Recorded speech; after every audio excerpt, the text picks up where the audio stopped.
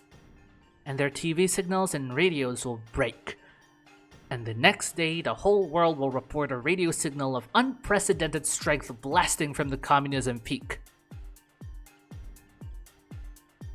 Although, maybe Mount Elbrus is more realistic.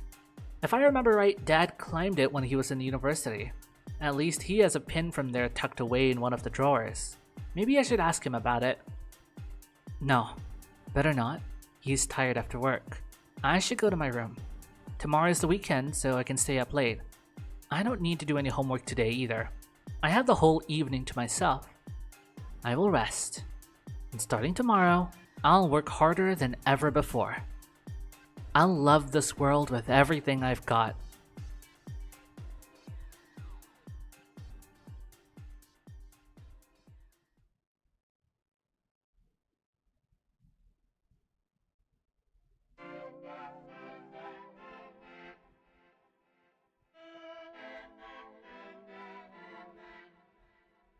December 21st. The world is as bright as a sunless day allows. The air is clear and soft despite the cold. The statue in the main square shines in silver. I have already made my rounds around the city. It's been a wonderful time as usual. I've seen all that there is to see. I've admired all there is to admire. Is what I would say if I were a liar. I travel south, towards the single place I've been neglecting. It's easy to avoid since it's right on the edge of a long residential street. The car repair shop. There's nothing special about it at all, aside from the fact that the owner's son is a classmate of mine. So what's my problem with it? I suppose you can call it pettiness. Ever since that one incident, I've been avoiding the spot like the plague. But it was never the shop's fault. It was poor luck. That and my own overreaction. If I want to achieve my goal, I need to get over myself and face it. That's right, I'm sticking to it. I'm sending my message to the universe. Of course, there are requirements I have to meet. I need to take in and process the beauty of the whole entire world to achieve the right signal strength. If I can't find the beauty in everything this town has to offer, how can I ever grasp the grandeur of the planet, let alone the universe?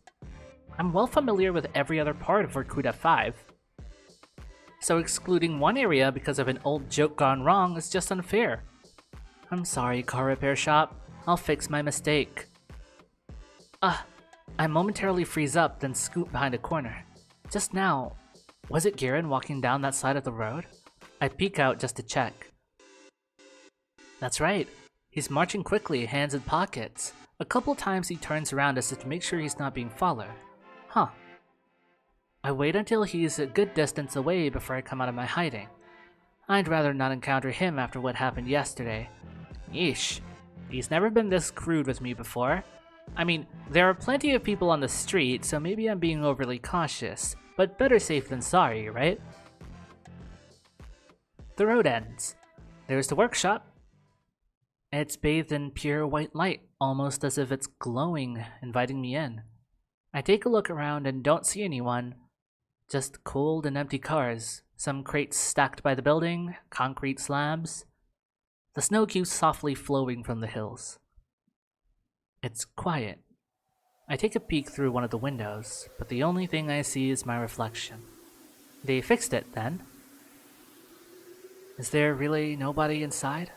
It's not like I particularly wanted to enter, but I thought that might be the best way to go about it. Have a quick glance, see how normal everything it is, and then leave. Nice and simple. It looks like they are closed today, though. I was certain they worked on Sundays, too. I should just check the schedule at the door. There. A scratched up metal plate. Let's see.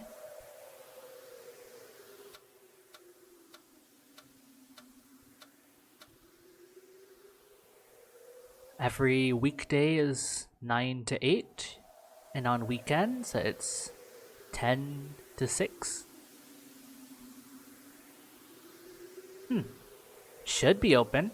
It's Sunday, just past 12. I knock on the door, then give it a tug. It won't budge. Huh? I give it another tug and then a push. That's strange. Maybe it's not the time yet?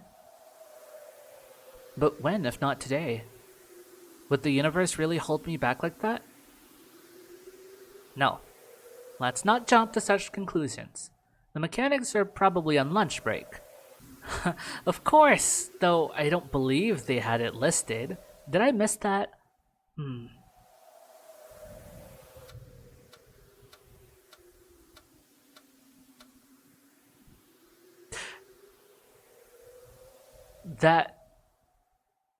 That says Saturday on Wednesday and Sunday. No lunch break. Hold on. Was that what it was just now? No, what? No. There's no time on Sunday. Sunday was Saturday. Now it's worse. What?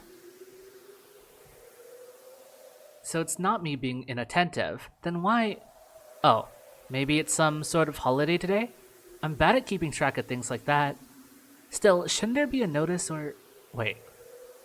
I look over the metal plate again.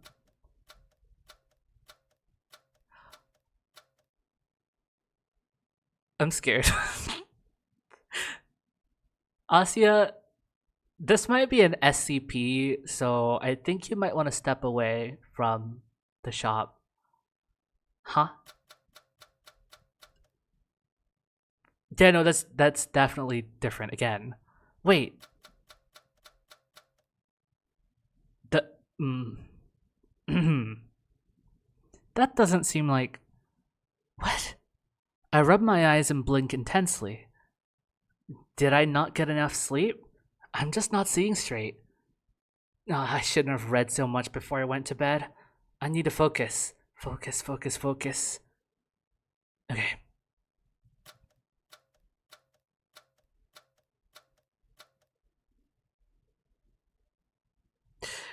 That...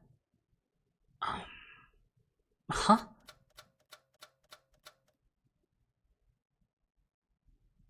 I don't... This is really unnerving, guys. I... Closed indefinitely on Sundays. Why does... Down indefinitely. Ah, it's okay. I got it. I know what this is. I shut my eyes. It's just a dream. I've seen these things before. I come to my apartment door, but the number is all messed up and wrong. I need to make an urgent call, but the rotary dial wraps into a spiral. I'm running through my school and can't find the right classroom because the number I need doesn't exist. In times like this, I need to firmly close my eyes. I need to understand this isn't real. Then, when my eyes open, I'll be in my room. I'll see the morning light beaming in through the window, projecting a bright square on the wall. I'll look into the sliver of the sky outside, and it will be a soft hue, pink and blue.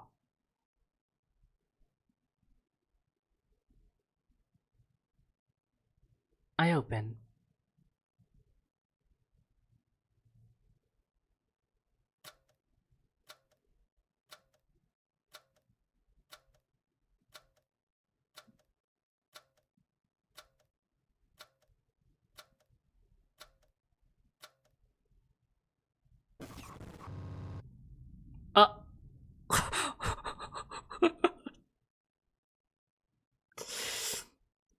I see. That's what it is. Oh my...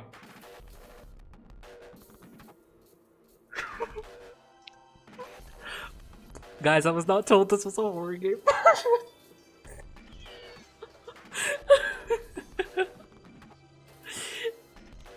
Guys, I'm cooked. Guys, I'm so fucked. Ellen, we are so fucked. Tasia's face is happy, sad, calm, surprised, angry. Wait, who's Tasia? That sounds so familiar. Oh my god, look at that. I just want to appreciate this. This is awesome.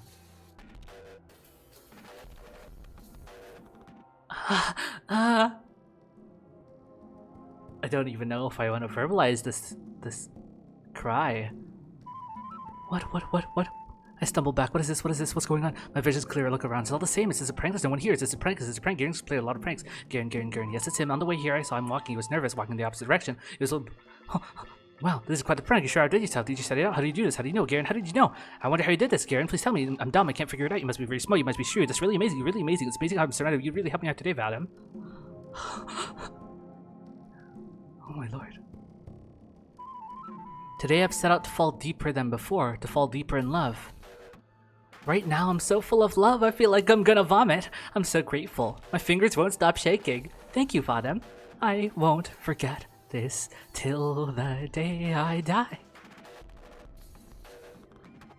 Oh my god.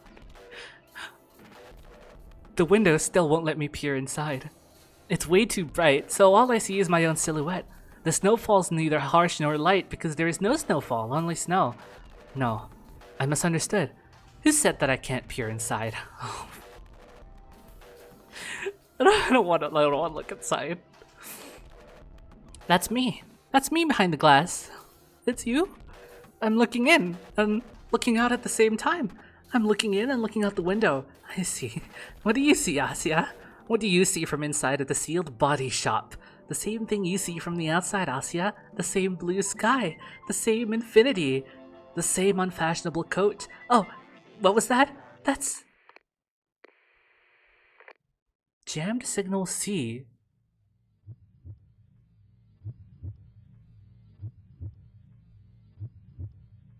It smells of oil. The air is so thick I feel like I'm choking.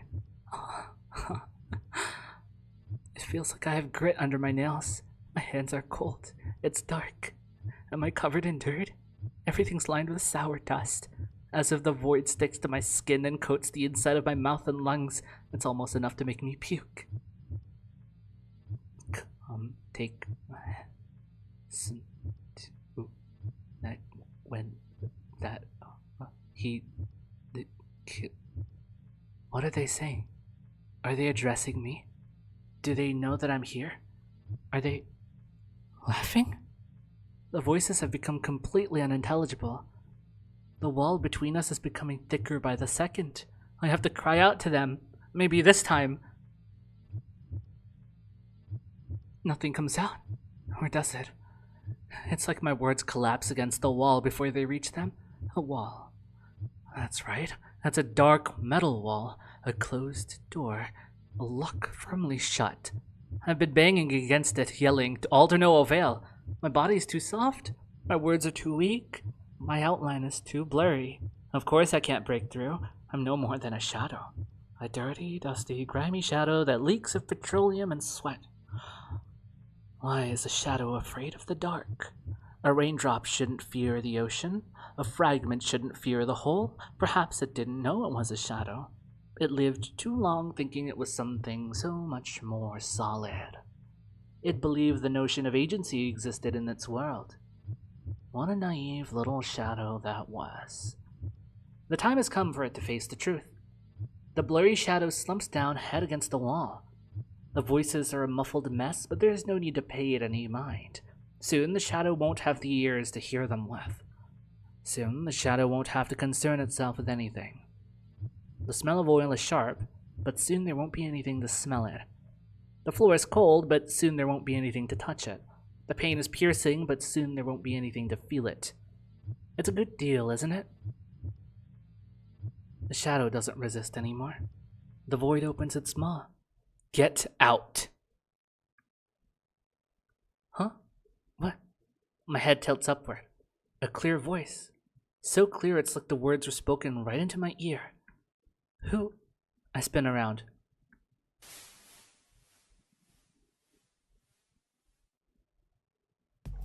A window! Was it always there? Pale light seeps through the frost. The thin glass barrier is impossibly far, but maybe I can... No, I have to. I stumble and grope my way through the darkness. My hand strikes against something cold and heavy. What's that? Metal? A tool? Doesn't matter. something to grab onto. The weight steadies me. Well, this thing sure is hefty. Or maybe I'm just out of shape. No, that's not true. I do have a shape. My body is a steady form. Of course it does, because my hand is firmly clasped around the wrench. I feel its temperature, weight, and texture. It's there. I'm there. My arm rises. If this doesn't work, it's gonna be really embarrassing. Embarrassing? Who cares? You either do or don't. It's as simple as that. That's right. It is that simple. My arm swings down.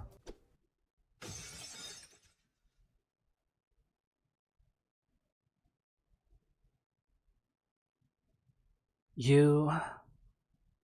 Who are... you... Yeah. Jam signal C end.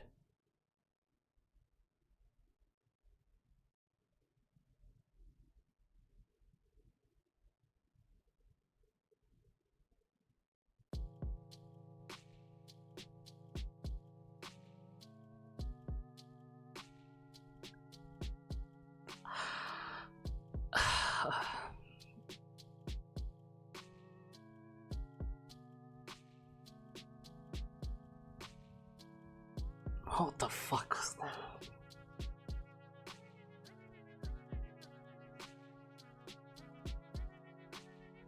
That was really well done.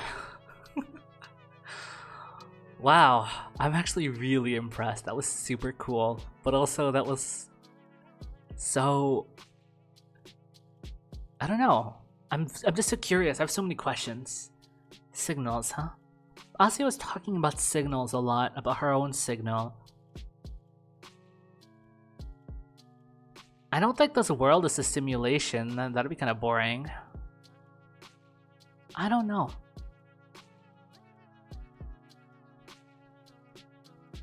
I don't know what to make of what happened. I have nothing. I mean, is it related to what happened at the car repair shop last time that she went?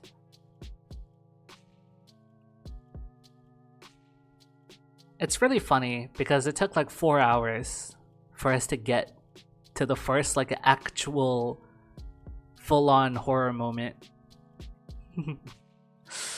Oh Marina, you have no idea how good it is to see you again. I feel much more comforted already. December 22nd, the Monday. Man, the constant dark is making me depressed already. I hate this time of year. Is it that bad? It's not like there's no light at all. You call that light? It's dingy mist all afternoon. I feel like I got shoved into a smokestack. Can you go crazy from vitamin D deficiency? Did people die from that? I don't think so. And, personally, I find it rather nice. Everything looks so gentle. Blah, it just makes me all moody. The guys made fun of me for that. Can you imagine? Ain't it normal to feel down when you're not getting any sun? I've heard it's pretty common, yes. You wilt like a sad little flower. Exactly! You're so right! I am a gentle rose freezing to death. I waste away, no photosynthesis, no water, no nothing. There, you'll get your sunlight soon. Not until the end of winter I won't. Anyway, I wonder how we haven't run into you yesterday. I thought we'd see you by the library or something. Oh, I just went to the outskirts. It's really, serene out there. Serene, you say? Yes, it is a little dim right now, but it's very beautiful too. Oh, I never thought of going there this time of year. A bit too cold for walks, you know? Yeah, I understand. But hey, maybe I'm missing something, like the season's charm and all. Huh? Hey, maybe I'll tag along sometime. I could use a change of scenery. That would be great. Please do whenever. Yay! Then count me in. You know, our recent hangouts have been kinda sucky. Not with you, with my friends. Some of them have these stupid curfews now. Half of us had to be home by 7. 7! Can you believe that? Oh, Wow, why now? Parents are worried because of Ira being gone. I mean, I get it, but it's been 4 days. Yeah, no news in your end, I figure? Nothing. Marina's face darkens. She sighs. The adults organized a search party this weekend. Maybe you've heard. No? My dad was home. Mom, too. I see. Well, my brother went. And? She shakes her head. As expected. If the search party found anything, it would already be the talk of the town. It's comforting, in a way. If they found Ira's body after so long... No. I'd rather not think about that. You know what I've been thinking? That she left the city? No, she has to be at someone's place. Ah, of course, this possibility has also crossed my mind. But all the arguments in its favor sounded either too morbid or far-fetched. Do you mean she was kidnapped? I don't know. She could be staying on her own accord. But where would that be? I can't think of anyone Ira would trust that much. Well, there's the two of us, for starters. Huh? We're the last two people that saw her, right? Who's to say one of us ain't guilty? But we weren't even that close. And Ira, she's not in my apartment. How do I know if you're telling the truth? Marina, I don't like this joke. Sorry, I'm just speaking from the point of view of the investigation. Ask me the same thing, I'll stumble the same way. The only means to prove my innocence would be a house search. I kinda have a theory on what might be going on. You do? Yep. It's more of a hunch, but the more I think about it... Marina looks around. I don't like whispering about stuff like this at school, though. You know what? How about I call you later? Oh, like in the evening? Yeah. Can I have your number? Yeah, of course. I pull out a scrap of paper and scratch the digits onto it with a dull pencil. Thanks! I have some plans before that, so I'll dial as soon as I'm back. It won't be too late with everyone getting dragged home at baby hours. Does 8 sound good? Sure. I'm going to the library anyway. Have fun out there. I'll sure as hell try. You have an, enriching experience. You have an, enriching experience? I will, thanks. Marina runs off. Man, now I have to wait until evening to find out. I wanted to wind down a little after school, but now I'll be all restless. Well, maybe not. I haven't visited the library in a long while. Maybe that's why I've been so stressed in the past months. It's always nice and quiet there. I'm sure it'll help me relax. I make my way back to class. Hey, Shabina. Hey. Did we, have no homework? Your notebook's empty. Oh, no, we did. I'm pretty sure. Well, where is it? Nowhere. I didn't do it. A surprised hum rolls through their whole group. That's okay, I'm also a little shocked. Oh-ho. Is someone getting rebellious? No, it just slipped my mind. Ah, classic. Right. Taking some time off for yourself is great and all, but you gotta come up with a better excuse. I'm serious, though. Really? Yes. Huh. Well, that's good. Would be pretty selfish of you to start ditching homework altogether. Huh? We all rely on you, you know? Yeah, you're the best. You're so smart. What could we do without you? Hear that? The people need you, Shabina. Okay. We'll forgive you this time, but don't get used to it. Anyway. Laken. Huh? What? Pass the notes. The Russian ones? No, fucking Japanese. You're supposed to be smart, aren't you? Oh, okay, there. I really did forget. After yesterday's prank, my head was all over the place. Oh my god. I don't think it was a prank, Asya. Unless it was. No, it wasn't. Really, school is the last thing on my mind. Although, that does remind me. I turn towards the boys, who are now preoccupied with copying Laken's homework. Vadam? He clicks his tongue. You see I'm busy. Yes, but shut up. He briefly glances at me. If you want something, ask me later. Okay. The bell rings right as Garen finishes his notes, so I don't get the chance to ask him, not until the lesson ends. At least the teacher doesn't check my homework. She's used to me always having it prepared. I feel like I've just abused someone's trust a little. After the lesson is done, I catch up to Garen in the hallway. What? I wanted to ask you about yesterday. Yesterday? His face twitches. He looks back at his friends. The hell are you talking about? I saw you on the street, so... What's this about? It's whatever. You go on ahead, guys. Alright. See ya. Garen turns towards me, and before I can understand what's going on, I feel my side hitting the wall. Ow!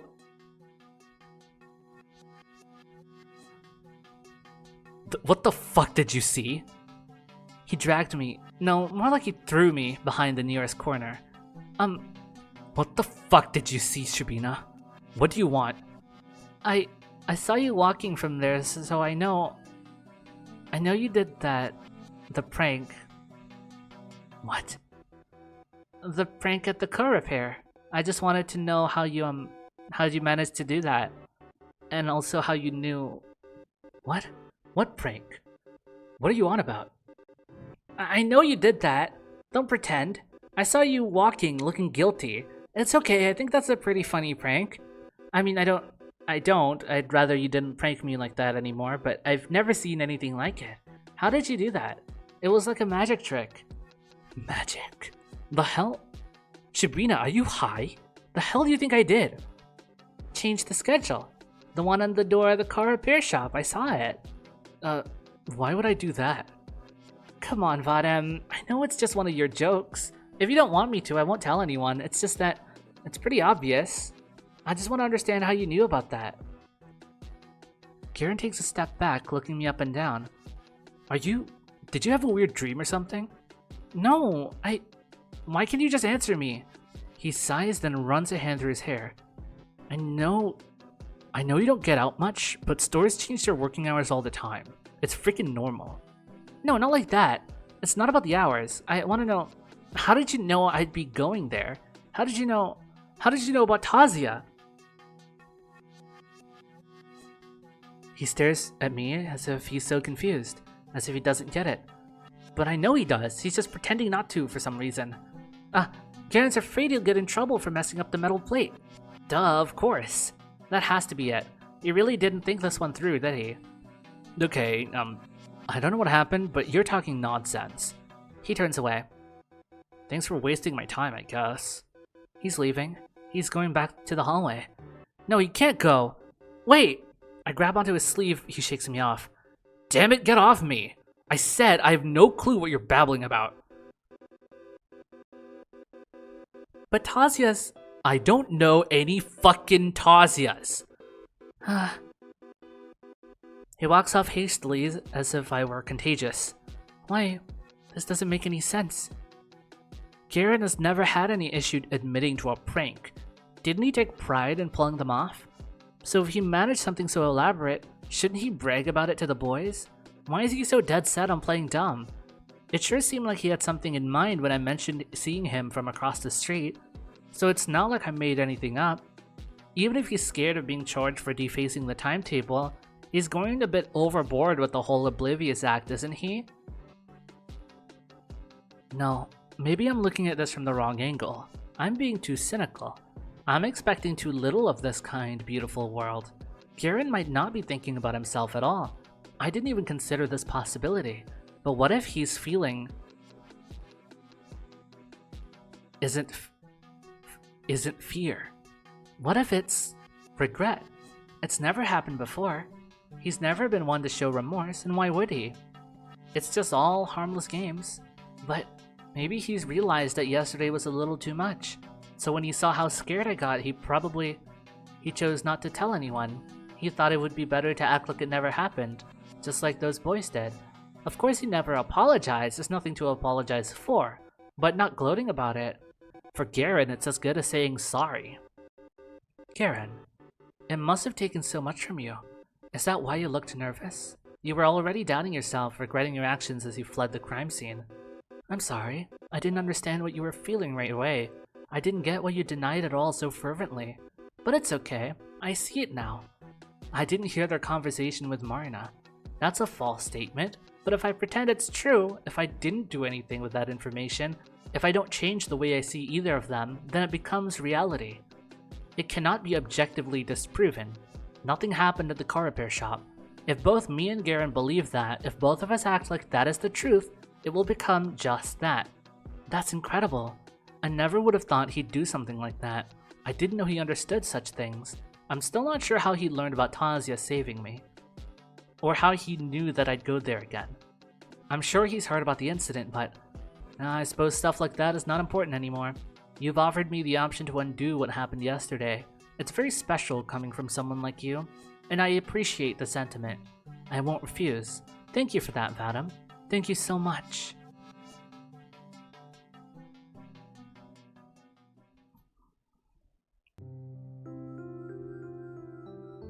The town library. It feels like it's been ages since I last visited here. Objectively, it's very small. My mind involuntarily compares it to the Lenin Library in Moscow. I was so blown away by its sheer size during our 6th grade field trip. In contrast, this tiny reading hall borders on being claustrophobic. Its walls are the same shade of green as the school cafeteria or the corridor of a children's clinic, and yet, I still feel right at home. The book selection isn't huge, and I've read through pretty much everything I was interested in multiple times.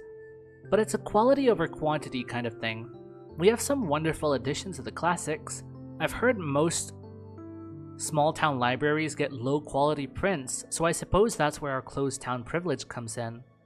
I wonder if the same applies to cinema. I'm too shy to watch movies all alone, so I don't know a lot about the local lineup. I should ask Marina about that. Asyenka, long time no see. Where have you been, sweetheart? Hello, Lilia Ivanova. That's not her name. Hello, Lilia Ivanovna. I'm sorry, I've been going out more. Aw, that's lovely. Don't apologize. I always said, a young girl like you shouldn't spend all of her days cramped up in here. But I like being cramped up in here. I missed it. Lilia Ivanovna smiles. She's the librarian. It's not that we're particularly close, we just exchange some pleasantries whenever I come by, so I didn't expect her to be so happy to see me again. I suppose she doesn't get too many visitors. I feel a great pang of guilt deep in my chest. Actually, do you have, Angelique by Anne Goulon? Oh dear, I'm afraid we don't. But you know, my daughter used to love those books a lot. I'll ask if I could lend you a few volumes. Oh, you don't have to. Please, it's no trouble at all. You're a sweet girl, I'm sure she won't mind. Thank you so much. Of course. Aw, gee, now I feel even worse for not stopping by. Next time I'll bring Lilia Ivanovna a box of chocolates. I browse the shelves. It's a bit of a shame I can't see what Angelique's all about, but I'm not really in the mood for something like that if I'm being honest. I want to read something familiar, something easy, something like 100 Years Ahead by Kir Bolichev. Perfect. I sit at my usual spot. It's probably embarrassing to read children's books at my age, but I don't want anything heavy today.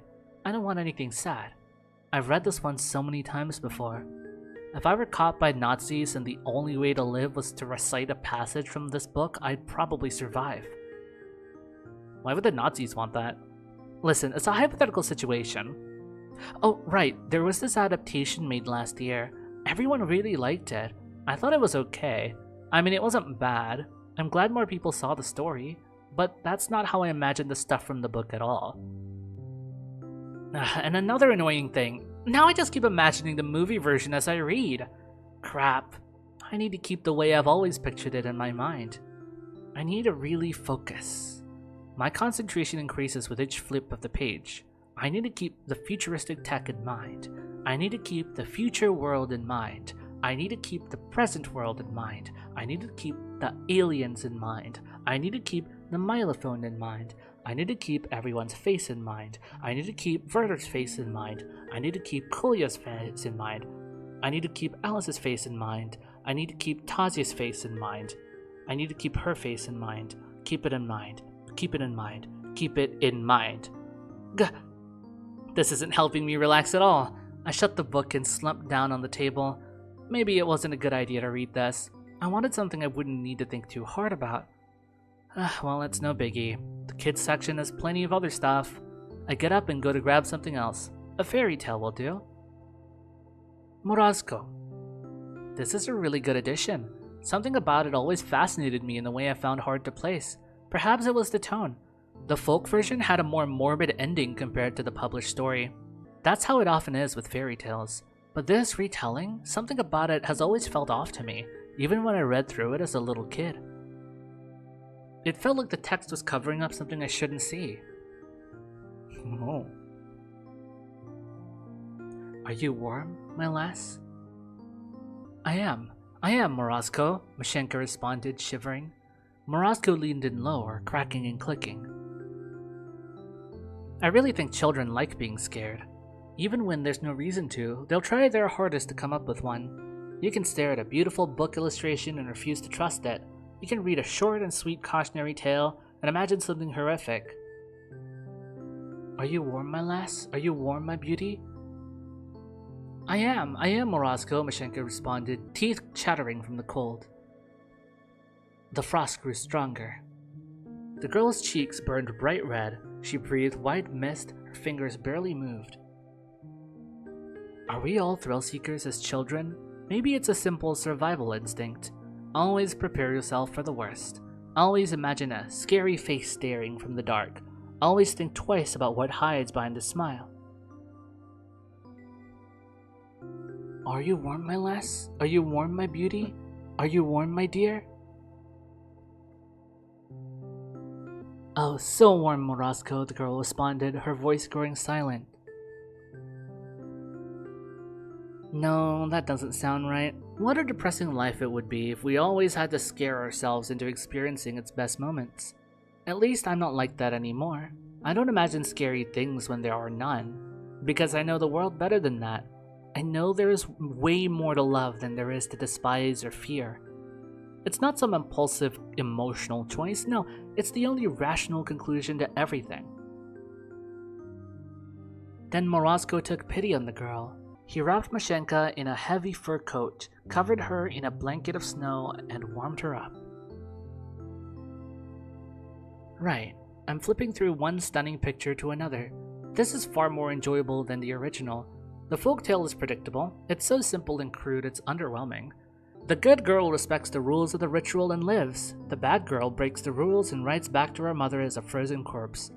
It's an interesting piece of folklore, but the idea of it, I'm not sure what a modern kid can glean from that. Maybe Garen was right. I am getting rebellious. Although, if we look at Morozko, the entity, as if he was the extension of the universe's will... Oh, I think I'm getting it. The real meaning. Of course, that's what it is. Morozko is the natural order. It's the will of the world. Yes, you may fear it. You can find yourself in a situation when any positive feeling toward it may seem impossible. But you must gather all your strength to love it still. And then you will surely be rewarded. Yes. How have I never noticed it before? It's been beating me over the head all along. Now I see. In that sense, it's an incredible story. In that sense, every child across the world has got to read it. I looked down at a page I've never seen before. It's Morozko and Mashenka, and every other character's face smiling wide and looking right at me. I did it. I got the message.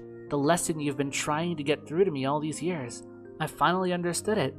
This is my little celebration. This is my acknowledgement. Today I've realized something very good and important. I stare at the page, this never-before-seen page, and I am filled with gratitude. I know that it's just for me and my eyes only. Nobody in the world but me has seen those smiles. What an incredible honor. I'm such a lucky girl. Goodbye, Lilia Ivanovna. Oh, goodbye, Asya. Stay safe. Of course I'll be safe, because I've got this amazing blessing, this acknowledgement on my side. I'll be okay no matter what.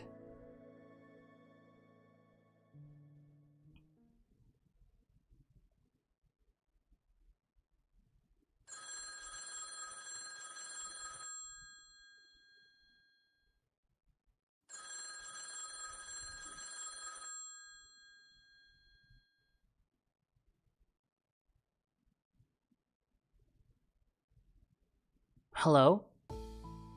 Evening! I hear Marina's cheery voice on the other end of the phone. Good evening, Marina. You're late. Huh? What do you mean? It's basically 8. It's a quarter past. Maybe I should have been the one to call. Sorry, I wasn't aware we're on a timer. Being a little late is fashionable, you know? I'm not very fashionable. Well, you can always change that. And be late. For starters, you can also make your hair all wild. Ever see Nastia from my class? She has this crazy perm. I don't know how to do that. Also, I think my dad would kill me. You go to a salon for it. I kinda wanna get one. Lev says I'd look stupid, but what does he know? That guy dresses like a total schlub. Isn't she worried he could hear her? Oh, right. How was your library trip? Well, it's a library trip. It was good. Come on, at least try to make it sound interesting. Well, I'm kidding, you don't have to. It was enlightening. Perhaps everything I've believed until today was wrong. But the me you're speaking to right now is a much wiser and braver person than before. The trip was pivotal. It was monumental. Well, alright, that's what I'm talking about. Never underestimate the quiet types, they say. How was your hangout? Neither pivotal nor monumental, I'm afraid. Sat at the cafe, looked at some magazines, got the new Rovesnik. You read that one? Oh, no. I read, The Young Naturalist and Coster. That does sound like you. What's that supposed to mean? Sorry. Didn't mean it in a bad way. But, I mean, aren't you curious about something more, grown up? I read grown up stuff all the time. Oh yeah? Like what? Books? Dad's newspapers? Mom's magazines? Ooh, so mature. Well, what mature stuff do you read, Marina? The good stuff. Rovesnik, Work Shift, Robotnica, Fashion of the Socialist Republics. How's the last one mature? You know what, Asuka? I gotta lend you some of those. You'll love them. I don't know, I'm not really into... No, I'm serious. You're gonna love Work Shift. They had this really crazy story about a drug dealer last month. You have to check it out. There's one about a foreign prostitute or something a couple of issues ago. I'll look for it. Those do sound really interesting. Alright. I'm not sure my dad will like me reading that, though. That's so. Well then, we can read together. Really? Yeah! I'll bring some this week. Okay. To be quite honest, I've been curious about those publications for a while. Last year, I even bought myself an issue of Rovesnik. I read it all in one sitting. But then Dad found out and, well, it wasn't worth it. I guess I could buy the issues and read them through right away. Then, I could throw them away, but that sounds really wasteful. Oh, maybe I could donate them to the library? That's not a bad idea. That's not a bad idea at all. Although, if Marina will share her magazines with me, I might as well save my allowance. Right, so... let's get back on topic. The reason I called you. Yes. There's a long pause on the other end of the phone, almost as if Marina was bracing herself. Remember our talk about Ira's condition? Of course. Of course. Well, here's the thing. I told you how Ira can get into these states when she isn't quite there. Usually she could snap out of those. It took some time, maybe a couple of minutes, maybe even hours. But she got over it. And as time went on, it grew more and more difficult. The treatment helped. The pills acted as stabilizers. So it was like the pits in her mind become more shallow. They still formed, but they became easier to manage. Easier to climb from. And when Iris stopped taking them, it was like being dropped right in the middle of a canyon. Marina paused. The way she spoke sounded as if she had to force out every word, made worse by the muffled receiver. And that's just half the problem. There's more. When you stay in that state for too long, you begin to deteriorate. Huh? The human brain isn't made to handle that sort of stress. So as a result, our consciousness, our higher functions start to decay. In other words, we gradually lose what makes us human. I don't know if it's irreversible, but from all I've heard, that's how it is. I feel a cold lump in my throat. Higher functions deteriorating? Losing what makes us human? Just what the hell kind of illness is that? When we saw Ira that day, it seemed like she'd been out of it for hours. So there's a high chance that if she didn't snap out of it soon after, her consciousness began to fall apart. But here's the thing, she couldn't have run off in such a state. Finding a place to hide would also be extremely difficult. She wouldn't be capable of coming up with a covert hiding spot, at least not anything that multiple search parties would manage to overlook. So, what do you think she did? She went home. Huh? You know how walking home can kind of feel like autopilot? It's not something you need to actively think about. So even if Ira became completely dazed, it's very possible she still found her way home. Although it must have taken her a while. I don't get it. She was declared missing that same evening. If she came back, why would they file the report? I think they really did believe she disappeared. I told you, it could have taken her a very long time. Hours even. Ira's mind was in tangles. She likely had no clue how long it took. So, what you're saying is, Ira's parents filed a missing report when she didn't come home as usual. That was probably late at night. Yeah, the report was filed somewhere after 11 o'clock. Then after they already called the police, Ira returned. Yep, so why wouldn't they call off the report? She sighed. Well, that's the nasty part. Huh? Let's say Ira showed up a couple hours later. At 1 o'clock, maybe 2 o'clock, something like that. Consider the state she would be in by that point. Consider how Ira kept her condition secret. How she avoided both her home and public places. For all we know, it was her parents' first time seeing her like that. And if it was in that extreme a state, head banging low, blabbering nonsense, legs unstable, well, at first they probably thought she was drunk or high. They screamed at her, they demanded to know what she was doing, where, with whom. But then they'd stop. They'd realize something was wrong. Maybe they'd feel it in their gut. Something about the way she slumped against the chair, or the way that she kept muttering nonsense, or the way that her eyes seemed to glaze over and alert at the same time. It had to be unsettling. No, more like really freaking scary. So, they might have panicked. Panicked?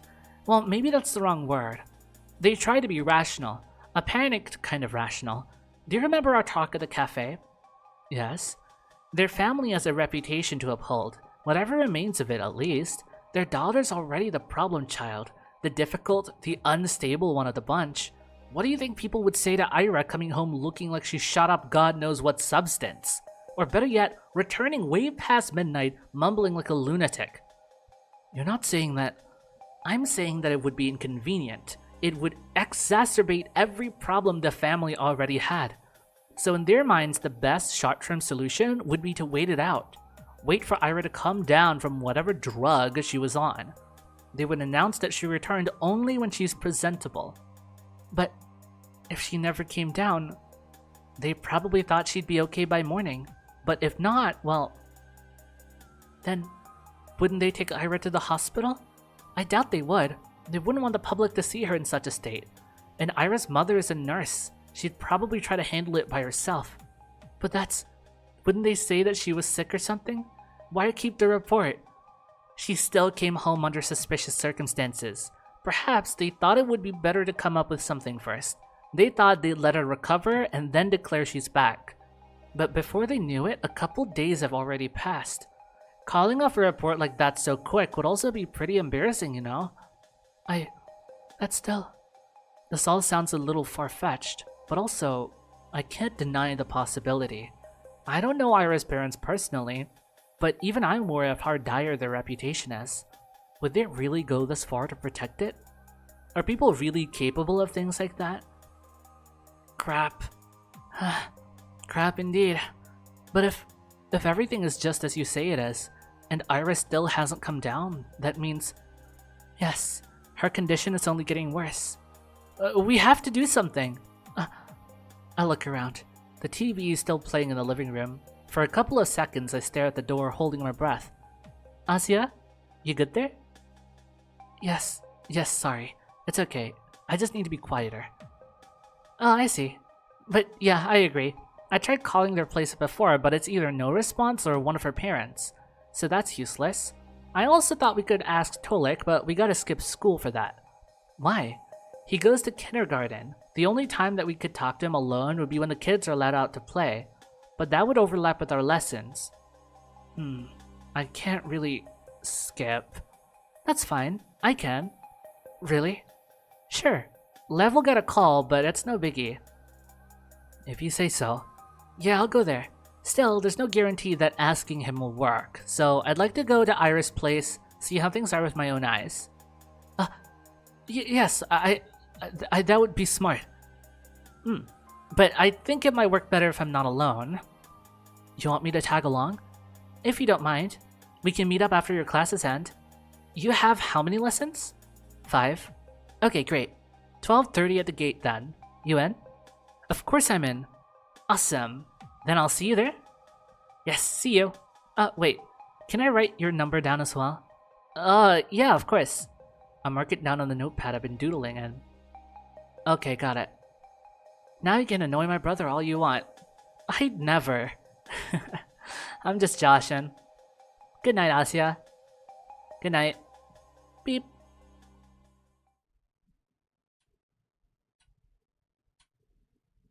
The handset gently clicks against the cradle. I'm home again. The clock is softly ticking from the hallway. The TV continues to mutter from the living room. I look down at the shapes I've scribbled absent-mindedly during our conversation. The cross-hatching got really dense in parts. I don't remember focusing that much. I don't think I was meaning to draw anything.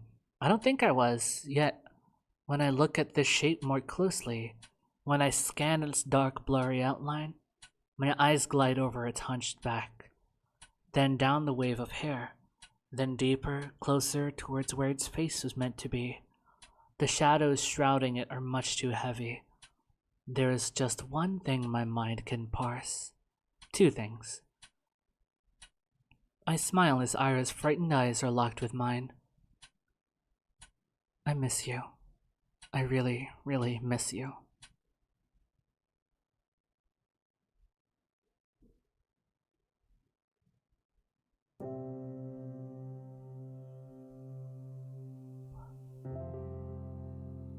December 23rd.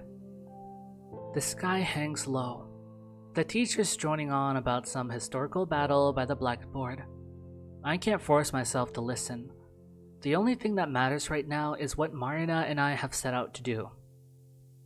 As soon as the last bell rings, I rush out of the classroom, down the corridor, down the stairs, down another corridor, then to the cloakroom, then outside. A wave of cold hits my defenseless face, so I hastily tie the scarf that I've left hanging loosely from my neck. Asya! Marina's waving at me from the gate. I start running towards her, but... How? Die, German spy! Some kid manages to snipe me with a snowball. I wobble, feeling chunks of it falling and melting in my hair. Wow, that was one heck of a shot. Whoa, nice throw! Okay, maybe don't praise it.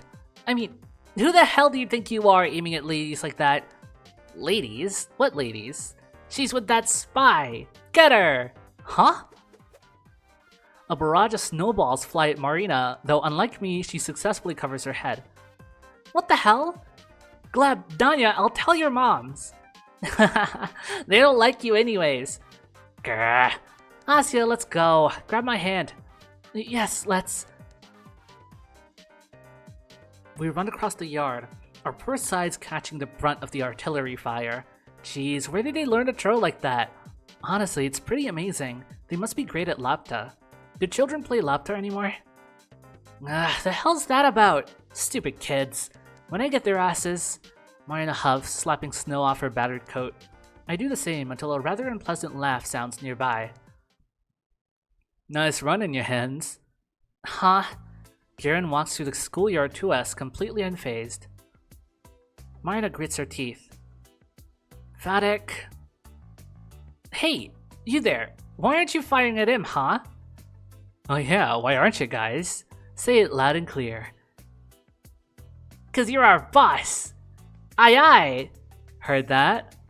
What? Are you like their nanny? Their boss. Clean your ears.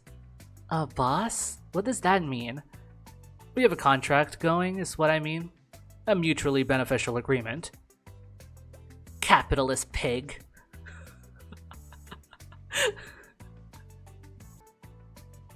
Asya, let's report him. Contract?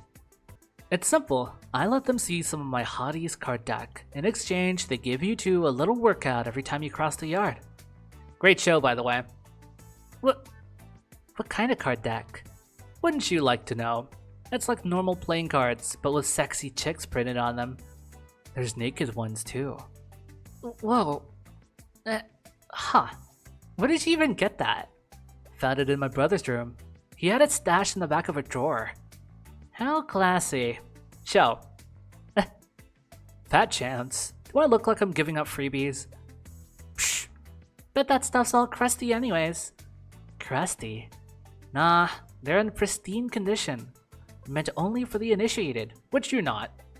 Wow, we've got a secret society over here. What's the name? Porn Poker League? That's catchy, I'll give you that. I don't think we should be talking about this. Right on, Shabina. It's unbecoming for a woman of Komsomol to use such expressions. Is it becoming for a man of Komsomol to carry stuff like that? Look who's speaking. And anyways, you made a dumbass deal like that just to have us bombarded with snowballs? Pretty much. Are you 5? Why? It's payback for having me run your stupid errands. I think it's pretty fair, no? Errands? Ah, right. Forgot to tell you yesterday. I called him right after we talked. He's coming with us to Iris' apartment. Oh, what? Yeah. My eyes dart from Garen to Marina, hoping that it's all a joke. I knew we weren't exactly going to have fun, but I'd really rather not talk to him longer than I have to.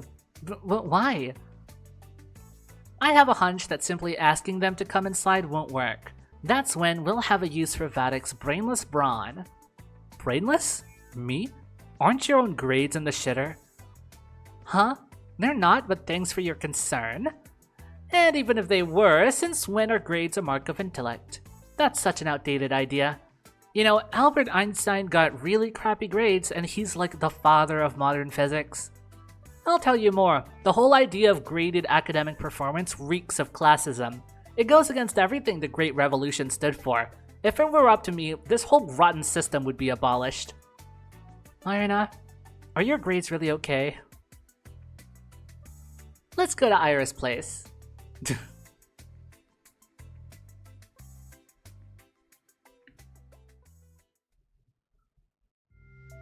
So, you know everything? Depends on what you mean by that. More or less, yes. He knows my theory. I know it's dumb. Didn't ask for an opinion. We'll just go and see if it has any ground. Wait, so you told Vadim about Ira's... what? Her illness? Don't worry, he won't tell anyone. How are you so sure? I won't. Huh? We have a promise. I'm not snitching. He owes me big time. That's kind of the reason he's here at all. Don't try and treat me like your lapdog now. I'm not doing shit for you after today. Yeah, whatever. I look at Garen. Him knowing those things about Ira, those really compromising, shameful things, it just doesn't sit right with me. I can't imagine the Garen I know keeping something so juicy to himself.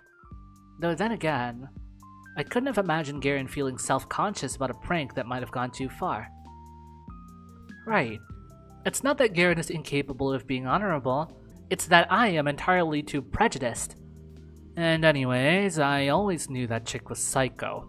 So she's a different type of crazy now. Big deal. If that's how you want to spin it. Oh, by the way, what's with the kid? The kid? Her brother? You said you were gonna ask him if she's home. Oh, right. How did it go? That. About as well as you'd imagined. Figures. I mean, I saw Tolik when everyone came outside, called him to the fence, tried asking about his sister in, like, a gentle manner, you know, not too directly, but he got all clammed up and ran away. Well, duh, what did you expect? This sounds nutty as shit. Huh? It's not nutty. Oh yeah? Sneaking into a kindergarten to ask a preschooler if his parents are holding his big sister hostage is now normal? In what world? Hey, you make it sound so much worse than it was. I didn't say it like that at all. Who cares how you said it? It's the same thing. It's not. It is. It's obviously not. It totally is. It's not, it's not, it's not. It is, it is, it is, it is, it is, it is. It's not, it's not, it's not, it's not, it's not, it's not. Please stop. Right, what the hell? You're acting like a freaking toddler. I'm acting like a toddler? What about you? I'm not the one who started it. Hey, maybe you should have stayed back at the kindergarten. Would be more your speed. Asya shoved some snow into his collar. Oh yeah? You want to try that, Shabina? How's it going to? Why not? Because she has a speck of common sense, unlike some people. Why do I have to do everything around here myself? Minor leans down to grab a chunk of snow, then turns to Garen with a determined expression. Hey, cut it out! He starts to back off, also scooping a handful of snow. What's that? You scared? Scared? No, but I ain't going down without a fight. Oh, you want a fight? I'll give you a fight, alright? Why is this low-key wholesome? Guys... Take that! Nice try. Oh, get back here! Marina and Garen get into an awkward game of tag, trying to stuff snow into each other's jackets. I try to call out to them again and again, but it's like I'm not even there. This is already a mess. Despite that little scuffle, we reach our destination pretty quickly. Turns out Ira's apartment block isn't far from mine. That's wonderful. It's almost like we're neighbors. I wonder... Marina? Yeah? Her voice is slightly shaky as she wipes off the remaining snow from her wet collar. Have you ever been to Ira's apartment? What's it like? Nope, never been there. Aw, I told you we weren't that close. She's been at mine a couple of times though. It's so unfair, right? It sure is. Maybe you'll see it when she's back. Maybe. If she's not already home, she wants to add. I see it in Marina's eyes. She's got her mind set on finding out the truth today. She'll peek into that flat no matter what. How do you know if anyone's home? We turn to Garen, who's finishing his cigarette a couple meters away. He still has some snow chunks stuck to his hood. Hey, I'm glad you asked. I had plenty of time to spare before going to kindergarten, so I stopped by the hospital and asked them about Nurse Krachevskaya. Ah, so she works night shifts. Better. She hasn't come into work since Ira disappeared. Huh. Hear that? Looks like my theory isn't so stupid anymore, huh? It's still stupid. Marina sticks out her tongue. Why do you keep calling it that, Vadim? I don't think it's that dumb. You serious? She came up with a batshit conclusion, then twisted everything else to match. The hell? That's not true. Yeah, I felt a similar way. Asya? Sorry, Marina, but it does sound a little bit like that. Still, I wouldn't call it bad shit, even if it's a little out there. Out there, huh? You know, if there's even a 1% chance she's in there, I have to try. I don't care how dumb it sounds. I agree. You never know until you check. Shabina, you can say that about freaking anything. You can, but incredible things happen all the time. So, I don't believe we should be calling bold ideas stupid or crazy or anything like that. Bold ideas? Please. Aliens crash landing into Guska is a bold idea. This is some cheap twist she got from a detective novel. I think both of these are rather bold. Though I believe it was a remote energy transfer in Tunguska. Heard that one. Seems far-fetched. I read some eyewitness reports and nothing there suggested electricity. Well, electrical explosions and fires of that magnitude won't look too different to an outside observer, I think.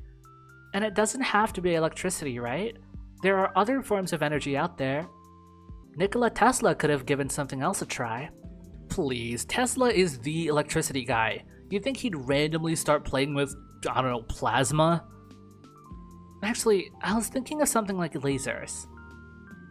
Guys, what the heck are you on about? Right. That's not what we should be concerned with right now. It's been proven to be a meteor! The thing exploded in the lower atmosphere and that was that. They even ran, like, simulations of that stuff. Everything lined up perfectly. Jeez, and I'm supposed to be the crazy one. Well, that's a load of crap. Think everything's that simple? Occam's razor, my friend. Occam's razor. And all the evidence points to a meteor anyway. You've got no case. Well, there are some inconsistencies. Such as, this had to be either a meteor or a comet, right? I think the comet theory is most popular, but comets have a relatively smooth curve to their trajectories. If this was really a comet, it would have burned up in the atmosphere at a much higher altitude. Well, it could still be an asteroid. The name's literally the Tunguska meteor. Then where's the debris, genius? Where's the crater? I said that it exploded in the air. There wouldn't be a crater. Then there would still be chunks of it scattered around. They scoured the whole area and nada. The debris could have disintegrated from the heat. The blast was huge, right? The people in the villages nearby felt this intense heat wave. It could have totally melted the thing. Melting? I knew you sucked at physics, but that bad? Oh yeah? Cause your alien spaceship version is so realistic. Actually, there's also the extinct comet theory. Our conversation continued like that for the next couple of minutes. They're kind of growing closer. It is very cute.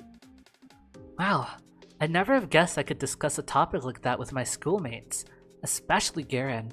Even though everyone's opinion is so different that the exchange borders on being a full-blown argument, I think I'm having fun. That's strange. It wouldn't be much of a dialogue if everyone sat nodding their heads in agreement, I suppose. That much is obvious even to me. I just forgot how things like this are meant to feel. When was the last time that I've done this? Have I ever done this? Maybe I never have. Maybe I was never supposed to. Now I'm not sure myself. If I were never meant to find myself in a situation like this, then the only way this could have been made possible is through a blessing. That's the only sensible answer. The only reason why I can enjoy things like this despite my inadequacy. Of course. Naturally, it's a gift. I cannot waste it. Perhaps that tiny part of my humanity that knows how conversations go can be restored. Is that why something so improbable has been allowed to happen? Maybe I'm being too hopeful. In any case, it's yet another thing I can be wholeheartedly grateful for. Alright, enough space talk. Let's do what we came here for, shall we? Yeah, let's. Thought you'd never ask. Marta gives us a reassuring smile and we all head to the entrance. It's the same as all the other residential buildings in Vorkuta 5, a long 5-story block with evenly spaced out canopies at its base, each hiding a metal door with a code lock and a bulletin board on the side. If someone took a photo of it and then told me it was my house in the picture, I'd believe them without a second thought.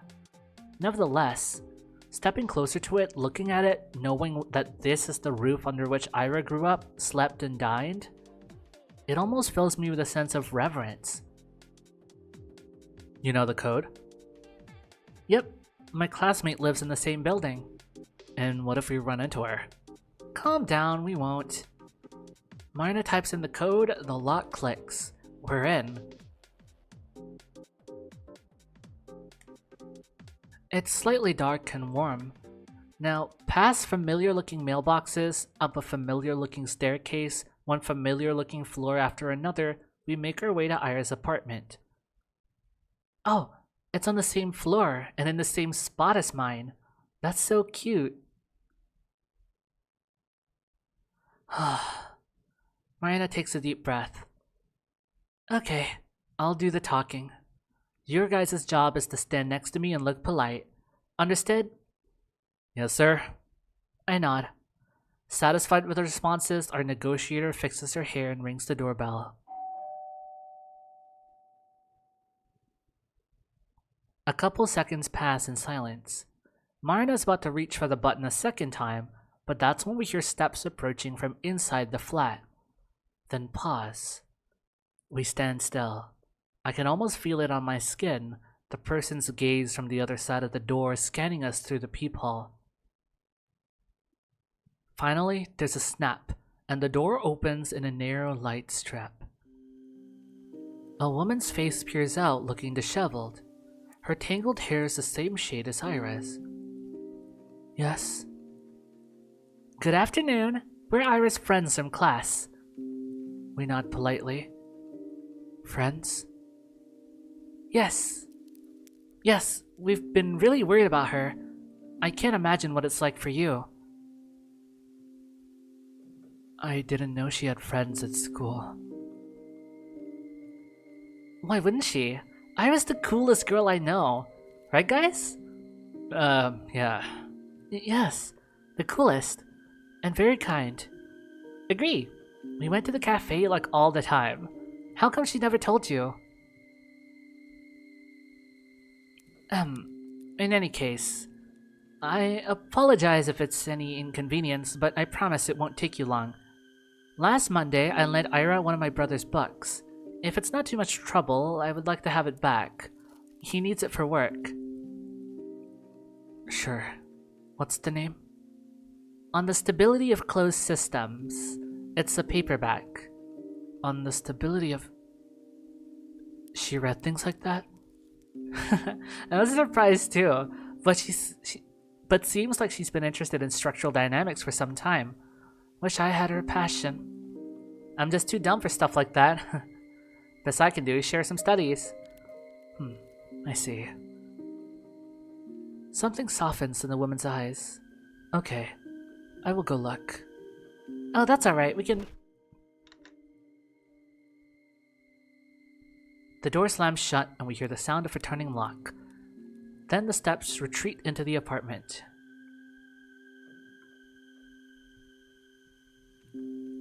Great job. Shut up! Marina hisses quietly. Don't move yet. It's going as planned? Is it? To me it looked like we just got the door shut in our face. She said she's gonna look. Just wait. When she comes back here empty-handed, we'll offer to search it ourselves. She closed the lock just to go inside for a couple of minutes. I think she'll let us in all willy-nilly. If my theory's right, she won't. That's when we'll have to force our way through. I'm counting on you, Z.A.T.O. Are you serious? What's that? Can't push past a fragile little lady? Course not. It's just... Hush! She's here. Are we gonna commit a crime? Oh my god. The door opens again. The one peeks out. There you go. Huh? Huh?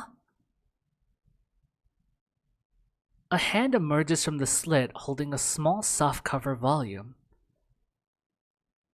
Your book. Marina's gaze slowly moves between the tome and the woman's face. She reaches out and carefully accepts it. Thank you.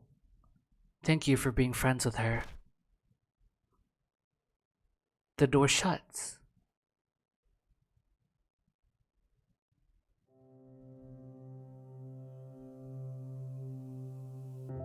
Marina flips through the book's pages absent-mindedly. So, did you actually lend Ira that book? No, I don't think so, no. You don't think so? She shakes her head. She gives me the tome and starts digging through her bag for what must be the 4th time already. Damn it. Where is it? What the hell? I look down at the Stability of Closed Systems in my hand. Just like Marina said, it's a small paperback, and a worn-out one at that. The year of issue says 1966. I open the book on a random page. If we are to arrange the components in order of cognition, the list will go as follows, starting from highest. moral belief, prejudice, subjectivity, objectivity, the desire to create, the desire to change, the desire for happiness, the desire for status, ambition, confidence, self-esteem, self-image, the desire for kinship, the desire for family, the desire for intimacy, the desire for a healthy body, the desire for stable income, the desire for plentiful resources, the desire for shelter, food, water, sleep, sex, procreation, excretion, breathing, homeostasis, soul. The exact sequence remains a subject of debate. That being said, the soul is ubiquitously accepted as the root for all cognitive function at the time of writing. Each subsequent component following the root is the result of varying degrees of deviation from the base code, which... Are you digging for gold in there? I took her copy with me to show her mom in case we ended up searching the room. But it's... She goes silent, her movement slowing to a halt. Marina? It's not here.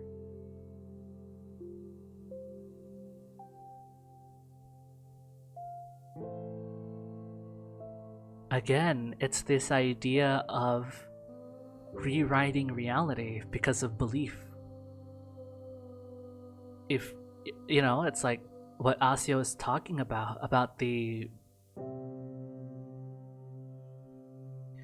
if people just accept a truth, it doesn't matter if it's true or not. If people accept something, then it can be believed to be true. A rewriting of reality, in a way.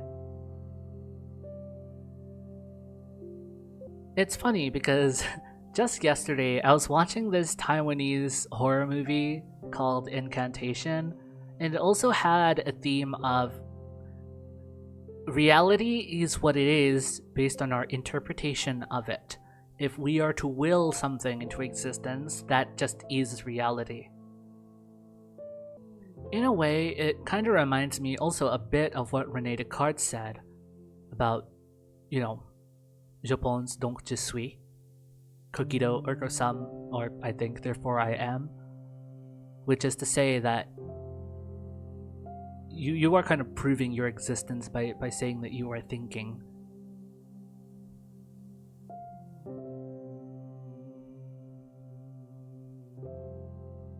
It could be about sentience, it could be about consciousness. I mean, either way, we don't really understand these things in full.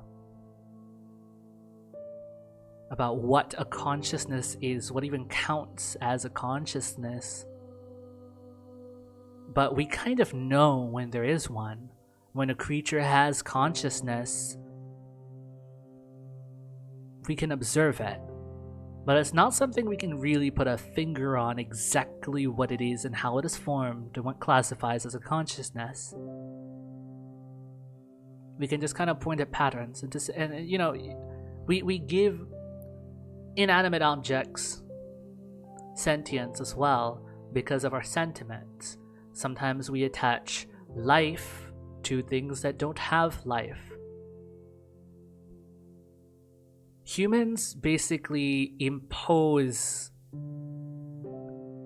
What I am trying to say, I'm all over the place right now, but what I am trying to say is that humans impose their will, our will, into the world, into reality, the true reality, and then we observe this perceived reality based on what we wanted our will to impose on, like what we want it to be. It's hard for us to really see what the true universe is, what true reality is like, because we've constructed all sorts of things and concepts around existence. But stripping it down to its bare bones, we don't even know if that's the true universe. Was the universe meant to be imposed on? Is the universe a blank canvas a canvas meant to be painted on? Or are we intruders? Perhaps life was an accident, and therefore we are making space in a place that wasn't meant to house us, like mice in a wall. Is life in the universe just mice living in walls in an empty home? No one lives here. No one lives here but the mice. The house just is. And that's the way it's always been. And we see this house, and we see just how spacious it is. And then we look at our nice little hole we have in our wall and go, what a nice thing we have here in this hole. Why isn't it like this anywhere else? This house is so big. Shouldn't it be filled with all sorts of nice things like this? And that's where we start to impose our idea that this even is a house. Who says it's a house? We think it's a house because of what we want to believe.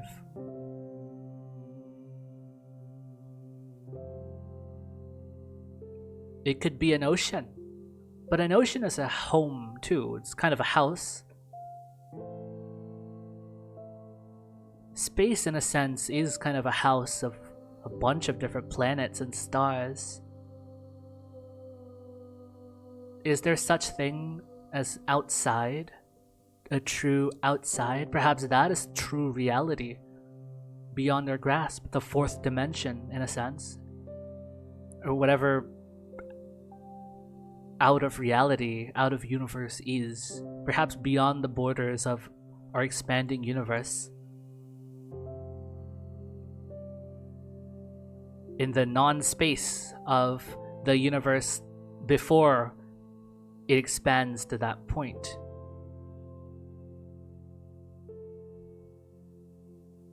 I mean, it's interesting, right? Because if we are to follow the Big Bang Theory, then space is being created in a place where space isn't there. Space for stuff to exist in. And we say it's expanding based on our observations, but what is it expanding into exactly? Maybe it's not even expanding into anything because there is nothing. There is no matter beyond that point. It just kind of suddenly makes space. But maybe there is space, and there is a limit to how big the universe can get. We just don't know, do we? Again, that's kind of why some people believe that the world is a simulation, is because we can never really know if it isn't, right? Everything just is logically sound so far, but there's still holes, stuff we don't know about. Who's to say we find what those holes are in the future? Who's to say we don't, ever? You can't prove or disprove that we are in a simulation. So in this sense of, okay, bringing sorry for listening to my, sorry for bringing you on that tangent there. I didn't mean to bring you on that journey. It's just stuff that goes through my mind. Bringing it back down to this game, to bringing it back down to what's happening in this story.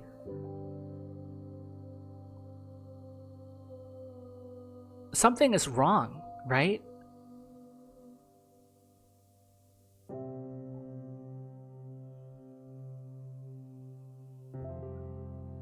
Marina brought the book with her in her bag, and she expected the mother to to not find anything, not find the book because obviously Ira doesn't have it, and then come back empty-handed so Marina could show her the book.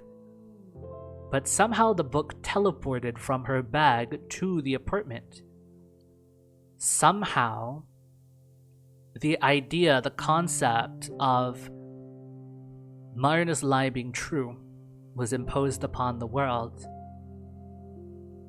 It certainly is unnerving, but considering the horrors that we've seen so far and the themes being presented, I feel like reality kind of is able to be overwritten in some way, or changed, or altered, shifted, rearranged. For Kuda 5 is kind of a bubble then, a software that can be changed with lines of code and a programmer. And real life is kind of like that too, as long as we believe what we believe. Huh. It's interesting, isn't it?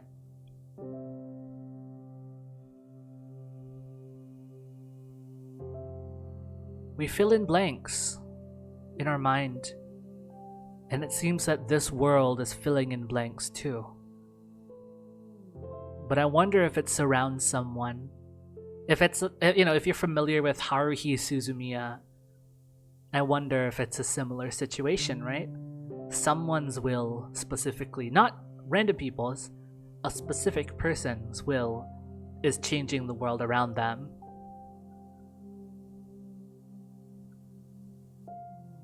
Okay. She stares into her empty bag with an expression I've never seen before. Then she lifts her head and takes the book from my hands. The way Marina looks at it, it's as if she's trying to compare the item in front of her eyes to the memory of the one she held this morning. Could be a different copy. She softly shakes her head. I don't know. Maybe you did lend it to her. Marina doesn't respond. I look at Garen, but find myself unsure of what to make of his expression either. He wouldn't miss an opportunity to make a joke about this, right? Marina looks so lost, it would be a very it would be a very Garen thing to do. And this serious face, seeing him with a face like that, is oddly disconcerting. So it worked? Huh? Marina quickly slips the book into her messenger and turns to us, wearing her usual chipper grin. Guess old habits die hard. I'm the same old airhead. You caught me, Asya. Looks like I got some things mixed up with all this weird crap going on. That's okay. It happens to me too sometimes. Right? Took you this long to realize you've got mush for brains? I guess the people around you were too nice to point it out. Aw, well, thank God you're here to tell me how it is, Fadik. Anyways, that sure was something, huh? Yeah, a whole load of nothing's what it was. We didn't learn shit. Wrong. Did you see how her mom was acting? If you ask me, it's a little suspicious. You think so? Don't you? She was dead set on not letting us see a sliver of the flat. Why do you think that is? I understand what you're implying, but she might just be a private person. Ain't it obvious? She's sick of random people asking about her daughter. You two aren't wrong. I'm sure both of these are big contributing factors. But even then, I don't know about you, but to me, something about her behavior seemed a little too paranoid. I doubt privacy is all there is to it. I suppose. I can see what you mean. What I'm saying is, even if it doesn't confirm my theory, it certainly doesn't disprove it. Sure. Cool. Can I go home now? Stop right there. Who said you're off duty? Man, what else is there to do? Contact Ira directly, duh. That's what you're here for. Huh? I thought my job was to push past her mom or something. Nah, I didn't expect the direct approach to go smoothly. We just had to get that part out of the way. Now, comrades, this is where the real action begins. The real action? Yep, follow me. I can hear Garen sigh behind me.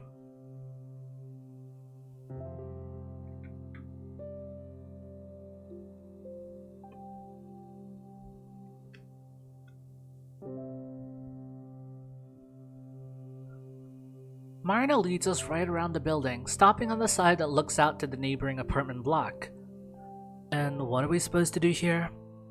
She walks to the small playground wedged between the buildings, leans down and starts clearing up the snow with her hands. Marina? This woman... Oh wait, you're gonna stand there and do nothing? Come on, help me out. With what? Jeez, you guys, use your heads. We're throwing rocks at Ira's window. Garen shakes his head in disbelief. Well, it's a pretty normal suggestion, all things considered. Is what I'd like to say, but then I look up to the 5th floor where Ira's room is supposed to be. But isn't it a little too high? Asio, that's what we call a defeatist attitude. If it were the Great Patriotic War, I'd have to shoot you on the spot. It really is high, though. Think you can throw it that far? No harm in trying. And I'm kind of betting on you to make the shot. Or will that be too hard for you? Of course not. I was talking about your noodle arms, not mine. Marina lets out a smug little laugh. Meanwhile, Garen cautiously looks over the building. So, which window is that again? Should be the one over... There! See, with the teddy bear? I frantically scanned the apartment complex. A teddy? A teddy, a teddy, a teddy! Oh, found it! Right there, right where the window to my room would be. There it is! Ira's window. That's the window that she was looking out of every day. The window that she chose to put a plushie on. She did that so that when she looked out of the window, she'd also see her teddy bear. Maybe sometimes she'd hold it in her hands and squeeze it. Does the bear have a name? It has to. I wonder if it's something classic, like Misha or Winnie. I suppose Ira could be the type of girl to call a toy the first thing that happened to pop into her head. That does sound like her, but something tells me she didn't do that. I really think she spent time picking a name that would be the perfect fit. Perhaps the name she went with in the end turned out to be a little unconventional, but it must have felt so right. She couldn't imagine choosing anything else. I can totally picture it. God, that's so cute. So freaking cute. It's too adorable. Ira, you're too adorable. Asya, you're being so cute right now. How do you know it's that one? You said you've never visited. I mean, I've called her outside a couple times. I see. Then... Karen walks back trying to calculate the best possible angle. His face doesn't look all too confident. Marina, having dug up some pebbles from the ground, runs up to him and drops a few into his hand. Looks like I'm next in line. I don't think I'll be any good at this. Nonsense! What did I say about defeatism? Ugh. 3 small rocks land into my mitten. They're wet and dirty, and the dirt gets tangled in the wool. There's something charming about that. I look up to see Garen tossing and catching a pebble in his hand. He's eyeing Ira's window with the intensity of a boxer gauging his opponent from across the ring. Well, what you waiting for? Piss off, I need to aim. Right, you're not solving a freaking math equation. Just go for it. That's how the pros do it. Oh yeah? Gonna lead by example? With pleasure. Marina gives both of us a challenging look, then turns to face the block. She takes a couple of steps back, gripping a pebble in her hand. Then she exhales and... it lands in the snow.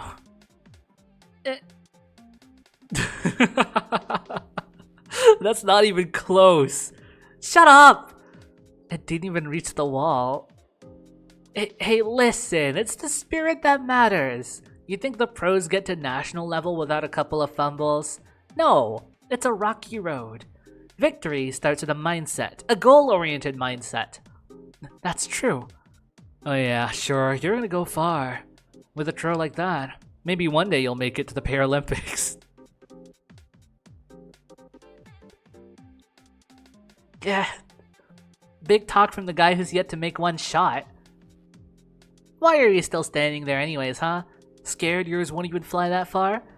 You suck at bluffing. With a big, almost theatrical swing, Garen shoots his pebble across the yard. It draws a rather scenic arc and bounces off the wall just below the second floor.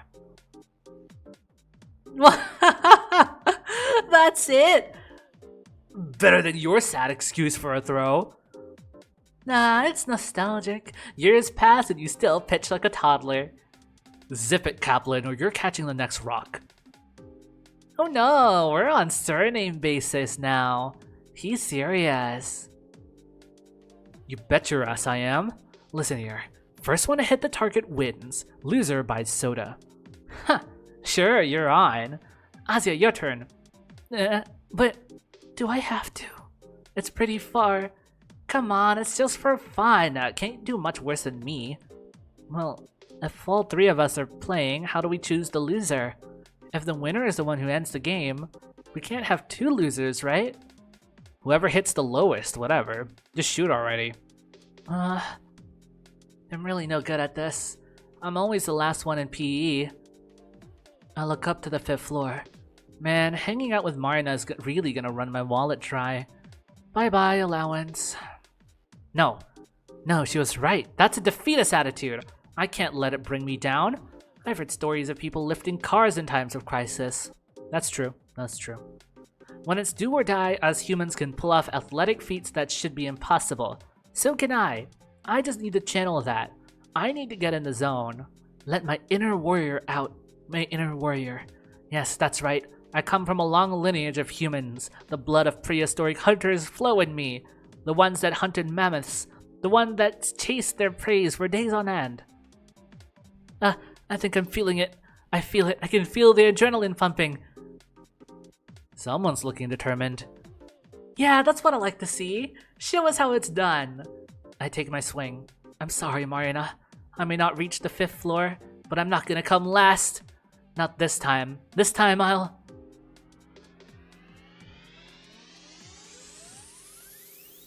Watch it actually hit. Oh, no, it's a ploink.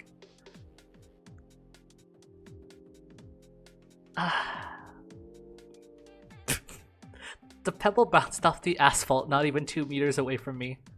I stand frozen in place. My ancestry. Well, everyone's off to a great start, it seems. This is just sad. Can I just drop out, please? Marina takes in my pitiful look and sighs. Yeah, maybe sit this one out. Winning against you will feel kinda cheap. Right? No fun in that. Out of the way then. Kaplan, ready your wallet. With my Olympic self-esteem in shambles, I scoot to the side. It's okay. Some people are not made for this. It's okay. One after another, Garen fires off the rest of his ammo. Each hits a little higher than the one before, and the last one strikes the 3rd floor window pane. Shit! We all freeze up. Crap. If somebody peeks out and scolds us, we'll draw the eyes of the whole neighborhood. Not that we're being all that inconspicuous to start with, but... Seconds pass, nobody shows up. We let out a collective exhale. Vatic, would it kill you to be a smidge more careful? You told me to just go for it. Did I say that? You did. Now, well, you know, thoughtlessly following orders won't get you anywhere. Some critical thinking goes a long way. So did we listen to you, or... Shabina, pass the rocks. Marina, start running. Wow, scary. Also, it's my turn. She pushes Garen away with a shoulder. I shouldn't be expecting much considering her first shot, but even though the angle was all wrong, it was quite forceful. If she aimed it just a little better, Marina's pebble shoots up fast and high. Whoa! It slams dangerously close to the 4th story window, just above Garen's strongest throw. For a moment, Marina looks surprised at how high she actually managed to hit. Then an arrogant smirk spreads across her face. Yeah, Vatic, I wonder why I called you here at all. But thanks for the help, I guess. You're free to go. Hey! Sorry to have dragged you out here. Oh, it's all on me. Sorry for that. It looks like we can handle this by ourselves after all. See you around. The hell do you mean see you around? I'm just getting started over here. A rock collides with the wall just above the spot Marina's pebble hit. Wow. See that? I'm only revving up. Hey, guys? I point to the ground where I've etched some lines into the snow. Here, scoreboard. Ooh, nice, nice! Way to make yourself useful. Hey, can you draw mine a little higher? Oi, no playing favorites. Yeah, sorry. No cheating, Marina. Geez, whose side are you on? I like fair games, and I believe in you. Bleh.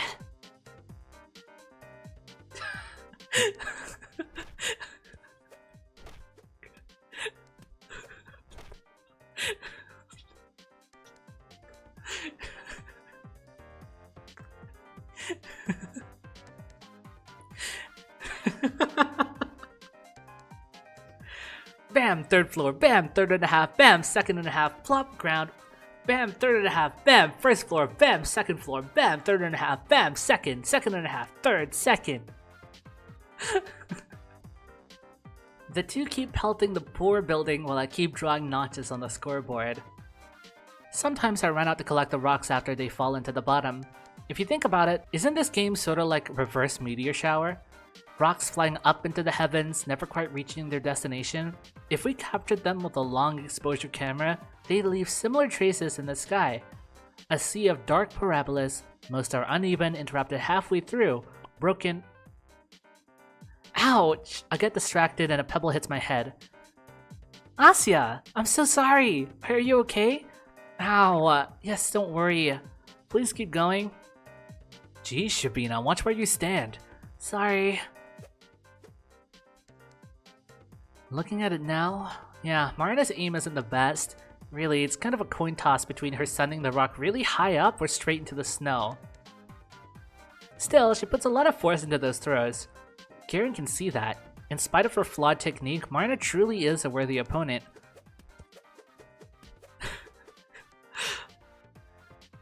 Third and a half, fourth, third and a half, third and a half, fourth, ground, fourth and a half, fourth, third and a half, fourth, fourth, fourth and a half, fourth and a half, fourth and a half, fourth and a half. Ah, guys, you're almost there. Yeah, watch this, kid. I'm gonna knock Ira's window right out. Please don't. Who are you calling kid? Make way! Damn it. Whoa, you almost got it! Seriously. Next one's gonna be it. Count your prayers, Kaplan. And your cash. I take cream soda, by the way. Cream soda? Really?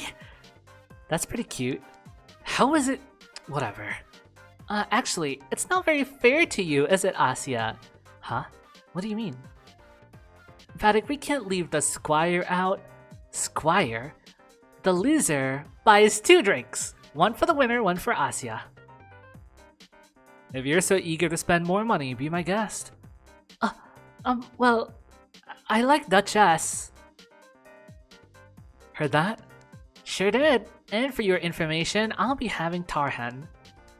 Of course you will. I'm so lucky. No matter who wins, I'm getting a free soda. Being a wimp has finally paid off.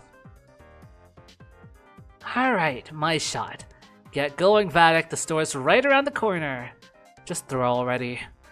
Marina gets into position. Hehe, I haven't missed one in a while. I got a good feeling about this. She swings her arm back. Wait, what did she just say? Haven't missed one in a while? Marina's aim is all dumb luck. Much like in gambling, it's best to quit while you're still riding high. Otherwise... Marina, careful! Oh no. Oops. The rock flew fast and high. It went straight into and right through the 4th floor window. Bullseye. What the fuck? Everyone run! Ah! Marina grabs my hand, and before I can fully process the situation, all of us bolt to hide behind the nearest corner. The man's furious voice echoes between the buildings. You shitty brats! Your parents will pay for this, you hear? Kaplan! Don't think I did see you! Shit! You idiot! Garen leans against the wall, unable to catch his breath. Shit! Shut up, you! This guy recognized me! Hey, maybe he'll make you famous. Freaking marksman of the century. She punches his shoulder, but lets out a giggle nonetheless. Well, hey, at least I hit a target. One you weren't aiming for? Details, details. I crouched down and let out a sigh. Wow, what a doozy. At least that man didn't seem to know who I was. My dad would kill me if someone complained. Poor Marina. I hope that Lev won't be too mad. Her parents, too. Her parents. I don't think she ever mentioned them to me. Do they work in a different city? Then why does their daughter live in Vorkuta 5? Maybe I should ask her sometime. I look up at Marina, who's still exchanging verbal jabs with Garen. I'm not sure if I should interrupt, but... So, what do we do now? Their smiles falter. Maybe I shouldn't have said that after all. Good question. We're all done here, right? Aren't you eager to get home? Sorry to disappoint you, but I still have my Plan C. Plan C? This whole throwing rocks at a window strategy isn't exactly foolproof. Even if we reach our floor, people don't usually respond after just one rock, yeah? True. So we'd need to hit that high at least a couple times. That would be difficult. And even if Ira is there to hear us, who's to say she would respond? If she's really kept them there by force, you'd think she'd be screaming out into the street the first chance she got. So why the hell did we do all that in the first place? There's still a chance that we'd get some sort of reaction. Even if it's just 1 to a million, it's worth to go in my book. Your whole dumb theory hinges on that percentage. Yep. I mean, it's not so bad. If we believe Ira is at somebody's house here, then it would be more like 1 to 6,000, right? Exactly. See? No, even less. Most of the apartments here house 2 or more, so it's at least 1 to 3,000.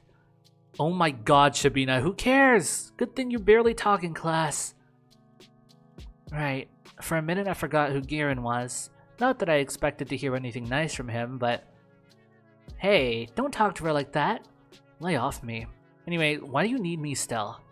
Need to break more windows for no reason? No, we need to get up here. Marina points up towards the top of the apartment block we hid behind. Huh? The roof? Yeah. Do you still know how to climb there? Good grief. Why? You want to flash a Morse code into her apartment? Oh, that's not a bad idea, actually. It's a really dumb idea. That probably won't work. Come on, people, there's no harm in trying. Any of you got a flashlight? I don't. Like, on hand? No. Seriously? Don't all boys carry stuff like that? What boys have you been talking to? Alright, my bad. You're the type that carries porny card decks. Damn straight. What's with the proud face? But whatever, I wasn't planning on that anyway. Really, I just want to peek inside. Like, into Ira's window? Yeah, not the most ethical option, but we're kinda short on those. Sure. Oh, just like that? No snark? No complaints? Not like that's ever worked before. Let's just get it over with. You're right about that. Alright, let's get going then. Okay. Apparently, some years ago, Garen checked the access to nearly every rooftop in the city. Not counting the barracks and garages, only a few residential blocks had theirs unlocked. Coincidentally, the building opposite of Ira's was one of them.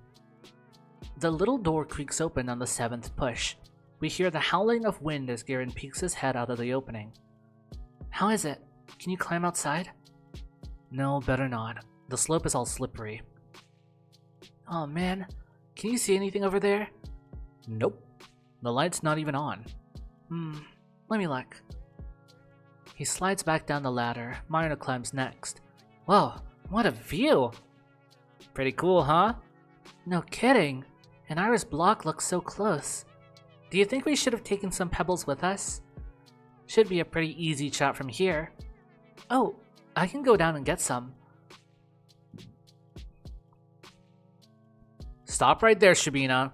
Don't give Pavlichenko over here. Stop right there, Shabina. Don't give Pavlichenko over here any more ammo. Okay, it's just an idea. Marina rummages through her bag and pulls out a pair of binoculars. Well, someone came prepared. I sure did. Those look so cool. Right? You can look through them when I get down. She sticks her head out once again and aims her sights at Ira's room. Do you see anything? She hops down with a disappointed face. Nope. Huh, told ya. Here you go, Asya. Thanks. I take the binoculars and make my way up the ladder. When I peer out, a gust of wind ruffles my hair. I see now. The dusty purple sky covers the whole world like a blanket. The cold, duvet-like fog is so low and so endless it feels like you could touch it if you stretch your arm out far enough. It's nothing like the summer dome that's so beautiful, so tall and so bright it hurts to look at. I think I much prefer this kind of sky. I reach my hand out. Hey, Vadim? Yeah? Is this the tallest roof you can climb? Kinda. It's as high as residential buildings go. The tallest one we have here is the research complex, because it has that tower at the top. But no one's gonna let you go up there. I see. I put the pair of binoculars up to my eyes. Not sure I'm seeing much. Adjust them so it's not so blurry. Oh, okay. I tinker with the angle and the focus wheel until the block in front of me becomes more clear. Wow, it really feels like I'm staring at it up close. Technology sure is amazing. Never mind that, I need to find Ara's window. The one with the teddy. Teddy. There. There it is! Light brown with a blue little bow. Aw, it's so cute. Hi there, Teddy. Although, I don't see much beyond that. The room is pitch dark. I want to say I see something. A mess of tangled hair, bright eyes, sad or angry, maybe scared. Or maybe happy because someone out there has finally seen her. Maybe she's looking out at me. Maybe she was looking out at Marina too, but Marina couldn't see her. Maybe I can. So I have to try. I try really hard. Well, enjoying the view? I am. Nothing in the room? No. I lower the binoculars. There's nothing for me to look at there. Staring into that darkness feels wrong anyhow. I climb down the ladder, still trying to understand the human shape that sat still by the curtain. The person in that window. The one I struggled to see, the one Marina missed. The shape of Ira's mother sitting in her daughter's room.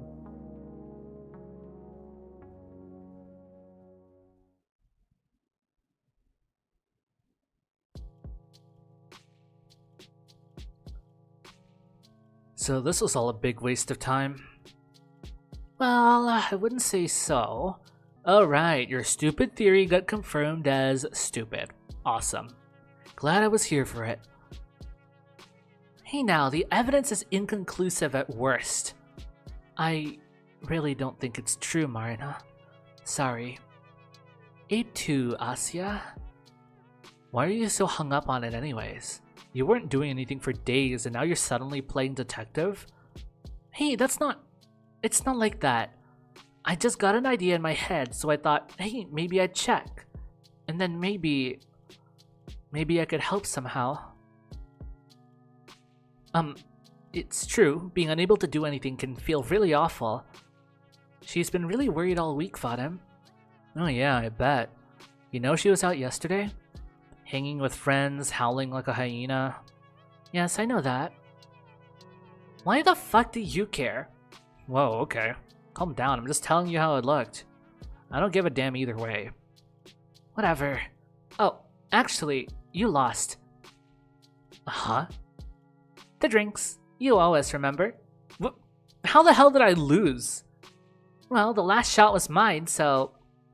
That's the logic you're going with? You were also very rude. Still are. We need reparations. The only one who deserves reparations here is Shabina for getting hit with your dumb rock.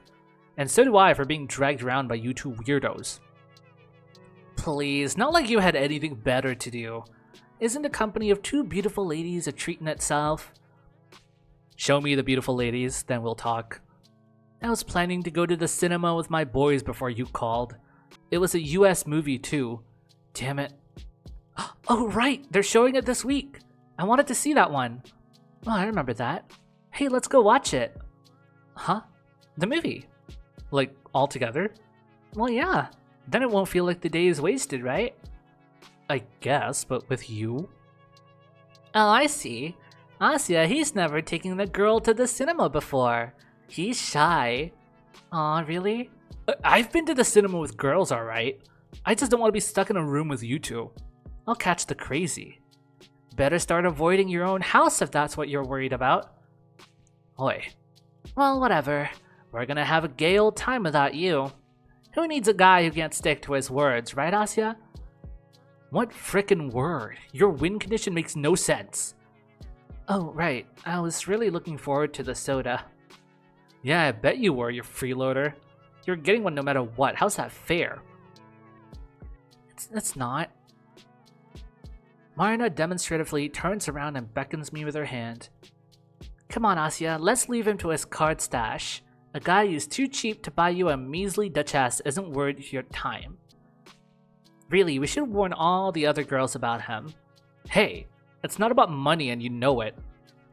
Ciao, Vadik. We got a date with a Hollywood. Okay. Bye, Vadim.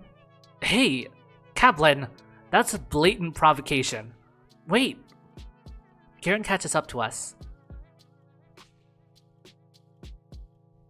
We walk together down the road to the community center. Marina and Garen keep bickering. Sometimes they laugh and so do I.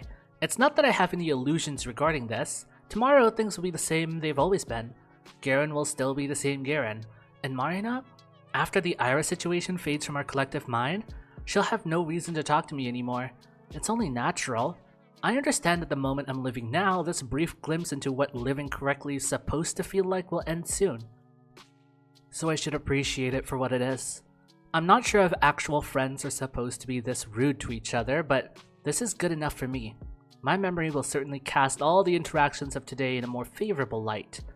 So we'll correct the small unpleasant parts. And what remains? What will remain is... Careful, don't spill. I'm trying. Marina passes around a package of corn puffs she smuggled in.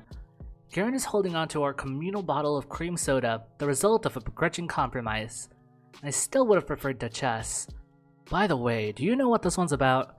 Oh yeah, Asya, do you? It's about some superstar lady, judging by the poster.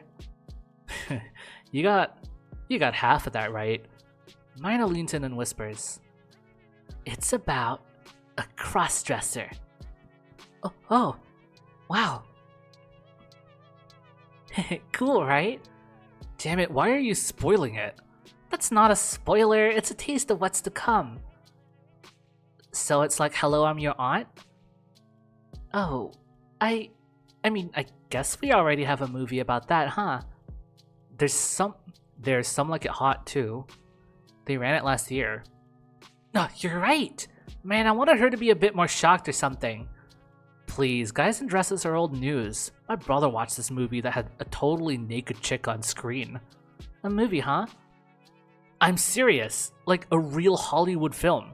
They showed them doing it too. Cool. That's, very brave. Don't look at me like that. You girls just don't get it. I get it. What was the film? Crap, I don't remember. The Stuntman? No, maybe not that. It's starting. The light dims and the regular pre-movie roll of fiddle starts to play. I don't find it especially funny, but Marina's giggling by my side made me smile. And then the film begins.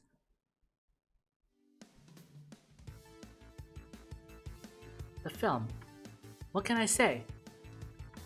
I've seen a couple of foreign films before, but American ones? They're in a whole different league. So bright and shiny, like a glossy magazine, as if the fabric of that world is made from a material that's so much more refined than ours. How much of it is real, I wonder? Maybe it's a wishful projection, like a really good kind of propaganda film. No, that's not it. It's not even close to something like that. It's not flat at all. It isn't stiff. If a world this lively and colorful is truly, completely artificial, then I'm certain the people who created it didn't doubt its absolute reality for a second. I realized this a long time ago. A kind of rule, an axiom. It goes like this. A fake is only truly good if its creator cannot tell it from the real thing. This must be an exquisite fake. I don't know why this reminds me of that one Monogatari quote. The fake is of far greater value. In its deliberate attempt to be real, it's more real than the real thing.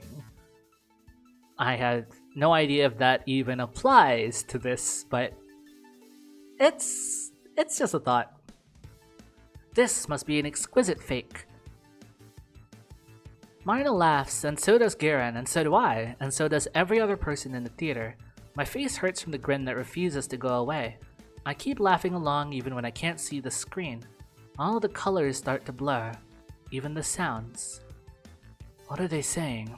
I don't understand. I hear everyone laughing, so I laugh along. My cheeks feel hot. There's music blaring. Is there some sort of montage happening? I don't know. It's all just noise. My cheeks... No matter how much I wipe my face, it's still wet. Even as I stare down at my knees, away from all the flashing lights, the fog in front of me won't clear. Hey, Asya? Are you okay? Marina? I hear her whispering to me. I feel her gently caressing my shoulder. For some reason I can't respond. My vocal cords won't work. She keeps asking me quiet questions and receives no answer. She mutters something to Garen, he mumbles something back. I'm not sure if he's saying something to her or to me. Before long...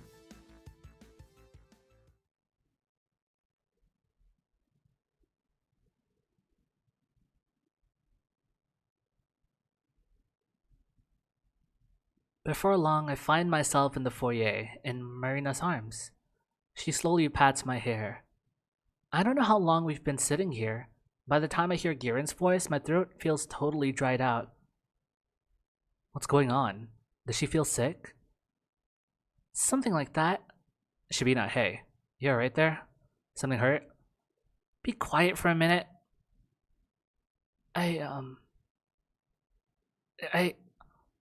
My voice. I can't form a sentence. I throw a rock into a lake, but the splash makes no sound, just ripples, ripples, ripples. It's okay. It's okay. I shake my head, now more violently. Marina leads away and lets me sit up properly. Garen stands next to us, looking befuddled. Why is he here? The movie's still going. I sniffle in an attempt to catch my breath. Tissue? No, thank you. If you want something to drink... No. My surroundings came fully into view. The community center, the muddy sky outside, the thin electric light. It's been 5 days. Right now. What do you think she's doing now? Do you think she wants to go home? Do you think she misses her mom? Asya, do you think she's crying? No, probably not. It's been too long. Even I couldn't cry for so long.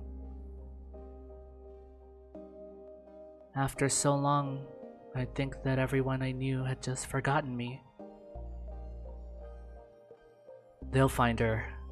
The investigation's still ongoing. So, No, that's not what I mean.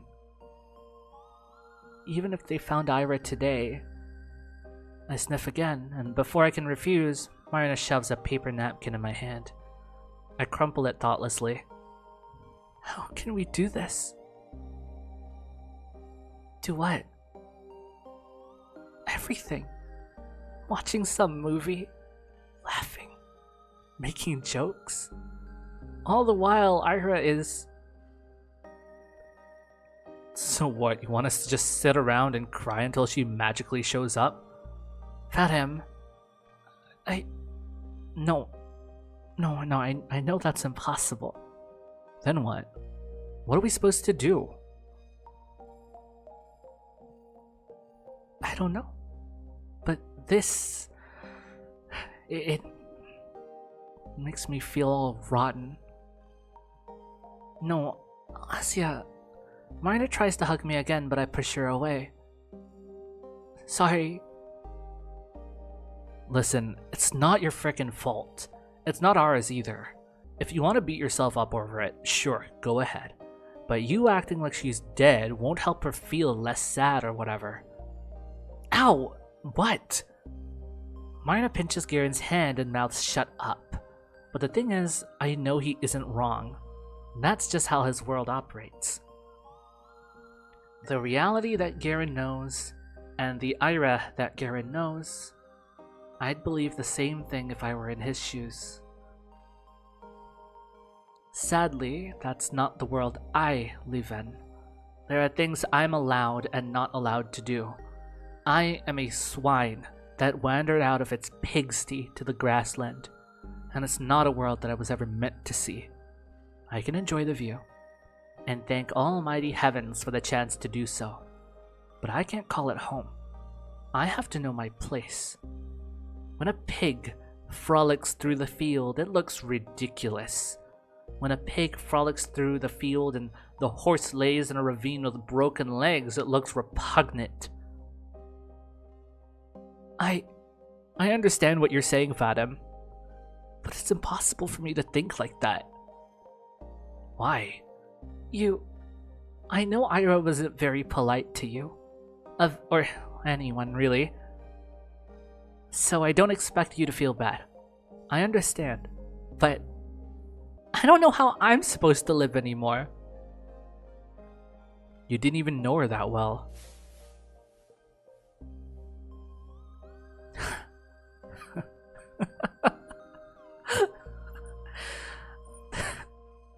That's right. He's absolutely right. Oh. Isn't this embarrassing? I have no argument. You've done it again, Garen.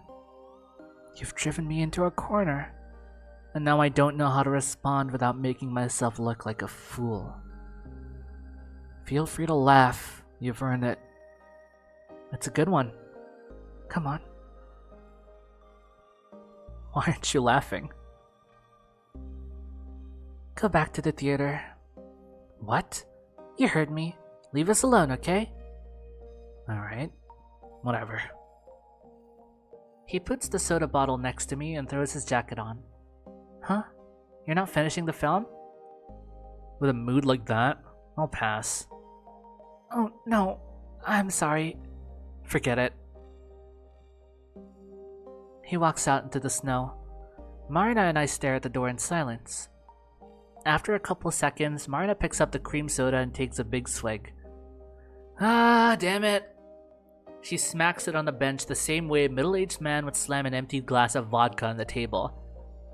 And here I thought I was onto something. Huh? Forgive me, Asya. I'm an idiot. No, you're not. Don't say that. It's my fault. I shouldn't have dragged everyone out here. No, I shouldn't have reacted like that. I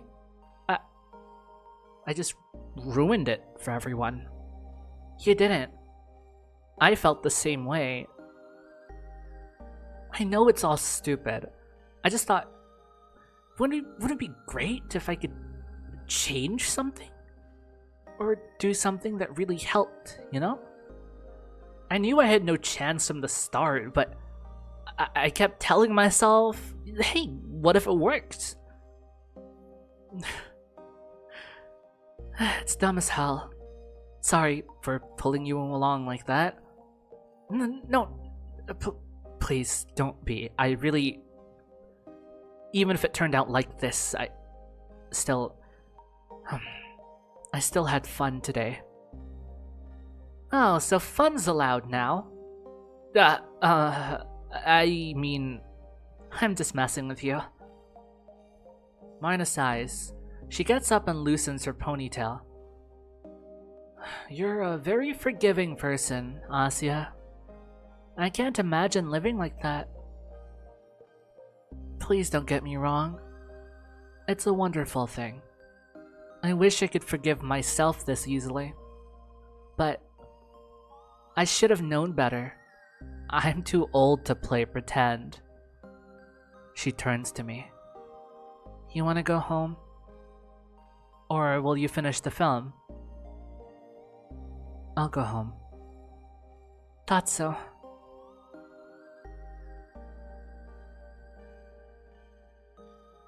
The day that seemed to have gone on forever finally came to a close. That's putting it nicely. It came to a screeching halt. Not that I'm sad. I knew what it was from the start. A nice illusion, a peek at something distant and unattainable. An American film. A dream you will inevitably wake up from. But did it really have to end that way? If only I didn't get unreasonable. Maybe then... No. The next scene stays the same, no matter when you cut the one that comes before. We could sit through the movie. We could even go to Z.A.T.O right after. We could walk around all evening and talk and have fun. But tomorrow, I'll be the same old me. Tomorrow, Garen will be the same old Garen. Tomorrow, he'll find a new reason to make fun of me. Tomorrow, I'll hear the same old jokes from my classmates. Tomorrow, I'll look at the ceiling and pray for Ira to come. She won't. Ira. She could probably throw a pebble up to the 5th floor no problem. Well, maybe not completely without effort, but she threw a chair. That's not as easy to do as it looks, you know? She'd totally win. And then she'd get a free drink from Marina. Oh, what would her favorite flavor be? Maybe, Baikal? I can see that. I like Baikal too. And then we'd all go to the movies. Ira has probably seen a bunch of American films already. I could imagine her going to the cinema all alone. She'd have no qualms about that. Going together would be so much fun. Today's film was hilarious. I bet she'd be laughing all the way through. I'd like to see that.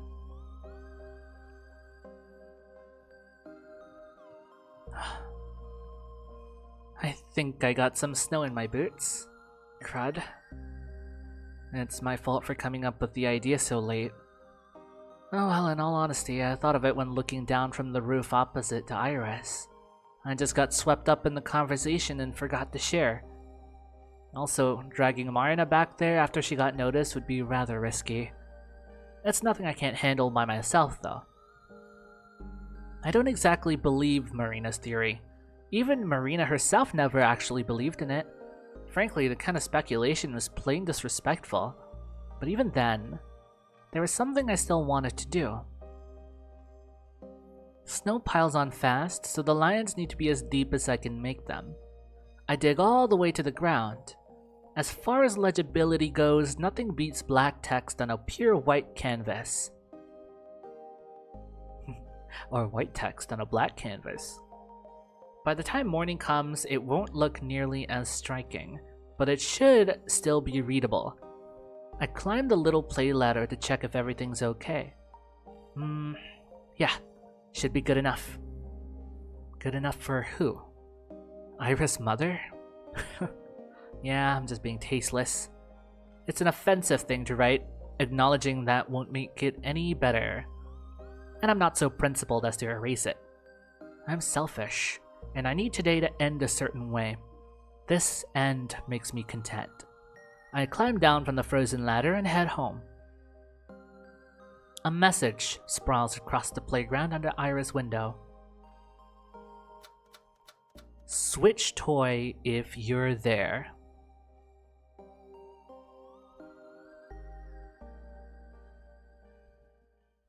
That's smart. Jam signal B. Oh, good God. Not another one of these, please.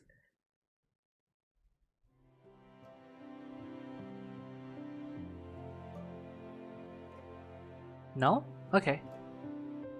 Oh, frick. What is this? Ira. Forgot what voice I had for her. You're late. Sorry. You could have waited inside, you know. I was smoking. Marina was out with friends again. Doesn't she get sick of that? She looks around, then conspicuously slips something into my pocket. I don't need to check to know what that is. Next one will be in 2 weeks. So use sparingly, okay? You think I'm popping these like candy? I don't know. You're the one with an addictive personality. She points to my cig. I can quit whenever I want. Sure. I puff a cloud at her. Marina grumbles and frantically waves her arms around. She ends up stealing a couple of drags before I finish. Oh yeah, is it true you threw a friggin' chair at Z.A.T.O? The heck's that about? Ugh, can we not talk about that? No way, I wanna know! What happened? Nothing. He was obnoxious. Ain't that the norm? I sigh. I hate these stupid interrogations of hers. What's there to explain? He was just irritating. End of story. Oh, don't tell me. Did he try hitting on you? No. Gross. Yeah, my bad. They'd be gathering money for a wake if that were true. Don't make me dream. This stupid incident. It happened, what, 2 weeks ago? 2.5? It feels like it's been months. Time hasn't felt right for a while, though. The pill bottle weighs heavy in my pocket. He was just picking on this girl. What's her face? Asya. Huh? Resident doormat. She's whatever. Oh, huh. You always stand up for her like that? Course not. It's not my problem. Why now then? It's got nothing to do with her. Those pricks were being extra loud, it ticked me off. Huh. I see. If you say so. Can she stop doing that? What's with that look? What? You people. No, really, what? You're not subtle. First that weirdo, now you. Why is everyone treating this like some big deal? Huh? What did she do? Ugh. Just today, or yesterday, I don't know. She caught me in the toilet to apologize. What? What for? For nothing. She acted like it was all her fault. Like, she's the prime reason I'm getting so much shit. Give me a break, we never even talked. Wow. Not even a thank you, but a sorry? I don't need thanks. It wasn't about her. Well, I guess it would be pretty big for someone in her situation. People like that are starved for any kind of kindness, you know? I wasn't kind at all. It's a matter of contrast, dummy. Like, if something like that happened to me, I wouldn't think too much about it now, but back in middle school, it would be a whole nother story. Like a huge deal. I raise an eyebrow. What's she talking about exactly? Marina smiles and shrugs. Well, no one reached out to me back when my life was all messed up. But I know that I'd cherish it a lot if someone did. I wasn't reaching out to anybody, though. That doesn't matter. If you helped, you helped. Who cares why you did it? I lean back in the chair. This is also confusing. What she says makes sense on the surface, sure. But then that logic should apply to me as well.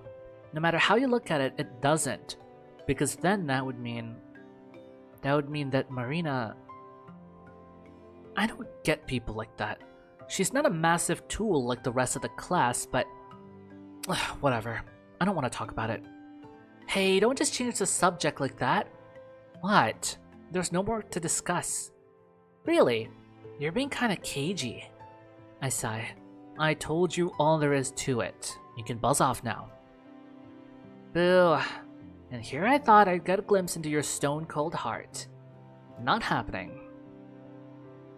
I dig into my cake. Would it kill her to be less nosy? At least now she's the one doing the talking. Some dumb stories from school, some friend drama that I don't really care for. I'm zoning out. It's okay, background noise. Is this unfair? I'm not paying any attention. She knows I'm not. Our meetings have grown rare. She must have noticed that. She's not bringing it up, though. That's so like her. Marina talks like nothing's happening. I guess that's fair.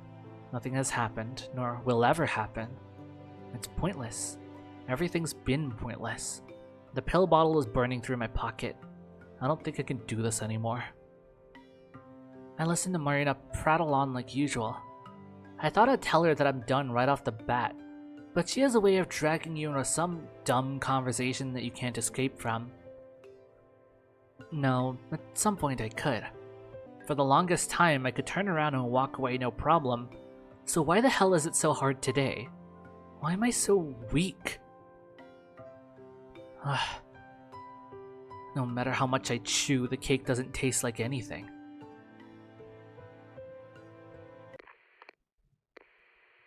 Jam signal be end. That was a memory from Ira's perspective. Damn. What the hell? Ugh, I really don't want to go to the simulation theory. Okay, what is this? Imagine drawing a line. It doesn't have to be perfectly straight. In all likelihood, it won't be. If you go on for long enough, it will get wavy, unstable, or jagged. After a certain point, even an artist's steady hand can't stay completely still. But let's say you keep going on in one direction. You stare at the line you've drawn from up close and it looks like a mess. Wow, so much variety, the rises, the falls, the soft waves, the sharp edges. So what, let me guess, when you zoom out, it just looks the same? And then you zoom out, yep. The further you go, the more insignificant those little fluctuations become. Once you rise up way high, your eyesight won't distinguish them at all. All you will see is a straight line. A single perfect stroke. You might say, but what if the fluctuation is so massive it encompasses most of that line? What if the shift is so monumental it can't be ignored even when viewed from outer space? Easy. The line needs to be longer. And past a certain point, all deviations, even ones spanning thousands of light years, will become negligible. Do you see what I mean?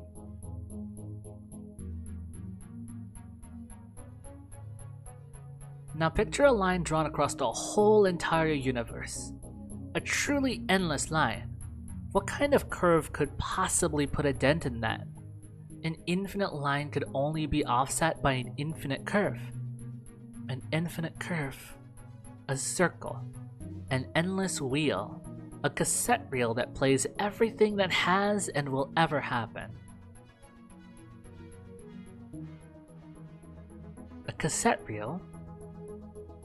Kind of sounds a bit like the sound effects we get when we get the jammed signals. I don't know. Is the song endless? Or is it stuck on loop? The reel is endless, hence there's no need to rewind the tape. It goes on seamlessly, forever. And it's a beautiful song. It doesn't need changing, not that it's possible to change. Isn't it silly to still yearn for it? To dream of altering something that's already perfect? No, silly isn't the right word. It's blasphemous. Who are you to think you could improve a masterpiece? You, a human? Or do you seek the opposite? Do you wish to deface it? To inflict change like you'd inflict a wound upon a body? How low. Thankfully, the body that you're looking to destroy heals much better and faster than you can imagine. You push the knife in, and you feel it all. You feel the soft resistance of the skin, the toughness of the muscle underneath. You feel its edge hitting the bone. You see how the blood gushes out and drips down to the hilt. You blink. What's that? There is no knife. There is no cut. Your hands are clean. All that remains is the faint smell of rust. You act surprised, but deep down you knew this would happen, because you've always been aware of it. Everything in this world returns to absolute.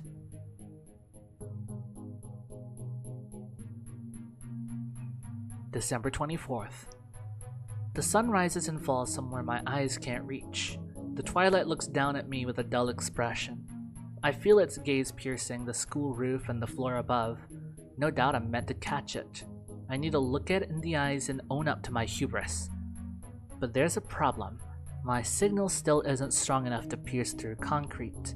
I know that because as I looked up, I felt nothing but the burn of the lamp shining straight into my eyes. No good. Perhaps I could make contact through the window. No, doesn't seem so. It's too dark, I can't make out the scenery at all. Instead, the glass is smeared with a reflection of my face. That... I don't want to look at that. Hey, Shabina. I said hey. Ow! A mechanical pencil pokes me in the back. It hurts. Don't poke me like that. What is it? Calm down, crybaby. It's just a pencil. You did the English assignment, yeah? Yes. So? Kieran stands with his hand expectantly outstretched. Same pose as always. Same expression. Vadim? Yeah? Why do you always... You guys can't do your own homework at all? His eyes narrow. Didn't we tell you? We're all busy people. Yep. That's right. We got a lot going on. It's okay if you can't relate. I also have things to do. Yeah, like what? Walking alone, looking at snow till you hallucinate? What? Huh? What are you talking about? Oh, you don't know? This psycho cornered me the other day and started talking like I pulled some prank on her. Wait, I thought he wouldn't. Why did I think he wouldn't talk about it? What the hell? Shabina, is that true? Not the first time she did something like this. Yeah, there was that one time in 5th grade. You mean at the car repair? That's the car repair thing again. But then why now? Why bring this up today? Could it be? I mean, I always thought she was a little weird. It's kind of depressing, no? You mean scary? What if she, like, snaps someday? Her? What's she gonna do? Dunno, if she's crazy like that? Dunno if she's crazy like that. Hey, Shabina, sure you're not the one who offed Grachevskaya? Shut up! Huh? Huh? Was that my own voice? Huh. What the hell? Look at you. You know what jokes are, Shabina? I do. It's not funny. So what, you're gonna start crying now? If you don't have a sense of humor, that's your problem. Well? Well, what? English. Karen stares at me. I stare back. This is... I'm not giving it to you. Huh? Why? I don't want to. It's as simple as that, but for some reason the words get stuck in my throat.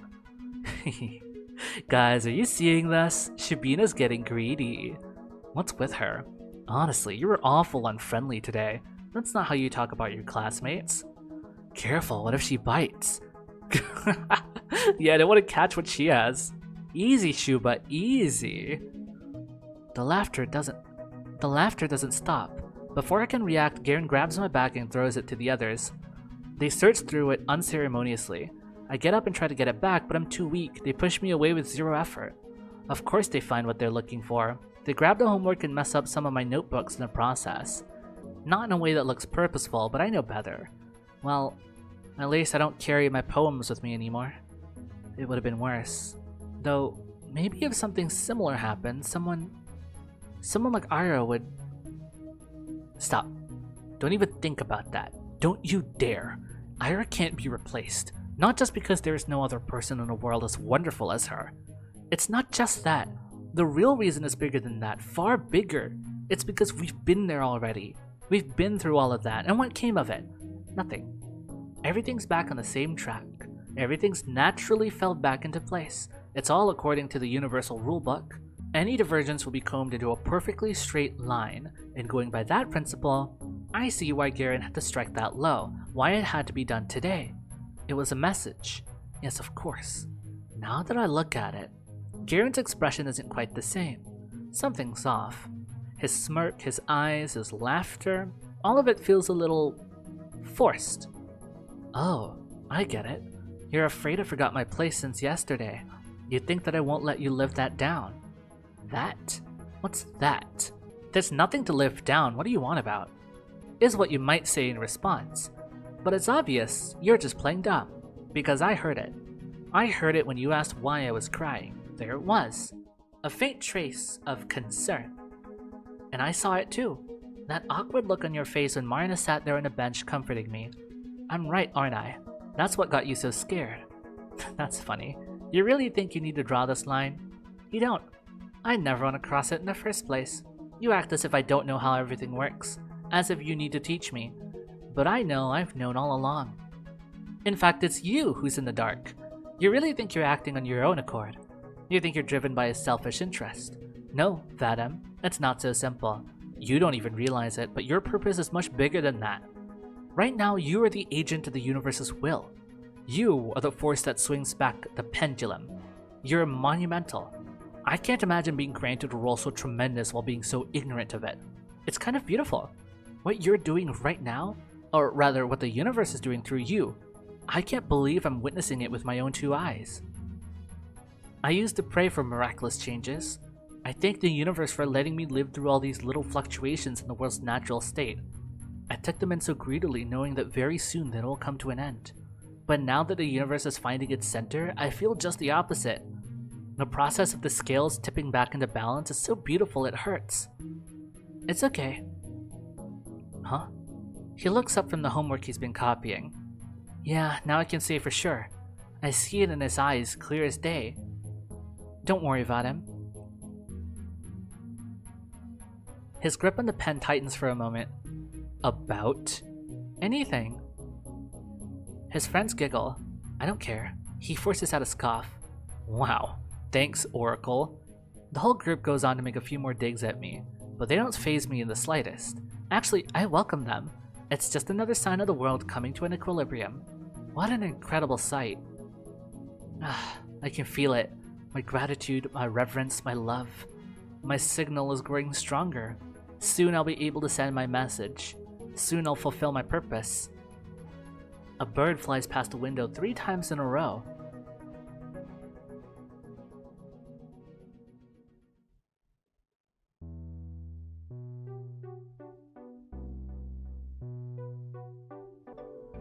She's usually surrounded by friends or talking to someone, so I'm a bit surprised when I see her walking down the corridor all alone. Marina!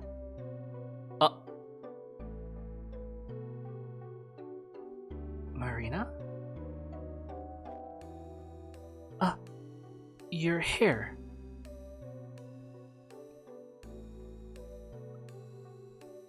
Oh, Asya. Hi. Hi. Huh. I wanted to apologize again for yesterday. Oh, that. I told you it's fine. It all happened because of me anyways. Marina smiles weakly. It feels as if she's looking through me. Are you tired?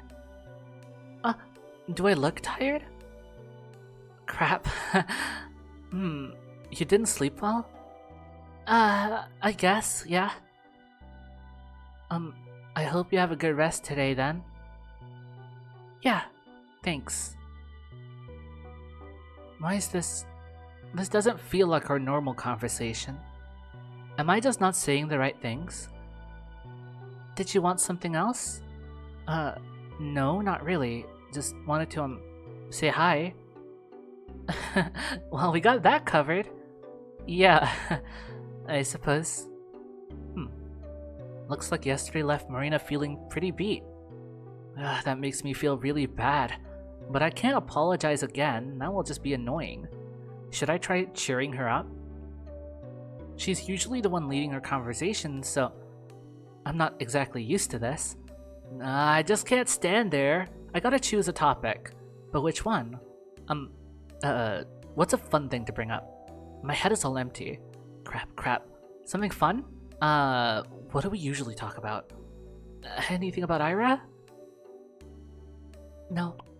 Terrible! Marina looks away with a small sigh. You know, I think it's time we stopped asking each other that. You mean about her? She nods, her mouth forming a thin line. We both know the answer. I've been real gross to you this past week. Huh? Why? Don't say that. No, Asya, you don't understand. I was just trying to... I wanted to deny the obvious. And you... I'm sorry, I've strung you along all this time. Not just yesterday. Huh? Strung along? I thought it would be easier that way. When you want to convince yourself of something, you gotta find somebody who agrees with you. Then, even if the thing you're trying to believe in is false, at least you're not alone in it. Because when you're alone in it, you're just delusional. You know the funny part? None of it helped. I thought that if I really put my mind to it, I'd make it tangible. If I just tricked myself into believing she's okay. Maybe only at school, or out with friends, or just with you. But... I'm awful. Marina? If Ira wasn't okay, then all of it would have been my fault. Why? For not stopping her that day? For everything. And I just couldn't bear that thought. Oh well. It's pretty clear those are the facts I have to face. Please, don't talk about yourself like that. It's cruel. Jeez, it's okay. I didn't say all that for you to reassure me. I just wanted to be honest with you. You don't have to talk to me anymore. Huh? Really? I won't bother you again. But I want to talk to you. I like talking to you. I bet you do. What was that? You're a good girl, Asya. Don't waste your kindness on people like that. Like what? Like me. She softly pats my shoulder. At that moment, it doesn't feel like she's looking through me anymore. Those eyes. Maybe I'd be happier if I never caught that expression. She walks away, and I'm left standing with a dumb face and a flat pain in my chest. It feels like I just saw something no one was ever meant to see. Marina smiled in the same way she always had, and yet her eyes were filled with a despair I couldn't fathom. Not like an agonized scream, nothing like that. It was a placid, dull despair, like a bottomless ocean stuck in a permanent calm. Has it always been there? For how long? Could I have noticed it sooner if I just looked closer? I want to call out to her again, but she's already gone. So it all returns to its original form. Just as I expected. Just as it's meant to. I've been prepared for this since the beginning. So why then? Why won't this ache go away? Damn it, even I'm not this selfish. It's not that I wish this could have kept on going. It was nothing but a misstep, a small irregularity that was bound to correct itself. I knew that. So this suffocating feeling, the same feeling I had back in class.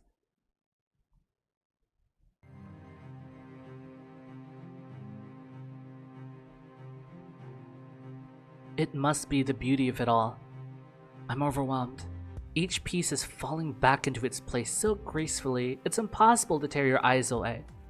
Starting from the end, back to the beginning, going by that order. The last one that started to act abnormally was Giren. It wasn't too big of a change, all things considered, but it was unnatural. Good thing that's already corrected. Then Marina started talking to me. Not just that, Marina and I spent time together almost every day. Very abnormal. That was a very strong deviation. So her piece falling back to its place caused an accordingly strong emotional response. Okay, that all makes sense. Then we have one more piece remaining. The one that started it all. The person that caused the greatest, most unnatural shift of all. She was the first to come. She'll be the last to go. But wait, how'd that work? Ira has already been gone for a long time. What is there left to comb? How do you flatten a curve that does not exist? No, I'm thinking about this all wrong. Ira may not occupy the same space I do, but she exists somewhere out there. Her body, whether it's alive or dead, is still part of the world.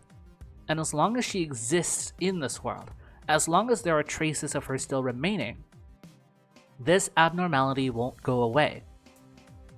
But which traces can be removed? What would be within reason? Ira can't vanish from my memory, perhaps anyone else's, but not mine. I'm being impudent, I know.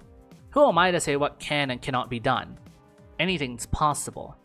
Heck, if the universe wills it, I'll get a head injury and forget my own name. But somehow, even in that case, I'm sure I will remember her. I will remember the poem I've written for her. I will remember my prayers to her. Ira's presence will linger in this world no matter what. She will exist until the day I die. And after that, I guess the abnormality will have run its course.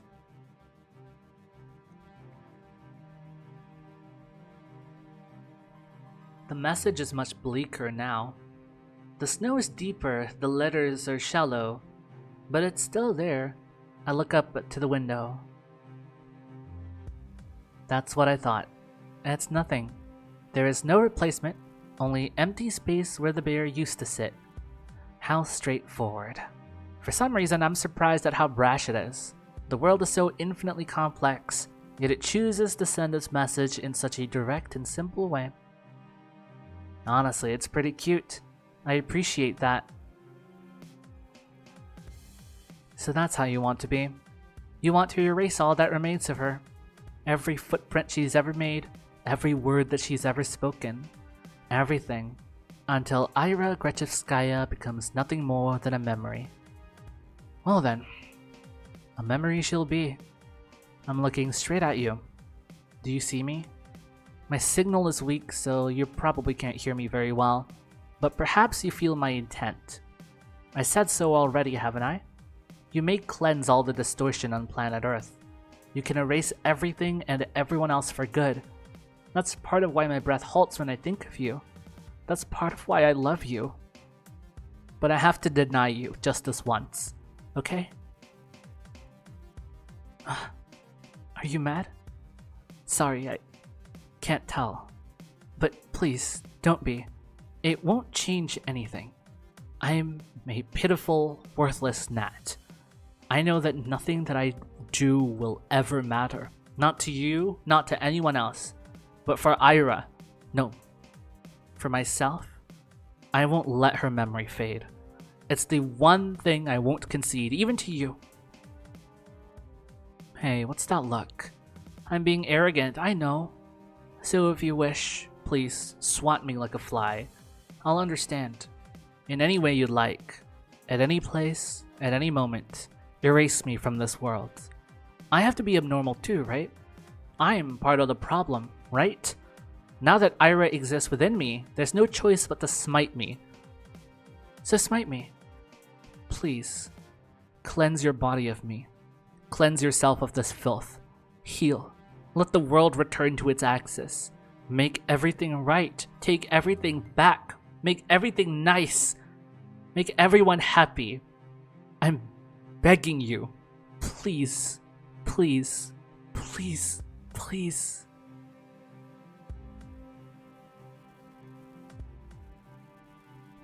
Do it, goddammit!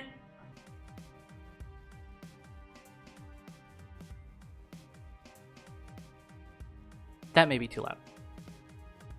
My voice doesn't echo between the buildings. Nobody there as much as looks outside. And yet, I feel it. The signal I just sent has reached halfway across the sky. It burned up in the atmosphere, got muffled and lost. But if it got halfway there, then it made it past the densest layer. The greatest obstacle is now behind me. Now all that's left is to gather just a little more love. Just enough for that final push. A little more gratitude. A little more warmth. A little more, just a tiny bit more. And then you'll know. You'll know how much I really love you.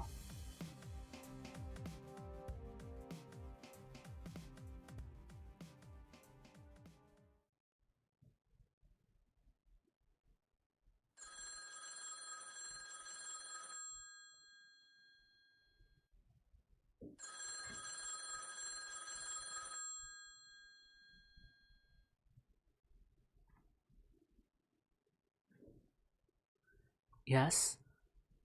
Good evening. Can I please speak to Marina? She's busy right now. Oh, I see. Could you please ask her to call Asia back when she's free? Sure. Thank you very much. She's not feeling too well. I don't think she'll be calling anyone today. I can pass a message if you want. What's that noise? Ah, that's fine. Thank you. Good night to you then. Good night. Click. The receiver on the other end sounded different.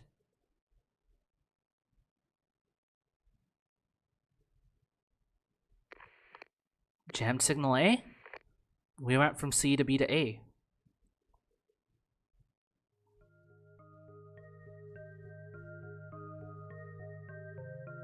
Ground. Ground. The ground under. The ground is firm. I feel the ground under my boots. I put my foot down firmly so I feel the ground under my boot. Stomp. Solid. Stomp. Solid. Stomp. I fall. It's like a dream. The same as when I'm just about to fall asleep and suddenly my body drops. Or like I missed an extra step while going down a staircase. But that's unfair. I was just looking at the ground. I was looking straight down at the soil. Why did I fall? I was so cautious. It's not fair. It's not fair. It's not fair. It's not fair. It's not fair. It's not fair. It's not fair, damn it. Hey, I'm falling. You hear me? I can't stop. Hello? Of course I'd fall no matter what. My sad attempts to save myself were self-deception. Who am I kidding? Who am I kidding? You can't prevent a fall when there's no ground below you. Why did I ever think there was? What was I trying to imagine every time I brought my foot down? What was the intended result of doing so? An impact? With what? An impact needs two objects. There are no two objects. The ground and I cannot collide because an object cannot collide with itself. It's all one object. It's one object. Everything in the world is only one object. I jolt and skitter away from the figure that just touched my shoulder. What the hell do you want?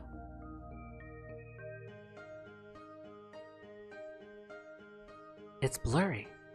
Who is this? Everything around me is a shapeless blotch. My hands sink into something wet and brittle. I don't want anything. Can you see me? Of course I can. What kind of question is that? My back hits something hard. Ugh. I try to grip onto the brittle stuff below, but my unsteady hand sinks lower and scrapes against something cold and dirty. I feel it burrowing under my fingernails. It's gross. Oh, you do? What do I look like? Huh? You see me, right? Then it shouldn't be hard to answer. Let's see. The figure inches closer. I gotta get away, but there's no way to run. My legs feel weak. I blink and try to focus. It isn't... Its shape keeps blurring with the world around. How about... What's the color of my hair? It has hair? Oh, I really can't tell. No, actually, I don't even care. I don't give a damn what this thing looks like. The hell does it want with me anyway? I don't like it. I don't like it one bit. Well, maybe how about the color of my dress? That should be easier, right? Can you answer that? Ugh, go away. Why won't this thing leave me alone? How do I make it leave? I throw a punch, but my body feels weak and wobbly. So I can't... Wait. No, I can throw. I can totally throw. What do I throw? Ugh. All that my hands can grab is this weird brittle stuff. But that ought to buy me some time, right? Right. I got this. I got this. I just gotta grab a handful. Hey, come on, try and focus a little. Here, look. How many fingers am I holding up? Right here, see? Look, whoa. I throw. Take that. A tangle of something gross flies at my face. It's moist and wiry and... Ew! Some of it got in my mouth. Ew, ew, ew, ew, ew, ew. Yuck. I spit out dirty grass that I just threw against the wind. Gross, gross. The person in front of me laughs. Who the hell does she think she is? Right, she? That's a girl's voice. A girl. You... I lift my head. Shut the hell up! What's so funny?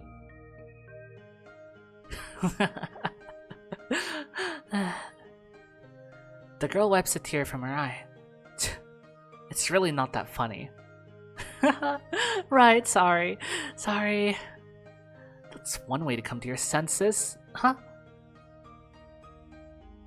Right, so, you see me? You see me now? Duh, I just told you. Wait, I do see her. I actually fully see her. Dark eyes, hair past her shoulders, gathered in a pony. Dumb face, dumb smile, uniform. Okay. She holds up 2 fingers. How many do you see? Piss off. What? Come on, just answer. I know you see 'em. You totally see 'em, don't you? Then why ask? I feel the cold, hard soil beneath me. The grass my hand brushes against is wet. Right. It rained not long ago. My butt must be all dirty. Crap. Mom's gonna be pissed. The girl observes me with a strange expression. Suddenly, the weight of the situation dawns on me. I stand up quickly. Shit. My legs are still unstable. I lean on the garage wall next to me.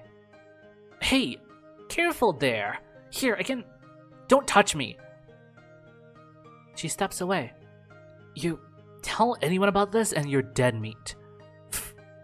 Dead meat? Who says that? Shut up! I'm not fucking around! Huh? What's that look? It's almost as if she's...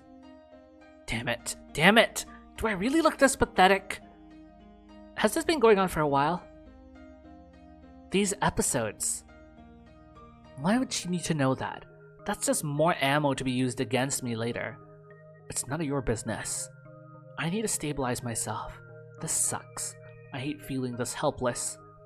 The hell are you even doing out here? I followed you. Creepy. I know, right? Why would you admit to that? It's really unnatural for a girl to be here. At least I have my reasons. These garages are where I go when I begin to feel messed up. I can catch when an episode is coming on. As soon as I feel like the world is folding in on me, or like I'm losing myself in something I'm not supposed to see, that's where I run. It's a good place to hide from everyone. Not that I'm scared or anything. I don't care if they point and stare at me like I'm a fly caught in their soup. But if they start looking at me with pity, then I'd rather just die. Did I really look so out of it while walking here that she just had to follow me? Why? Just for a laugh? Well, I guess she got what she wanted. That's one expectation I've managed to live up to. Oh, right. I don't think we've ever talked before. It's Marina. She reaches a hand out. Really? She thinks I'm gonna fall for that? Don't take me for an idiot. I want to scoff at her. I open my mouth to speak, but when I meet her eyes, those words catch my throat. At first I thought she pitied me, but no, that's not it. This girl, what's with her? Ira. Yeah, I know. Not gonna shake my hand, are ya? No. You should though. Huh? Helps you stabilize. Gripping something, feeling its texture, temperature. Good way to ground yourself. Though I guess you're touching that wall already. Maybe that's good enough. The hell's her deal? Does she not understand what she just saw? Does she not know me? No, she just said she does. Then why isn't she looking at me weird? Where's the disgust? The ridicule? Does she not get it? Doesn't she know that looking at someone so weak is meant to make her feel superior? Doesn't she know this is the part where you're supposed to laugh? Hey, don't worry. I won't tell anyone. I'm serious. Scout's honor. I'll kill you if you do. Wow, better not snitch then. The way she speaks is kinda annoying. I can help you. You know, with the episodes, I know how to handle them. Piss off. Hey, I'm serious. I know what I'm talking about. Like hell you do. Just shut up already and leave me alone. Even I don't know what's wrong with me. Who does she think she is to say something like that? I hate people who act as if they know you better than you do. I hate people who act as if they know you better than you do. No, really. I get them too. Huh? I mean, you must have heard that I was pretty weird in middle school. I haven't. I've never heard about you at all. Really? What's with that reaction? Does she think she's some kind of celebrity? How self-absorbed can you be? You seriously never... Well, then it's great to meet ya, Ira. She suddenly beams and gets all giggly. Huh? I don't get her at all. My head is still a little woozy, but I think I can finally stand by myself. I pull away from the wall and... never mind. Still unstable. Whoa, careful there. She catches me right as I hit the ground. Some save that was. Don't push yourself too much, okay? I told you I'm fine. Uh-huh, I can see that. She helps me up. I hate to admit it, but she's right. Having somebody hold you helps a lot. Maybe that's why I never get this way when I'm with Tolek. That kid always hangs on to me like a koala. Isn't he getting too old for that sort of thing? He's almost 7. Hey, you hungry? Huh? Let's go eat something. Nothing better than a sweet treat when you're feeling down. Sugar's good for the brain, yeah? And it'll be great to get more of your senses working. A sweet treat, huh? Wait, no. What am I thinking? Marina? I don't even know this person. I'm not her freaking friend. Why would anyone act like that with someone they just met? She must really take me for a moron. I told you I'm fine already. Bye. Huh? Come on. It'll be my treat. You gotta listen. Hey. Maybe I really am slow. I stumbled away through the muddy grass and dirt tracks as if I could shake this feeling off.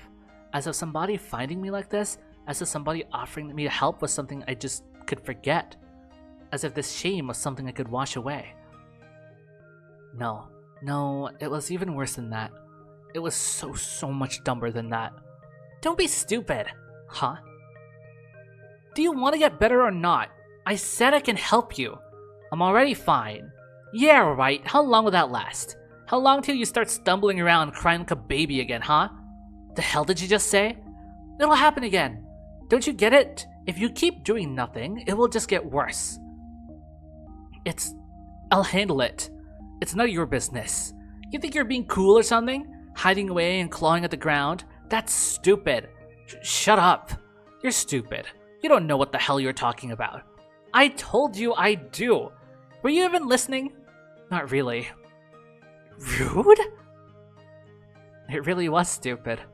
I didn't want to accept it, and I didn't want to let it grow. But it was too feeble after all. What was that feeling that I've denied myself for so long? It was embarrassing to even think about, because my future had been set out from the start. My path kept going down and down and down like a straight garbage chute. And as my episodes got worse, reaching the bottom was just a matter of time. And knowing that, I let it happen anyway. I let myself get swindled and get stupid and get soft. I think that was the day when that childish feeling was born in me. Right. On the day I met Marina, deep in my heart, hope reared its ugly head.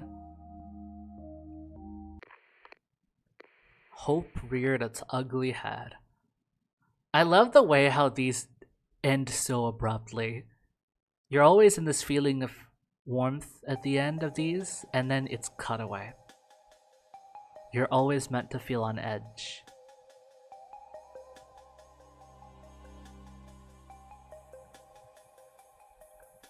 December 25th. Sick? Yeah. She called in this morning. I see. Thank you.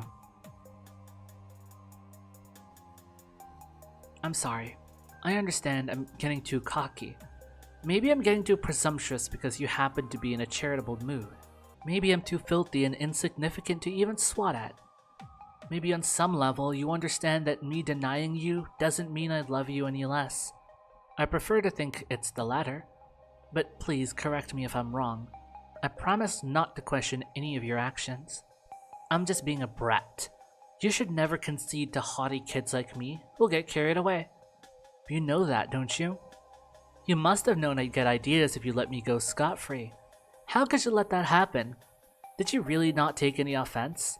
Whenever I think I've come close to understanding you, you pull the rug from underneath my feet. It's incredible. I adore that about you. And I apologize, but I'll keep testing your patience for a little longer. Vadim? What? We need to talk. Oh, what's that? Is Shabina going to confess? Nah, be careful. She might stab ya. Are all the girls in our class like that? Vadim? Listen, I'm kinda in the middle of something. It's about Marina. So? I got nothing to do with her. Wait, are you guys in some sort of love triangle? For real? Everyone, Vadim and Mari... Shut it, morons! Shabina, can you piss off? Your breath's making me nauseous. Come on, she was about to say she loves you, dude. Yeah, be nice. Are you guys her knights? Please, she's all yours.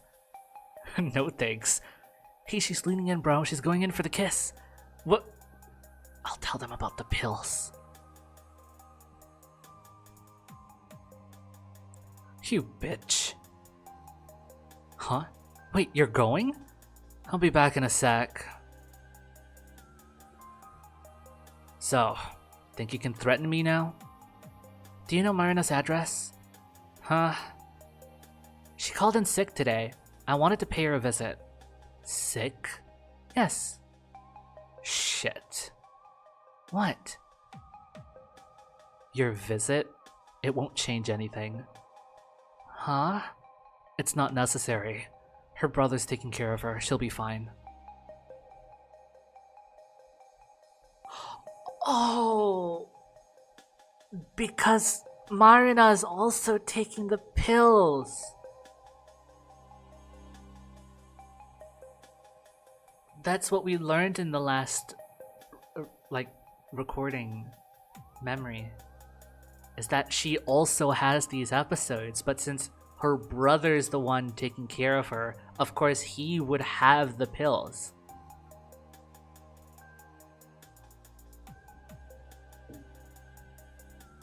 And Vadim knows about this?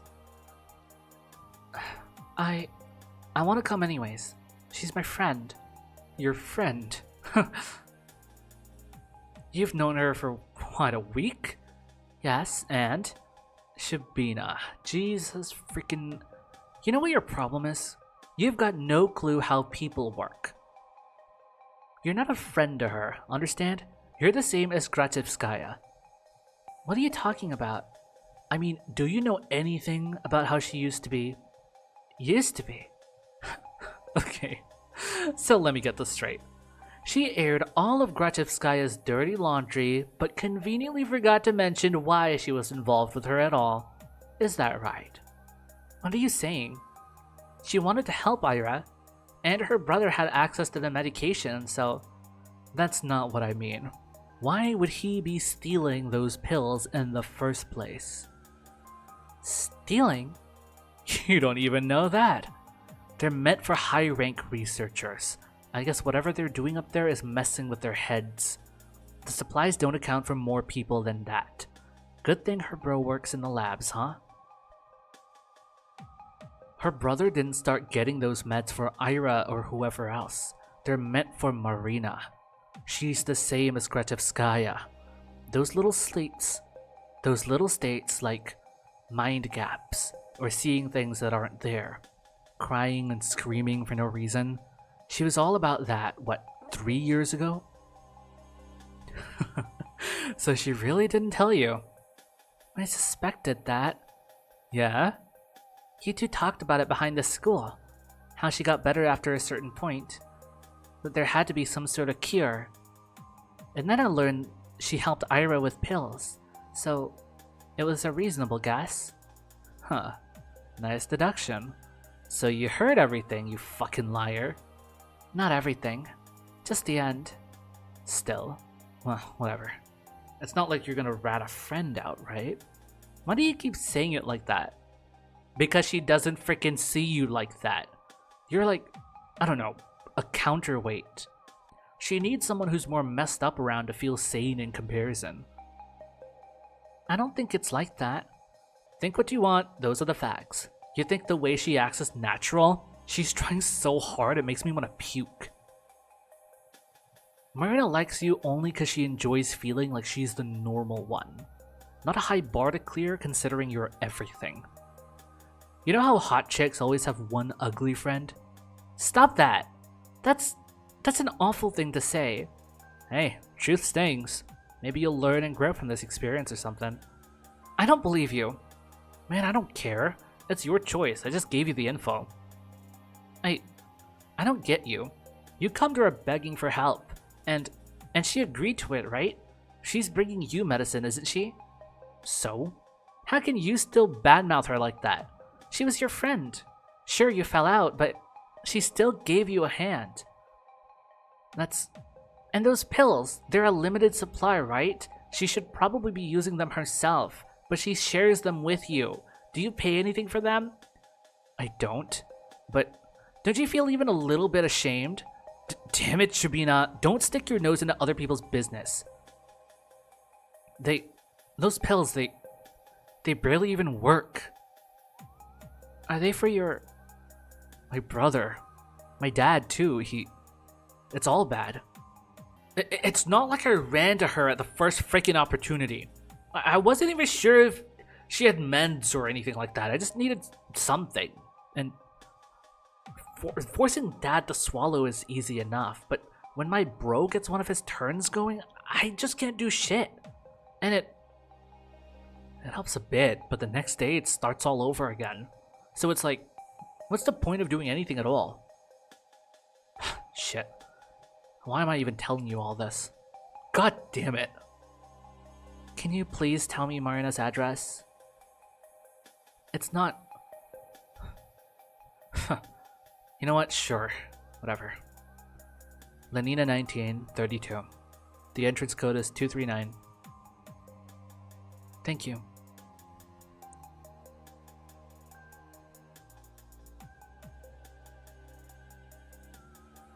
You should be stopping me, you know. I'm doing everything against your will. I'm going against the natural order. Are you really not mad at me? Even if you're not, I'm sorry. I'm just piling on irregularities for my own selfish whims. It's probably unsalvageable anyways. Marina said it herself. She needed a distraction. Even Garen.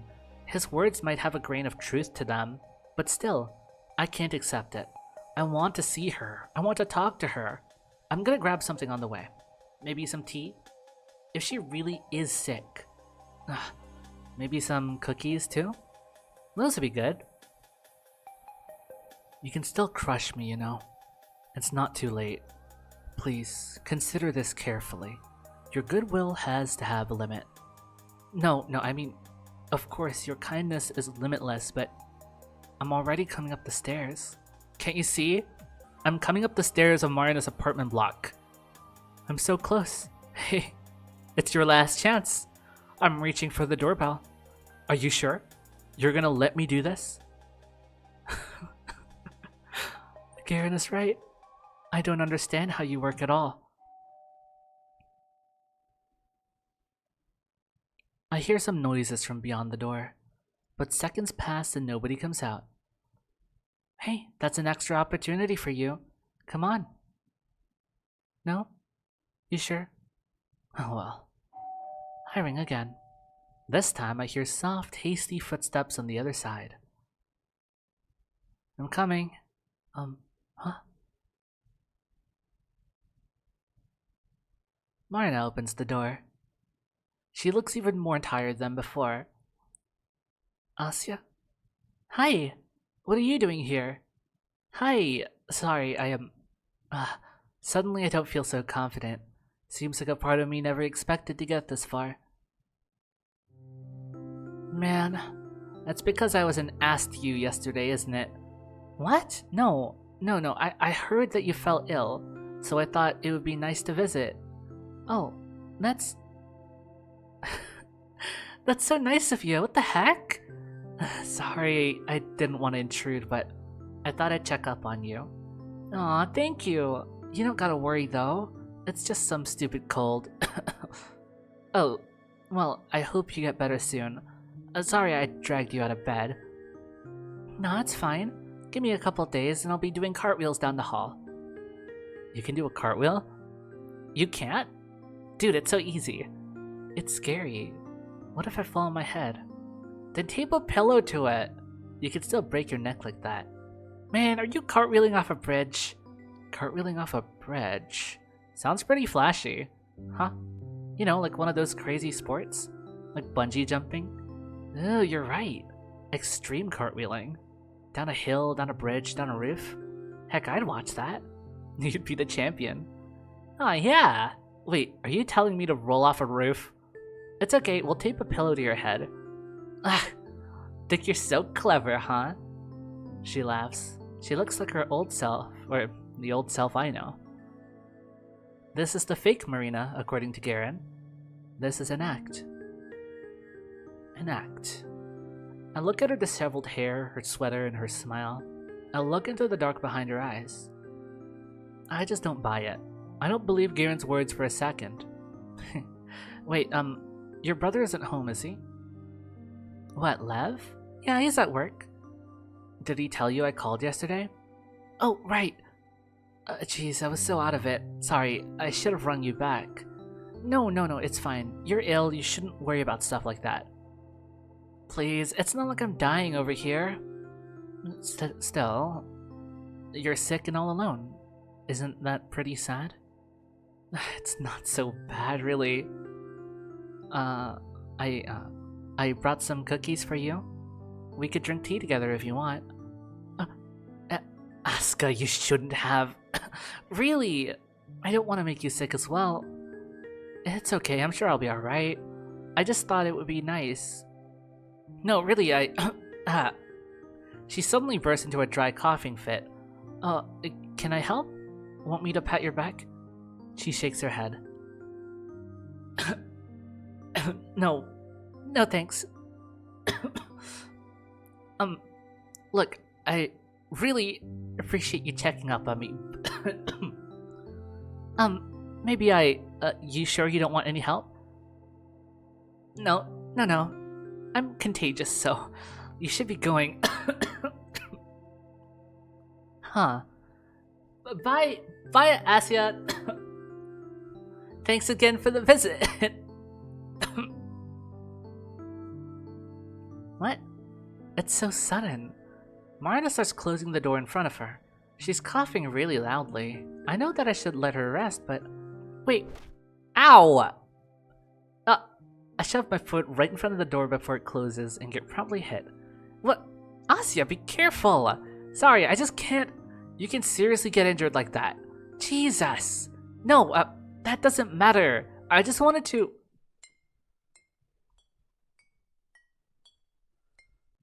That's that sound again. From the call? Eh? What? What's that?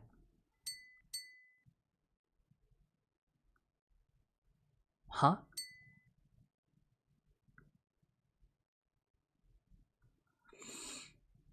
Um, Marina? Another coughing fit. Hearing it now, it doesn't sound all that natural. Sorry, Asya, I gotta go to bed. I really need some rest right now, so... The door moves again. I grip the handle, pulling it back open. Wait, please, what was that? What? I don't know what you're talking about. She pulls the door towards herself. I pull back. You said you were alone, right? Marina, I am! Stop pulling on that door, you'll break the handle. No, despite her incessant coughing, I can hear it clearly.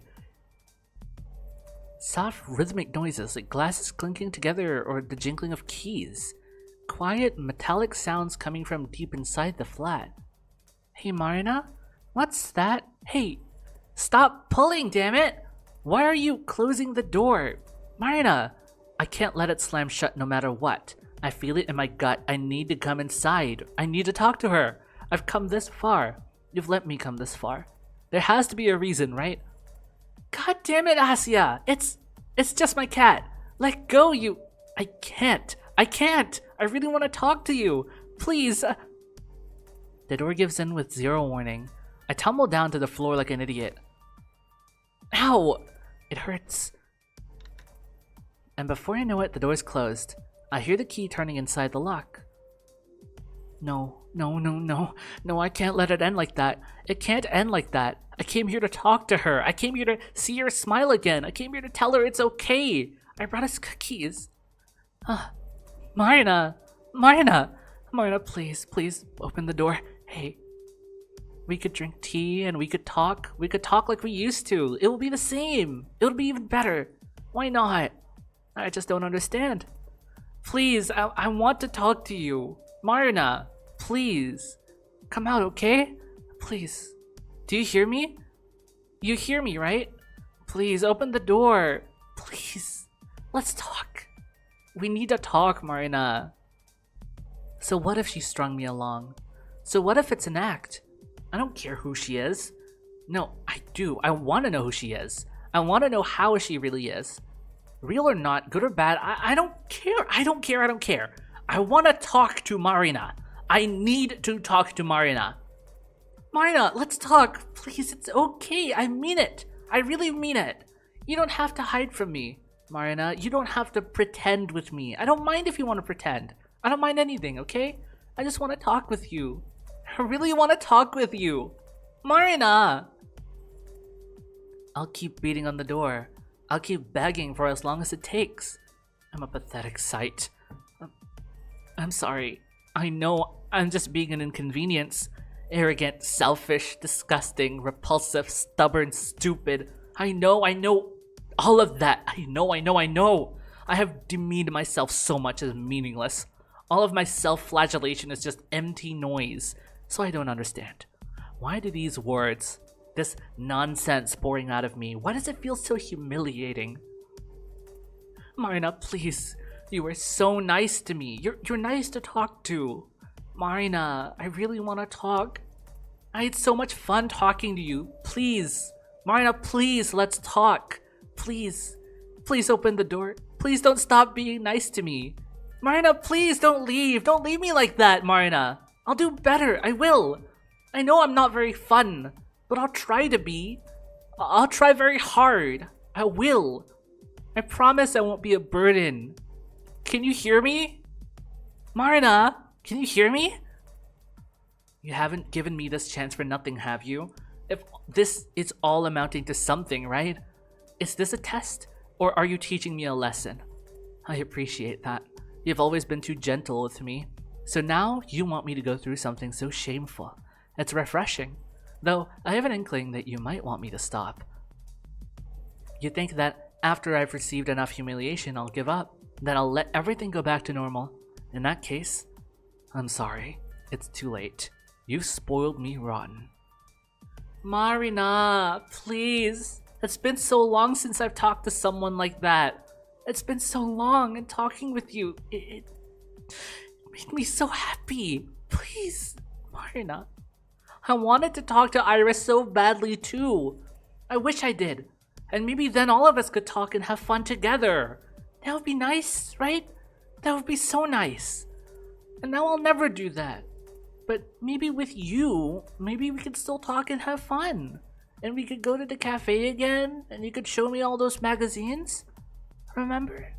Marina, remember how you said we'd read your magazines together? We'd share, and it would be so fun. Do you remember? You remember, right? Remember, Marina? The words just won't stop pouring out. They're like shit spewing from a leaking septic tank. I'm sorry. I've already come this far. I've already said too much. There's nothing else for me to do but push through. I'm sorry, Marina. I'm sorry I've made you feel like you're a bad person. You're not a bad person at all. Please, don't think that. Please. I really think you're amazing. I'm so happy you talked to me. I don't care if I'm a distraction. I don't mind. I really don't mind. Just, talking to someone so nice made me so happy. Please, Marina, please forgive me. I've made you feel so bad. I'm sorry. I'm really sorry, but I really... Marina, I'm sorry. Please, please don't be mad at me. Don't be disgusted with me. You can laugh at me, but please don't be mad. I'm sorry if I've ever been gross or awkward. I didn't mean to be. I didn't mean to be embarrassing. I'm sorry if I didn't talk right. I should know how to do it by now. It's my fault. But I'll learn everything. I'll learn how to talk. I'll learn how to be fun. I'll learn how to be pretty. I won't make you look bad for talking to me. I promise, Marina. I really want to be friends with you. I really want to be friends with you, Marina. Marina, let's be friends. Please be my friend, Marina. Please be my friend. Please, please, please, please, Marina. Please, Marina. Please, Marina. Please, Marina. Please, Marina. Please, Marina. Please.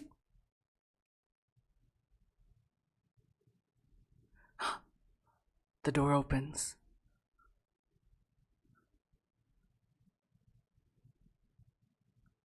Marina. So you think I'm a nice person? Of course. And you want to be my friend? Yes. I sniffle and quickly wipe my face. I really, really do. Alright then. Come in. Huh? Thank you. Thank you so much. Yeah, be quiet. Get in. Right, sorry. She ushers me into the apartment and shuts the door.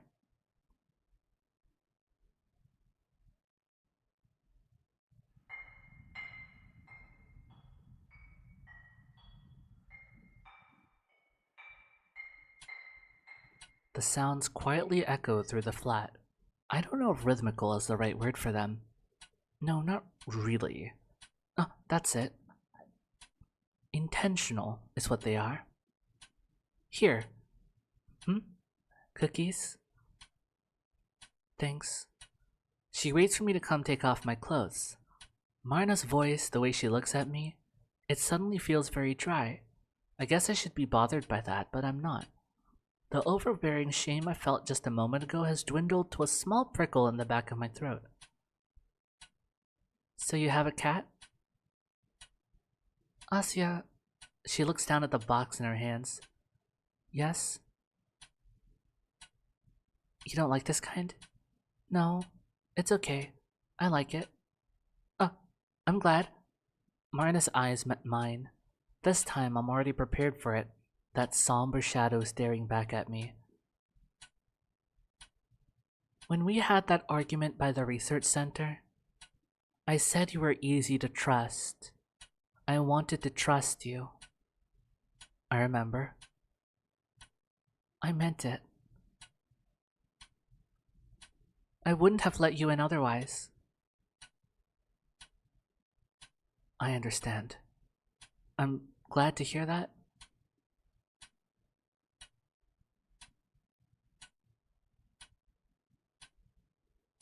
She's here, isn't she? Marina doesn't nod. She turns around. I'll show you.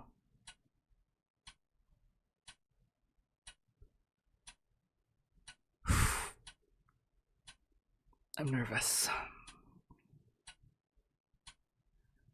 The walk down the hallway isn't long. It's 10 meters at most, but every step I take feels like 1,000 miles. The clinking sounds grow louder. Marina's apartment is a little smaller than mine. At least that's how it feels from the corridor. Even though her family is bigger. Ah, it must be her brother's. Why does she live with him again? I doubt that's a relevant thing to ask right now. I doubt that's a relevant thing to think. What am I supposed to think about? I'll see her. I'll finally see her. These words keep running through my mind, but I can't comprehend them. I can't comprehend anything at all. I walk behind Marina, staring at the back of her head. What am I feeling? What am I not feeling? The thorn in my throat is now a formless lump.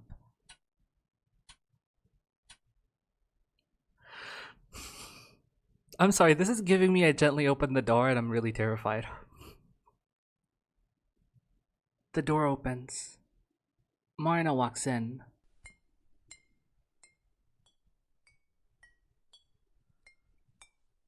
That sound? Those icy clicks? That's where they've been coming from all along. A teaspoon and a glass. A teaspoon softly tapping on the glass again and again. Oh, I see. That makes sense. It all makes sense now.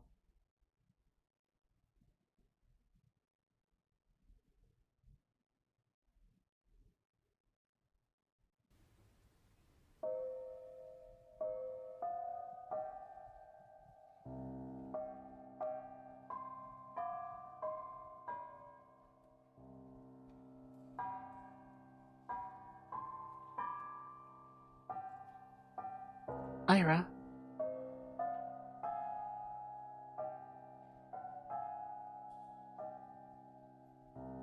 Asya came for a visit. Remember Asya?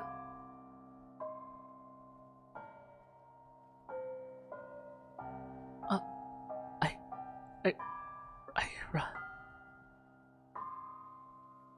I take a step forward. My legs feel weak. You, I start to fall. Careful! Marina throws the box onto the bed and catches me before I hit the floor. Shh, it's okay. It's okay. She guides me to the bed, helping me down. I feel a cup of water press against my mouth. There, it's okay. I gulp it down.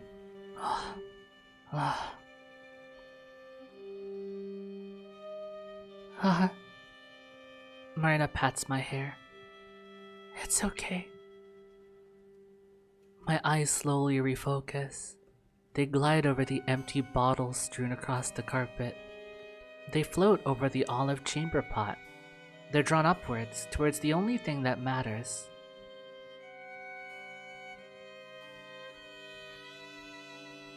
Iris sits at the table. No, not quite. She's slumped against the wall, hair draped over her face. Her hand rests flatly on the tabletop. It twitches, and the teaspoon held so loosely it looks like it might fall out at any moment, clinks against the empty drinking glass. Again, and again, and again. It looks almost involuntary. Marina is still sitting next to me, caressing my shoulder. Her voice comes out flat. If you think she's communicating, she's not. It's just Ira. Just Ira? Her name. Over and over again. ...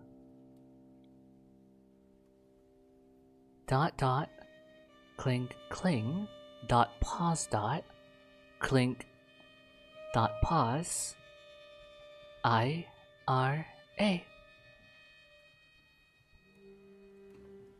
I see. Ira. Ira, Ira, Ira, Ira, Ira, Ira, Ira, Ira, Ira, Ira, Ira, Ira. We gave her a more sheet after she stopped talking. She gave some answers for a day or so, then it became just that. When? The day we went to the cinema. When I returned, she was already like that. That day. The day when we went to her house, yes. Lev was with her. You wanted to drink tea, didn't you? She stands up from the bed, the mattress creaks. Come. I'm not leaving her. It's just until the water boils. We'll drink it here. She'll be okay. Okay? How can you... She's already... Without thinking, I reach my hand towards the figure slouched over the table. Come on. Marina stops it gently. Come with me.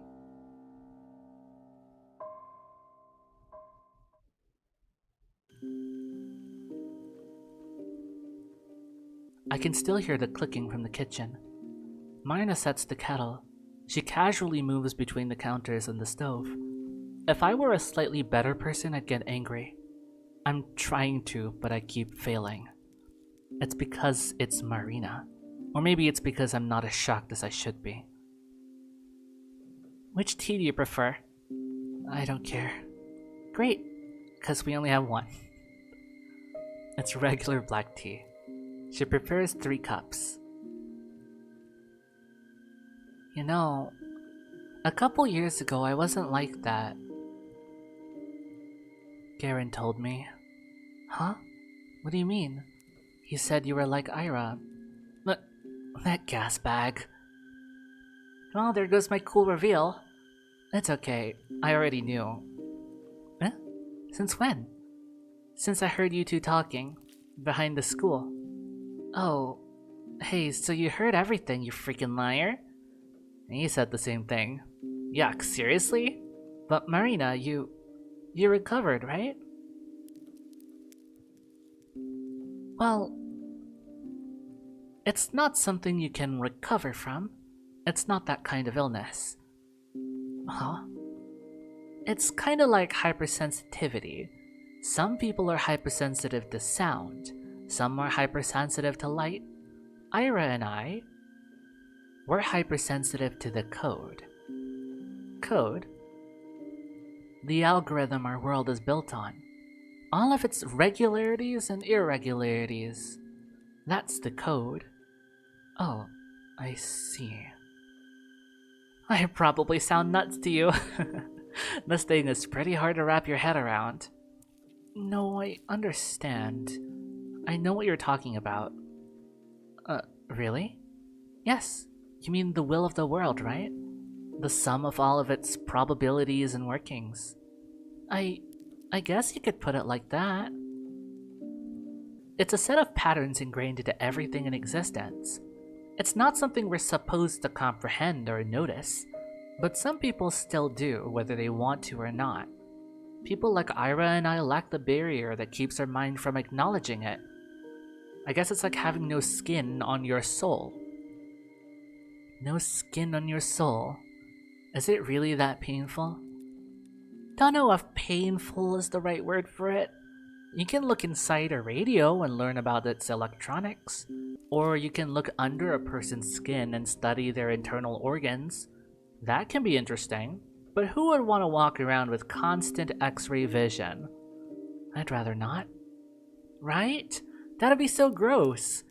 But that's pretty much our condition.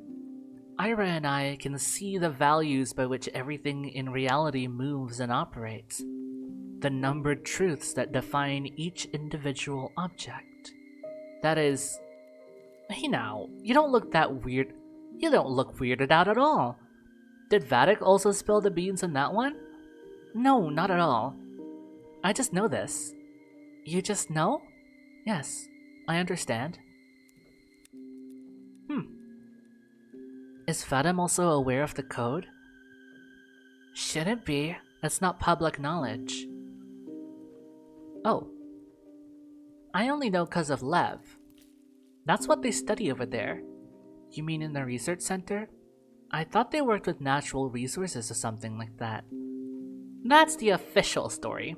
It's really the algorithm and structural dynamics.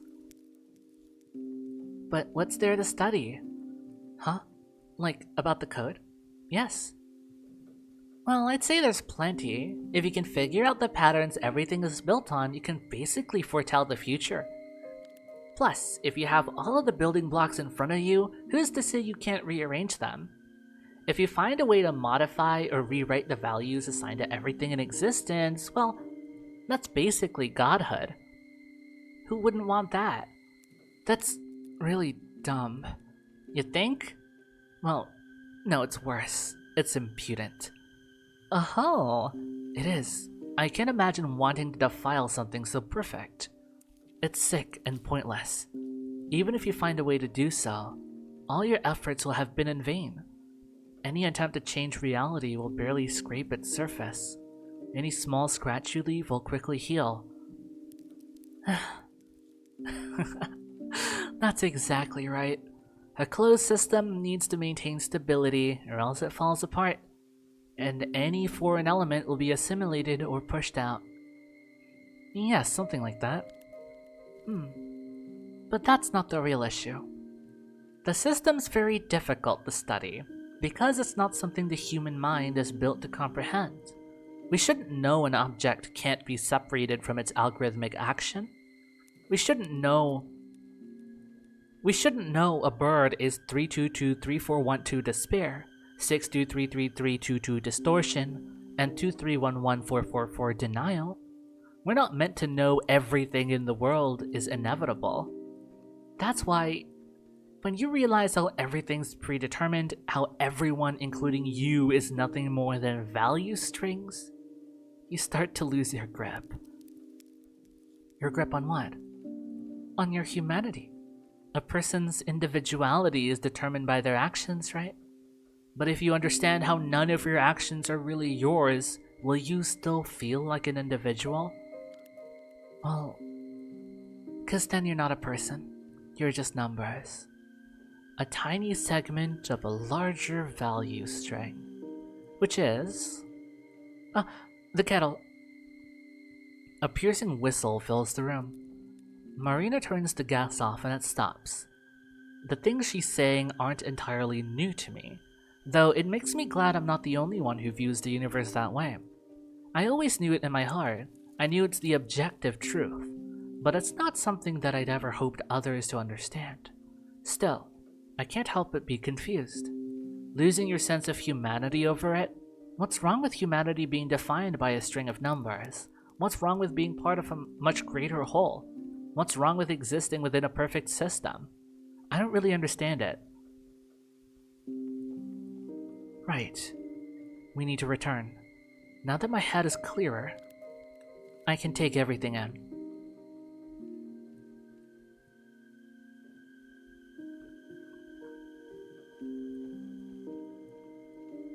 Ira. Even when she's in this state, I can't tear my eyes off her. It's Ira. It's Ira. She says it herself. That makes my chest feel tight. I just want to... may I... Sure. I reach my hand out and brush a couple of dark strands from her face. Her hair is neither dirty nor too matted. Looks like Marina takes good care of her. Ira doesn't react to my touch. Her bright blue eyes stare straight ahead, expression blank. But they're still bright blue. Those are her eyes. That is her nose. Those are her lips. That is her face. That's Ira. Ira, Ira, Ira. My hand glides along her cheek, then limply falls. A horrible emptiness swells in me.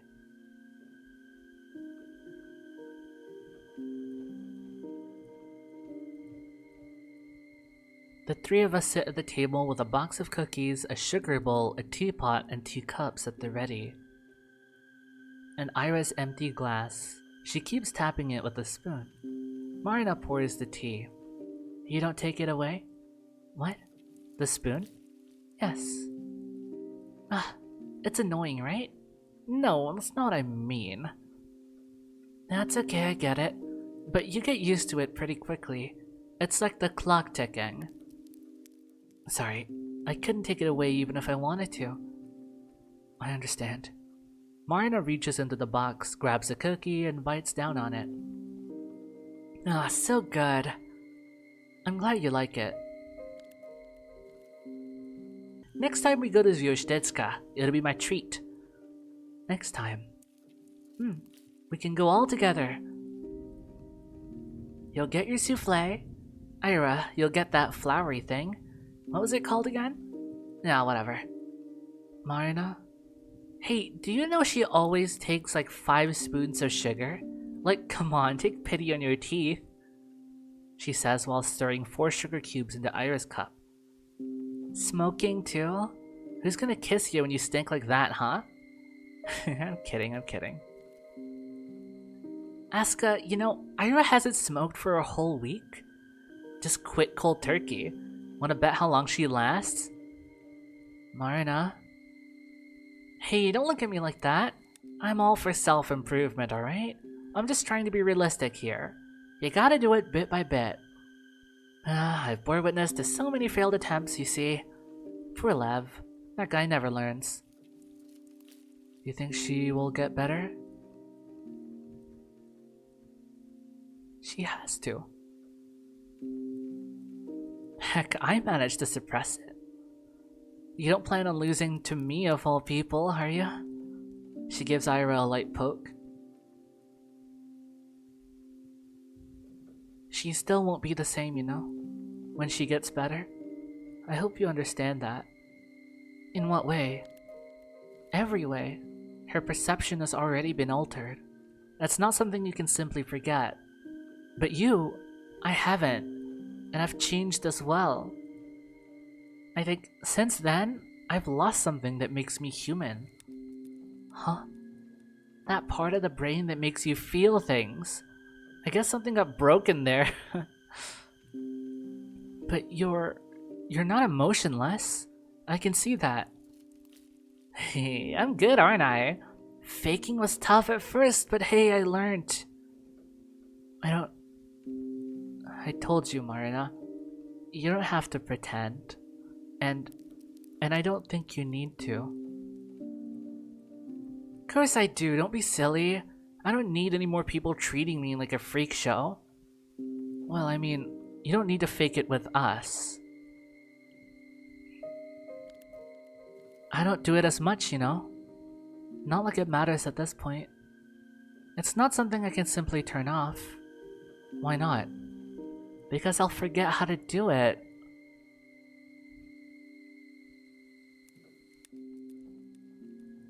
Marina takes a sip of her tea. Okay, it's good now. She lifts Ira's teacup to her mouth, carefully angling her face. Alright, open up. Easy. Yeah, like that.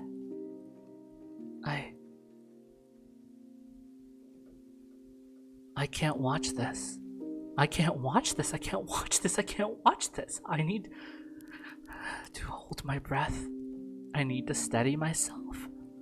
Was this how I imagined it?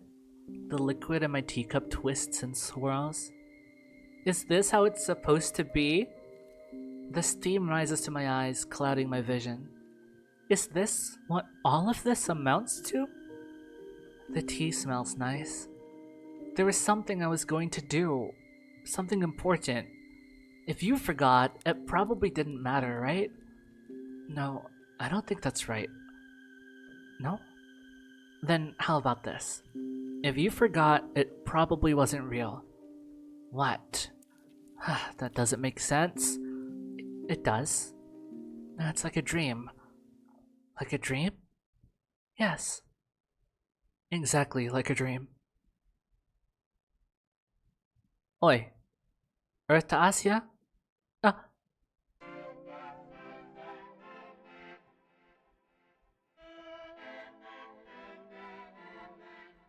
You there? uh, Someone's loopy today, huh?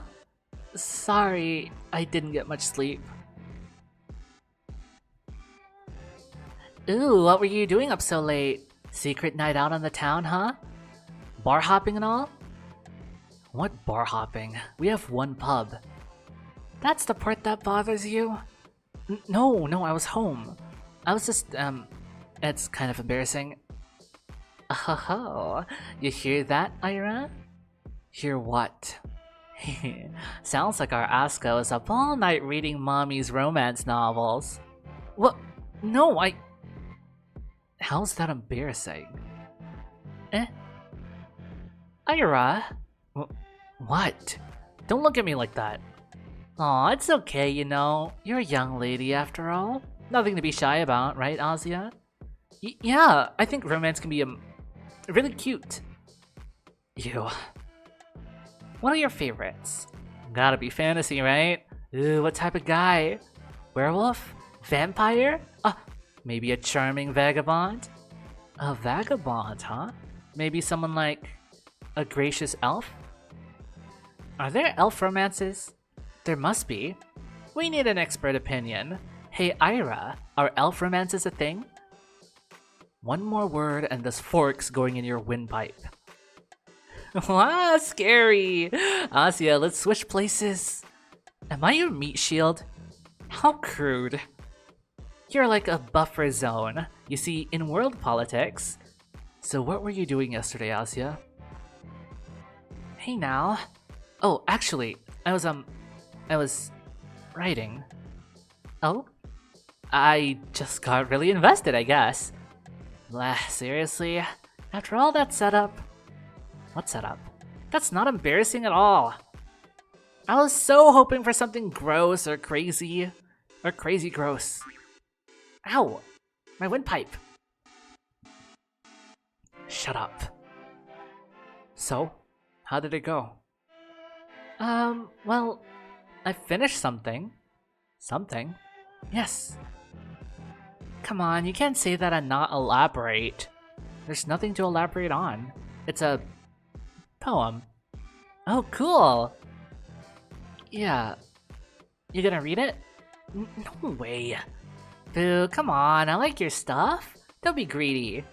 Greedy? I like it too. See? You guys are gonna think it's weird. So what? You're kinda weird and we like you. Ow!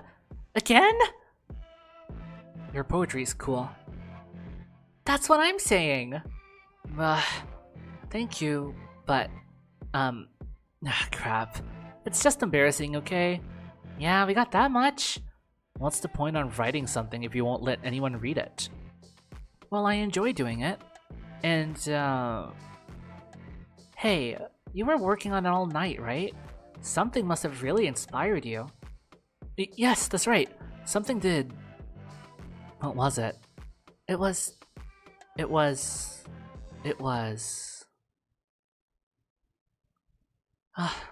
of course.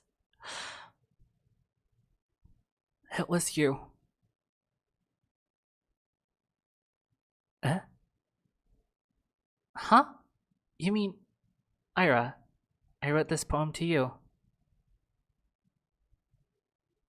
That day you got angry at me? You talked to me as if I were a stranger and I got so scared. But I had already decided I'd write you a poem. I just knew I had to finish it that day. Maybe then you wouldn't be so mad at me. Because you said you liked them. I'm sorry. That's a weird thing to do without asking. Hey, not at all. It's cute. You think? Yeah. Well, then maybe I'll read it out if you don't mind. Go right ahead.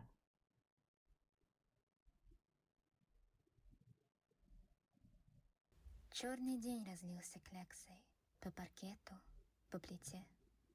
Раззадоренная масса мажет руки в темноте. Спички чиркают о фосфор, дым ложится на ладонь. Выгорает запах газа, и в ушах трещит огонь. Как тепло, светло и мило, хоть на коже холодок. Это добрая картина, хоть висит наискосок.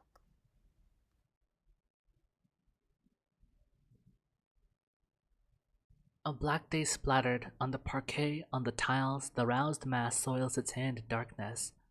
Matches strike at the phosphorus. Smoke lays in my palm. The smell of gas is burning out, and fire crackles in my ears. It's so warm, bright, and sweet, even as a chill runs down my skin. It's a wholesome painting, even if it hangs askew.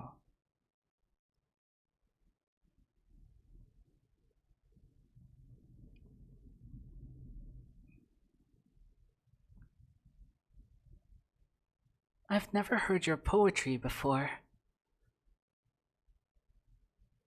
Sorry. I know it's dumb. I don't know. It suits you. Is that good or bad? Neither. It's just you. Bit more aggressive than what I'd expect, but hey, I like it. Aggressive? What? At first, I couldn't put my finger on what bothered me. The room was quiet. Not abnormally so. There was the soft mumble of a neighbor's television, the ticking of the clock, the slight sound of Marina shifting in her chair. It was silent in a very normal way. I thought so for a moment, and that's when... Ira... Huh? Right. The tapping stopped.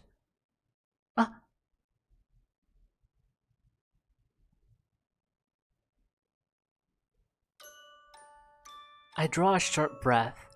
Ira's eyes, those eyes that have been staring blankly all this time, are now focused directly on me. Stop!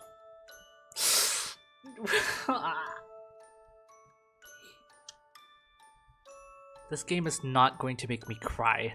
It's going to make me do something worse.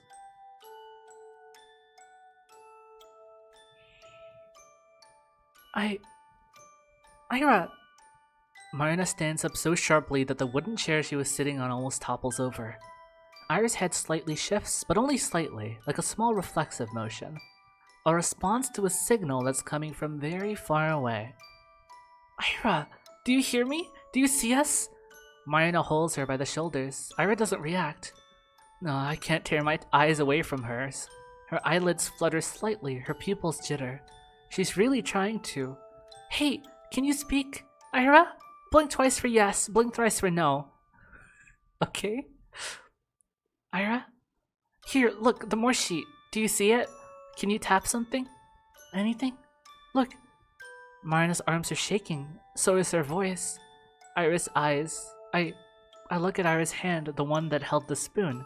Her fingers are twitching. Such tiny movements. If you told me I was imagining them, I would believe you. Maybe I am. It doesn't matter. Marina keeps speaking, almost shouting at her, trying to get through. Ira's slender hand looks so small. When I saw her last there on the playground, I felt just the same. Ira looked so helplessly frail. I wanted to reach out. I wanted to hug her so badly, but I was too much of a coward. Ira, maybe one more pill.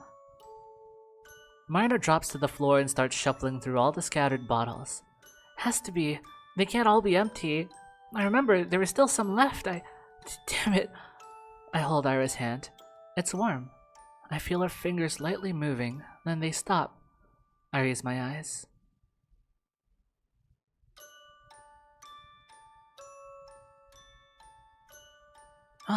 She did it. Where? It has to.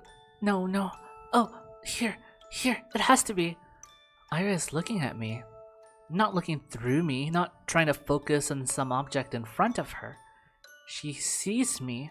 Ira sees me. I found it! A pill! There's one more left! Okay, alright. Here, Huh? Marina freezes with the pill clenched in her hand. I can't see her expression. I'm not allowed to look away from Ira. Because this is everything I've prayed for. Because Ira is looking at me, and she sees me, and that's all I've ever wanted. Oh, look at Asia's sprite. Thank you so much. I blink. And when I open my eyes, Ira is gone. I turn my head. Marina's knees buckled. She's on the floor, wordlessly staring at the empty space where Ira used to be. Marina? She lowers her head. Then the rest of her body follows. Marina sits hunched over in the sea of pill bottles. I watch her shudder quietly.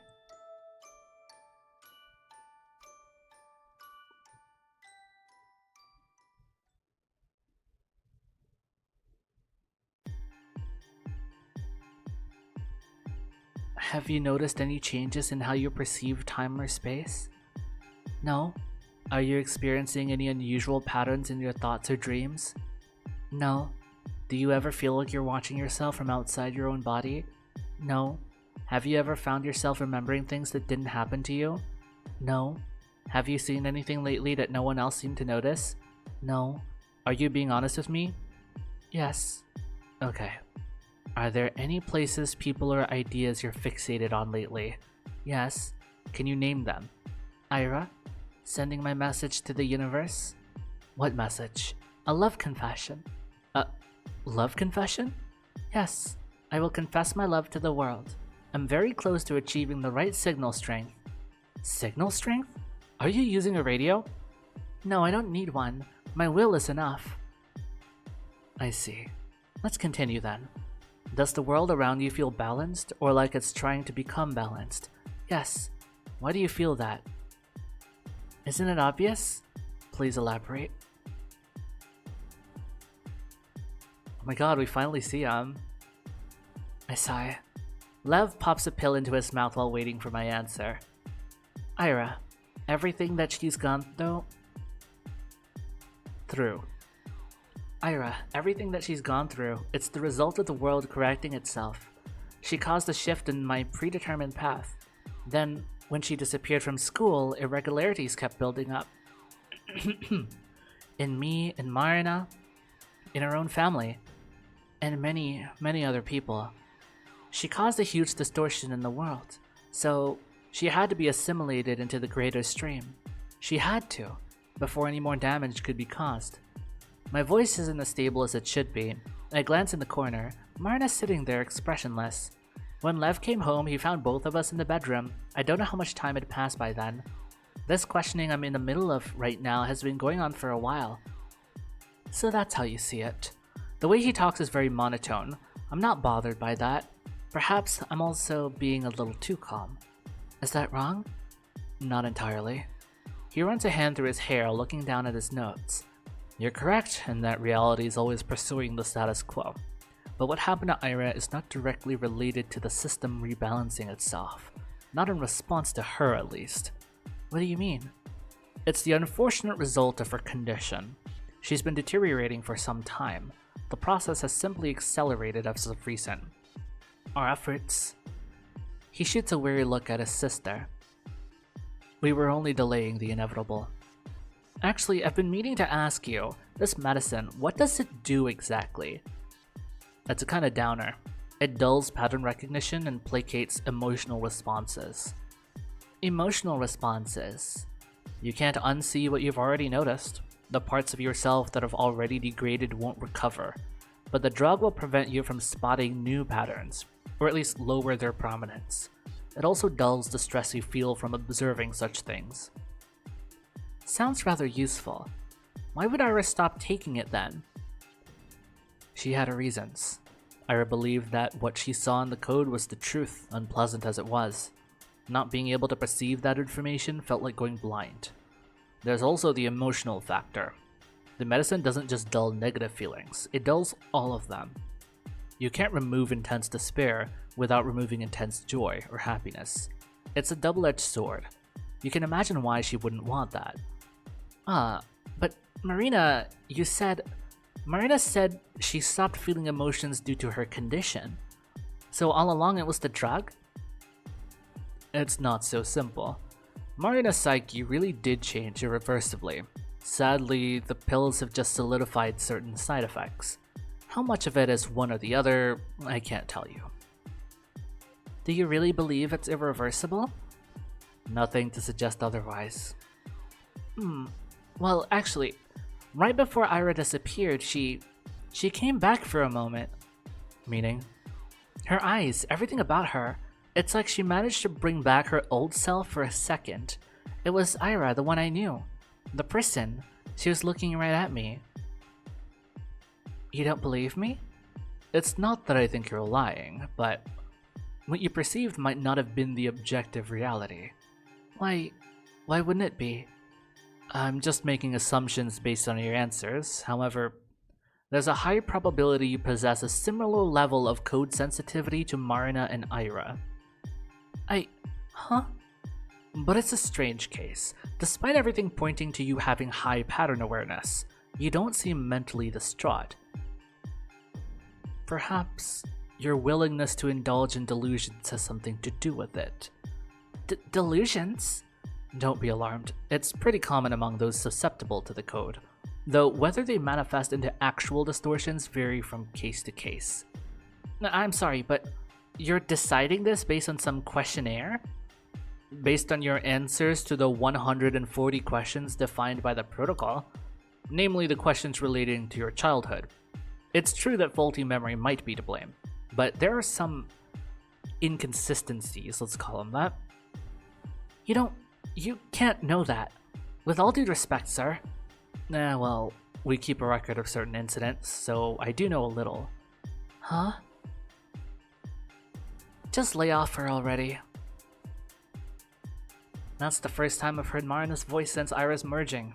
It's harsh and raspy. I was there too, you know. Ira came back, I think, but it was brief, and she was unresponsive. Interesting. You sure your own symptoms aren't making a return? I'm not delusional. I try to make it work. I can't. Not to that degree. Good. Wait. What do you mean, not to that degree? Forget it. Doesn't matter anymore. Are you talking about the book? The one that was displaced? Marina grimaces and closes her eyes. Maybe Ira was onto something. Maybe I should stop taking this crap. Don't even think about it. She scoffs in response. Lev pops another pill.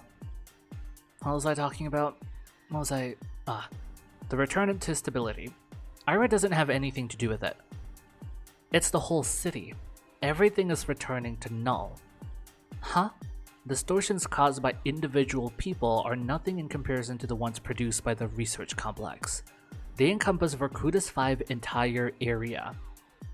So that means the city will undergo correction.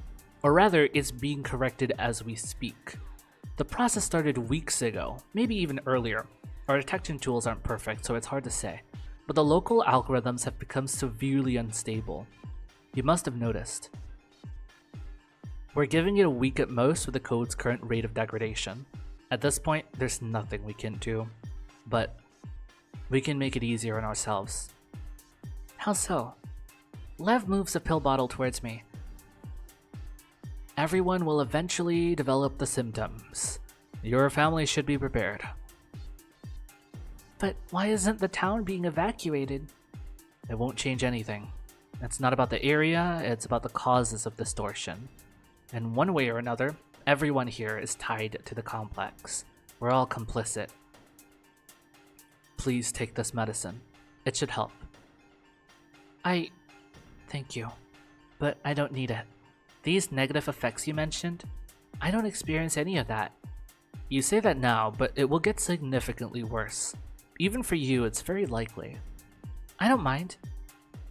The things you're describing, it seems like you're really afraid of them. I understand why, but after seeing what happened to Ira, I don't think dissipating into the greater world is all that bad. Then let your parents have it. The medication? Yes. If you don't want to take it, fine. But let them have that choice. They're probably already... Just take it. I put the medicine into my apron pocket.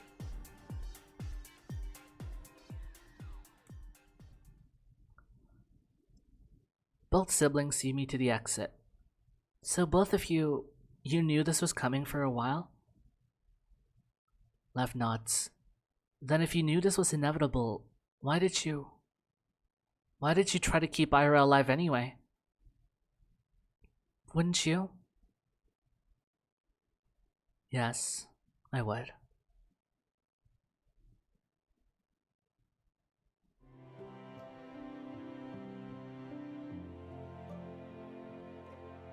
So that's how you are.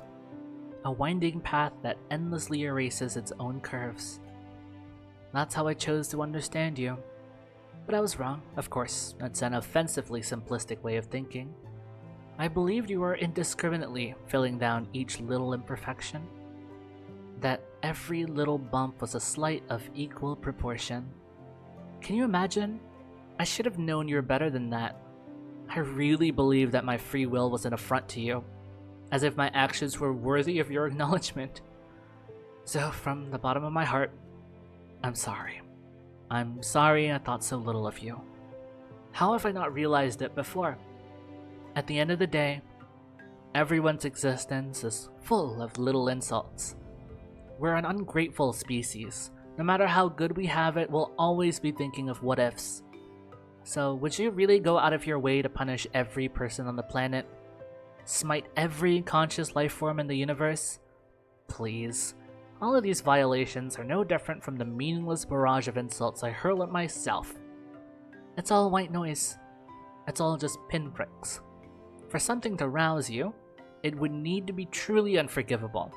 An action, a being that's rotten to its very core. The research center. The place whose existence is a sin. The place that contaminates everything around it like a plague. The town, the people, the reality around, everything is infected. Everything's impure.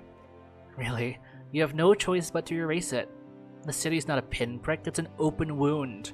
Thank goodness it's healing. Thank goodness. Thank goodness. Sorry. Looks like Selfishly, I still wish you'd wait a little longer. I still hope that you let this gash fester some more. It's a horrible thing to say, but please, just wait out a bit. My words can't reach you yet, you see. They're close, but they're still falling short of piercing through the atmosphere. However, my signal has gotten very strong. I feel that from now on, it will accumulate strength on its own. So please, let me look at you for a little while.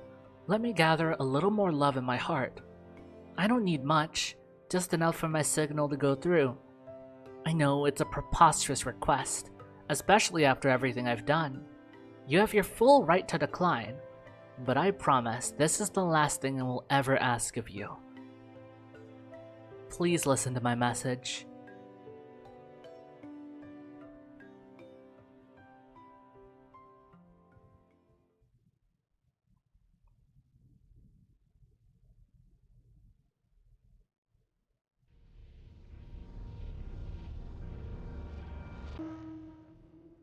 And we finally get to episode 2 end. Episode 3, Asya. I assume this is the final episode because we're getting into the third act. As our real conflict finally rears its head. And we finally know what the fuck is going on. Oh my god, it's such a doozy. We are leaving it here. I've been recording for almost 6 hours. My voice is fucked. But what a ride episode 2 was. Goodness gracious. I don't know what to say. It's also overwhelming. I don't, if any of you have gotten this far, thank you for sticking with me through this playthrough. This has got to be one of the most insane twists I've ever seen in a story. We finally found Ira, and real subtle foreshadowing earlier. Marina being all like, oh, how do we know that you're not hiding anyone? And if you say that to me, I can't even prove that I'm not hiding anyone. And it turns out, no, yeah, she really was hiding Ira. God damn it. gosh. And then we finally get to know about the illness or the condition, I guess, that both of them have, that, well, a lot of people have. Even Bottom's like family, even, you know? It's spreading. The city is in trouble. Or is it? Because Asia doesn't really feel like it's in danger. Our protagonist isn't interested in doing anything about the situation. She just wants to convey her, she basically wants to reach enlightenment in a way. To in her words, to get her message of love across to the world. Waiting for a signal strength to be strong enough to emit that, to emit her gratitude. Trying to parse the philosophy of this game is really fascinating to me, because it's not a philosophy that I've seen anywhere, at least not in this form. It might be a familiar thing if I think about it, but it's certainly not presented in this form before. But ultimately, I just think I've never seen this kind of thinking before. Asia is truly a one-of-a-kind protagonist. Like, in a lot of ways, I really hate Asia for being who she is, but also I really love the way that she thinks about things. It's kind of a mix of both. There are some things I agree with and some things I really don't agree with. But she's a very aware person. She's very conscious about the world around her. She could get into what's the word?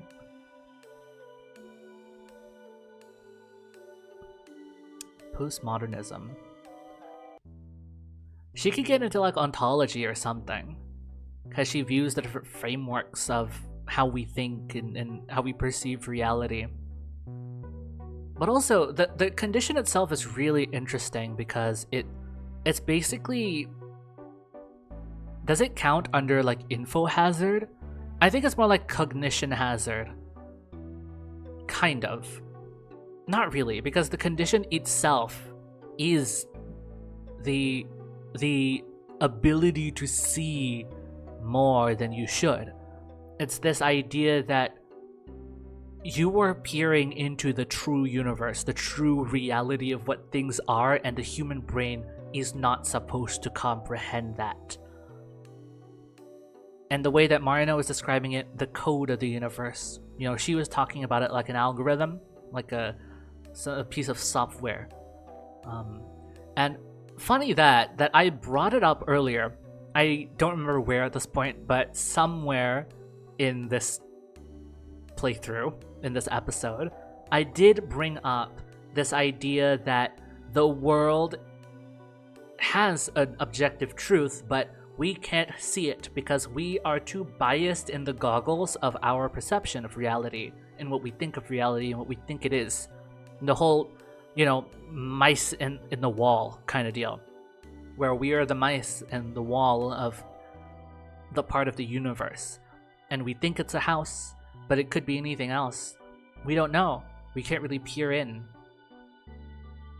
But now more light has been shed on what the truth of the matter is. And the truth is that knowing too much about how the world operates will make you lose your sense of humanity, your individuality. And it's true. The more of the future you can tell, the more you kind of stop making decisions. And I would say that being alive, part of it is being able to make decisions. Not all of it. You can be alive but not make decisions, but people would never call that truly living. They would say you are alive but you are not living, right? So to live, to really have a fulfilling life, and to live, a sentient creature must be able to make their own decisions. And if you already know the future, it's difficult. When you start seeing people as numbers, when you start seeing people as values and variables, things stop mattering to you. When you see too much of the big picture, when you see in the eyes of the universe, you can't comprehend it. It is truly a Lovecraftian horror. in the sense that it's Lovecraftian in the sense that it's a terminal illness where it is just knowledge of the universe. That's why people are fucking disappearing. It's the universe correcting itself, in a way. Because the town is the research center, blah, blah, blah. But the idea is, when things are wrong, they will be set right. That's why Ira disappeared, and that's why a lot of people are going to disappear. But not everyone's gonna disappear. Most people are probably just gonna be more woke in a way, be more aware of the universe, and people are gonna go crazy for it. People like Ira don't want to take the meds. They don't want to be dulled down because they want to feel that emotion. You know what? That reminds me a bit of depression. Because don't quote me on this. I'm just trying to remember what I knew from years ago. If I'm not wrong, depression almost works like this. Or not even just depression. I think no, because depression is the inability to feel happiness, right? Or am I getting that wrong? I don't remember. It was some kind of like mental condition that where if you take the pills, you are suppressing your emotions, which helps against the condition, but it also like dampens your ability to feel happy. It will reduce the amount that you feel fucked, but it won't increase your happiness. That's not something the pill does. There's no happy pill. And a lot of medicine is like that. Whenever you have been afflicted with some sort of intense emotion, the medicine is just a suppressant of emotion. It's not necessarily a suppressant of a specific emotion, because how the hell how would you distinguish, right? How would you even make a medicine for a specific emotion? You can't. But you can just suppress all emotions. In a way, it felt like that to me. And Ira's choosing not to because she wants to feel emotions. She wants to cling to her humanity. That's what she wants. And she said, she wanted the truth. Or at least as Lev said that she said. She doesn't want to live in a fake world. She would rather take the brunt of this. But of course she'd break down. Of course she'd feel helpless. Because what the hell can you do? You're on a ticking timer. Everyone's on a ticking timer of death. But when you're on this kind of ticking timer, that's horrific. That's kind of horror right there. This is the kind of existential cosmic horror. Like, you know, this story is cosmic horror, right? Am I wrong for saying that, or am I inaccurate? Because the entire conflict of the condition here is existential in nature. It's scary.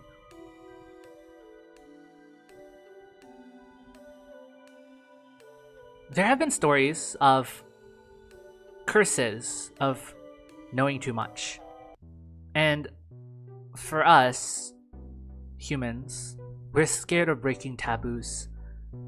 We're scared of the idea that we have peered into something that we shouldn't have, that we have crossed a line, crossed a boundary that we shouldn't have. We believe in places that we should not go, that we're not allowed to go, to step into.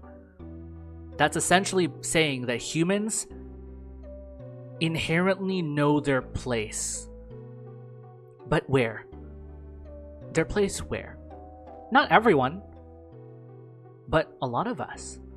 It's probably because of our social conditioning, what we were taught as kids, what we were taught to fear as kids. And as you grow older, you are taught that breaking rules, breaking laws, breaking a promise, these things are bad.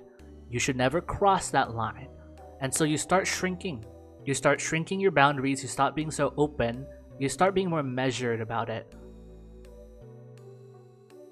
The smarter people would know how to navigate that without compromising their humanity, their ability to make decisions, and their ability to walk around other people instead of tiptoeing, to stay within the line without being miserable. But for most people, that's never gonna be the case. What is considered stepping out of line? And I'm not talking about just laws in society, I'm literally talking about life. As just an esoteric concept of what does it mean to step out of line in life. When you are born or when you're put into this world, whether you are religious or not, you believe in the origin story of humanity, whatever it is, however you believe you are put onto this world, you probably have different parameters for what counts as staying in line with what you should be doing and what you should not be doing. And depending on your upbringing and how you believe you were brought into this world, you probably have different ideas of what the boundaries are. Stepping over those boundaries, that depends on the person. Some people like to step over that. Some people like to challenge. Some people like to explore, adventure. They want to push what it means to be alive. What should be possible to be alive for. And in a story like this, they are punished for it. If they are out of line, if they are not supposed to do this kind of thing, the world will punish them. But it's interesting that the punishment isn't an inherently negative thing. It's knowledge. We like to think knowledge is an inherently good thing, because with knowledge, we can predict so many things, and with prediction, we can be prepared, we can be better prepared for so many things. The stuff you learn in school, the stuff you learn about other people, the stuff you learn about the lessons you make when you make mistakes, when you succeed, in your own projects, in how to start conversation, how to navigate conversations, how to walk, how to use your fingers, how to make an origami crane. Everything is knowledge, and we use that knowledge to be better prepared for future circumstances so that we can be better at the things that we do. So that's why we see it as a good thing. How could it be bad to know more? It is such an enlightened thing to pursue. It's such a noble thing to pursue that people who pursue knowledge in any field are considered or respected very highly in society. But in this kind of horror, that knowledge is a curse. Yes, you will know more about the universe, but you can never be prepared for it. Yeah, sure, you can know about what the meaning of everything is, what value everyone's assigned, what comes in the future, what is everything really, what is reality. You will know, you will see, you will experience, but you can't do anything about it. Knowing about this will not make you better prepared. I mean, theoretically it does. But what's the point anymore? Why are you so prepared? We only ever want to be prepared because we want to keep surviving, right? But when we know start to end, what the hell is the point of surviving? It's kind of interesting. It's like a bell curve. You go from wanting to know to knowing everything to wanting to know only a bit. You end up wanting to know, but up to a certain extent, so that you're able to still live your life. I don't know. Are these the insane ramblings of a mad person? Maybe. But that is basically it. I'm sorry for yapping for I don't know how long that ending yap was. I already talked enough as is today. I can't even speak. But yeah, I hope you enjoyed this episode, and I assume next will be the final sections of the story. Episode 3 is the last, I think. I mean, it's titled after our main character, so I assume this is where it will end. I don't know how long it will be, but however long it is, it will be the next episode. Thank you for being here with me. And do share your thoughts about this section, about this episode in the comments. or if you have anything interesting to riff off of what I've been saying, also do let me know in the comments. It would be so fun to discuss with you. So, with that being said, I'll see you in the next one. Bye bye!